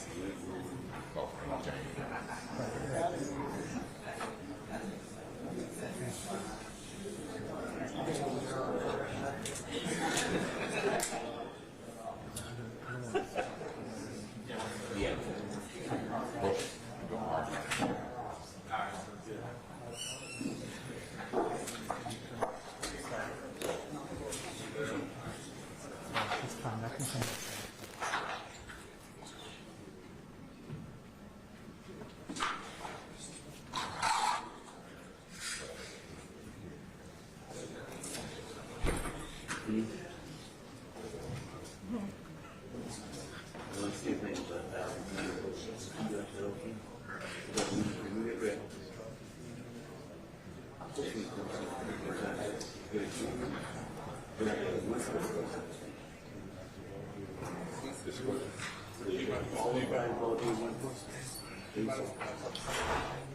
Did you not see? Did you just?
Hey, Mr. Steele and Ms. Love, can I see you for a second, please?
He did.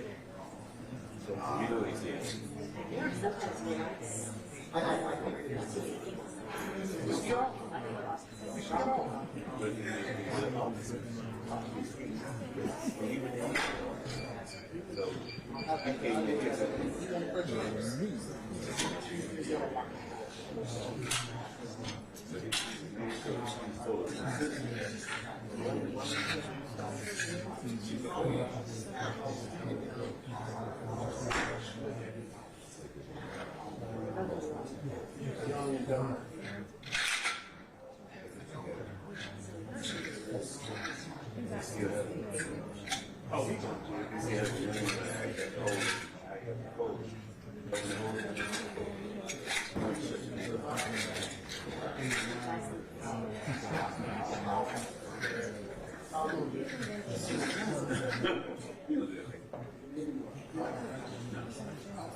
All right, sweetheart. Well, listen, you were my lady.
All right, folks, if you could start your way back to your seats, if you wouldn't mind, please.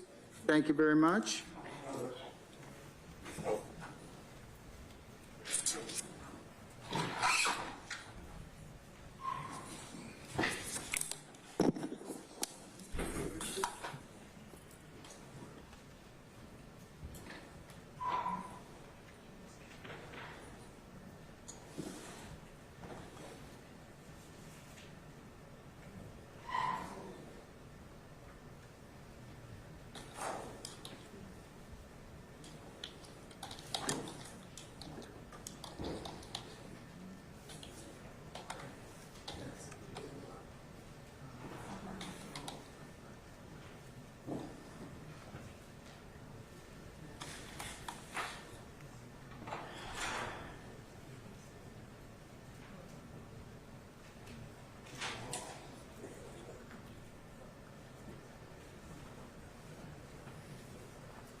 Okay, let me ask a question, Mr. Short and Ms.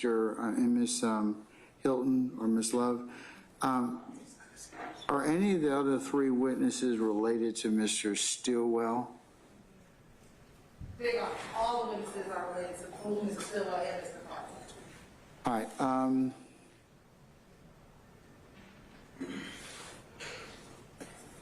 Is it possible for us to, because we've kind of, it took much longer than today as it usually does with witness examination, and I think that we have, we were supposed to gather on the 19th at 2 o'clock for Mr. Stillwell's motion. Which motion was that, Mr. Sharp? I think you have. I have several, the evidentiary one is a motion to suppress.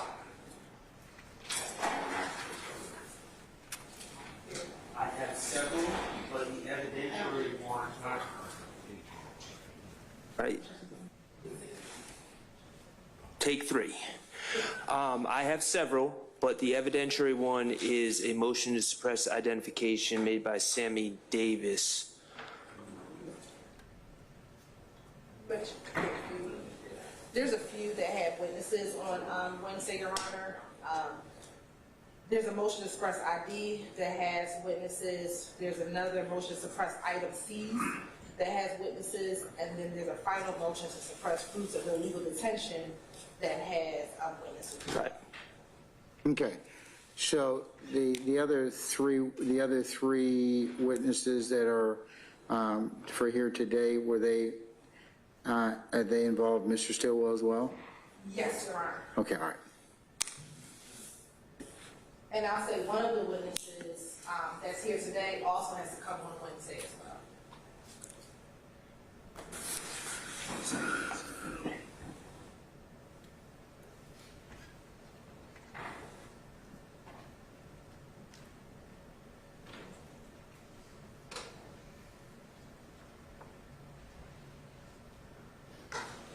All right, I tell you what, then let's, because of some scheduling, Mr. Short and Ms. Hilton and Ms. Love, my suggestion is that we continue these motions that we're currently doing on Wednesday. That would be Wednesday. We had planned on anyways Wednesday at 2 o'clock. We could commence at that time and just continue. And then we could follow that by, since I am rescheduling Mr. Williams' 2 discovery motions and motions in limine, due at the request of counsel, I could go ahead and we could just continue those. In fact, we actually, because I was accommodating Mr.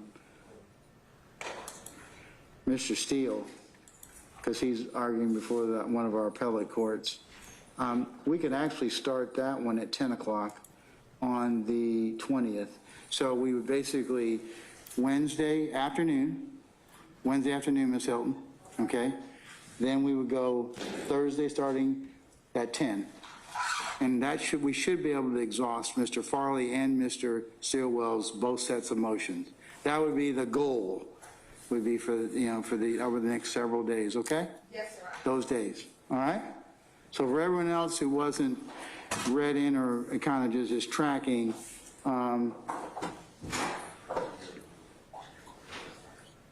yeah, Friday.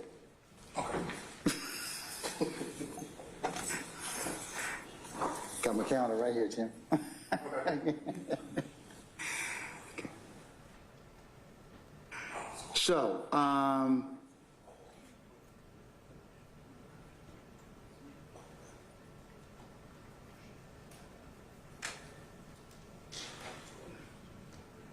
So, councils, just a review. Tomorrow is an administrative day. And then the 19th, we will commence starting at 2 o'clock, and we will continue with Mr. Farley and Mr. Stillwell's motions. And then the 20th, we will start at 10 a.m., and we will go through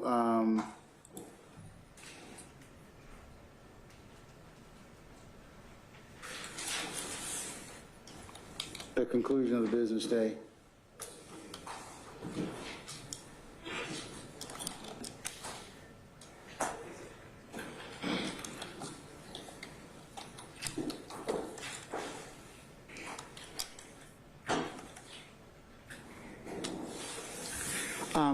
I will, Mr. Steele and Ms. Love and Ms. Hilton, the motions that were supposed to be heard, Mr. Williams, 2 discovery motions and the motions in limine. I will get with you all. I would say that we talk about it the week of the 15th of May, along with, so we can schedule your planning days, and I can go ahead and we can kind of forecast the calendar into June, and we can kind of get that taken care of, all right? Yes, sir. So I will rely upon you all and Mr. Kearns, my court staff attorney, to go ahead and just remind me so we can reschedule those accordingly, okay? And Your Honor, with Mr. Williams, there is that plea in bar. Would you hear it on? Why are you trying to mess up my schedule, Ms. Hilton? I'm just kidding. Didn't I set that already? Okay, that's supposed to be today. That was supposed to be today, but I haven't been able to get to it. So let's see how much time I have remaining on the next couple of days. Mr. Steele, I'm sure you're ready. Is that correct? It's argument. There's no witnesses, correct? Yes, sir. Okay, so let's hold on that one. Can we hold on that one, Miss Hilton? Yes. And let me just see how long, see if I can kind of get to it, or maybe I can just do it. How long do you think it'll take, Mr. Steele? I would say, Your Honor, at least half the day. Say about 2.5 hours to 4 hours. Argument? You're not going to call any witnesses, right? Right. You're going to assume I've read everything, okay? And I will have read everything, and I've read it once already, but so. Just so I'm clear, Your Honor? Yes. Is that Mr. Steele's estimate for his argument? Yeah, I was about to say, I said, Mr. Steele, there's not a, if it's legal argument, you can assume I've read everything. And will have read everything probably again by that time. Okay. Okay, so Thank you, Your Honor. to that extent, I think we can probably streamline it a little bit. I'm not trying to cut down your argument, gentlemen, but not the first plea and bar argument I've heard, but certainly if there's anything else I need to kind of just be brought my attention to, but you can assume I will have read everything by that time, okay? Yes, sir. All right, and let me just see how far we get to it, okay? And I'll just see where we go from there, okay? Yes. All right, so be prepared, and, I would say we probably, depending upon how things go, you should be prepared Wednesday or Thursday to argue that, okay? Yes, sir. Okay, all right, we'll just see if we get to it, we get to it. If not, I'll reschedule it.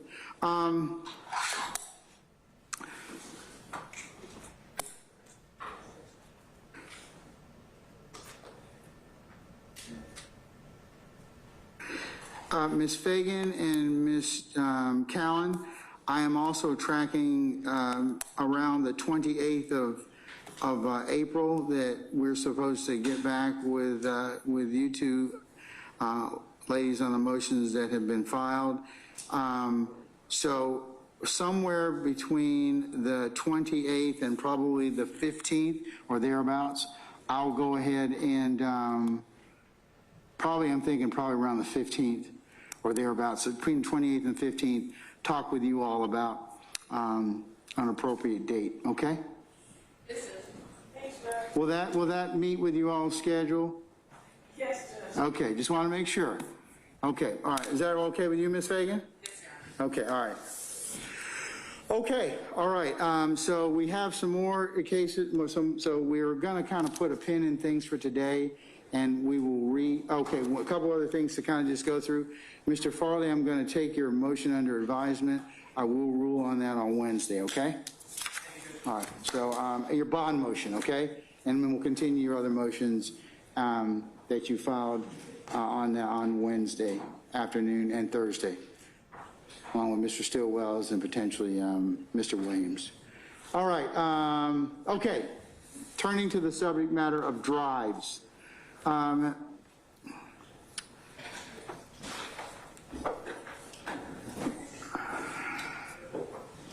Mr. Jimenez? I'm sorry, no. Mr. Jimenez, has your IT firm gone ahead and screened the drives and do they have all the questionnaires on it? I did, verify that all the questionnaires were there, and I haven't looked at all the individual pages to scan properly, but the file is there and they all work.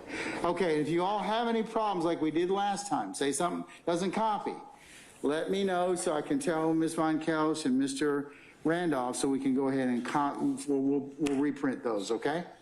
So if there's any issues of incompleteness, and remember, we also, I believe that Ms. Von Kels did not include those people that have been excused. So, all right. Any issues to the drives or any other ministeria? Drive first. Everybody got a drive. Well, let me just run the table. Make sure you got a drive, okay? All right. Mr. Partridge, you have a drive? Yes, sir. Mr. Boss and Mr. Short, you have a drive? Yes. Mr. Benetis, you have a drive, sir? Yes, Your Honor. Mr. Steele, you have a drive? Yes, sir. Ms. Fagan, you have a drive? Yes, sir. Mr. Abt, you have a drive? Yes, Your Honor. Mr. Matthews, you have a drive?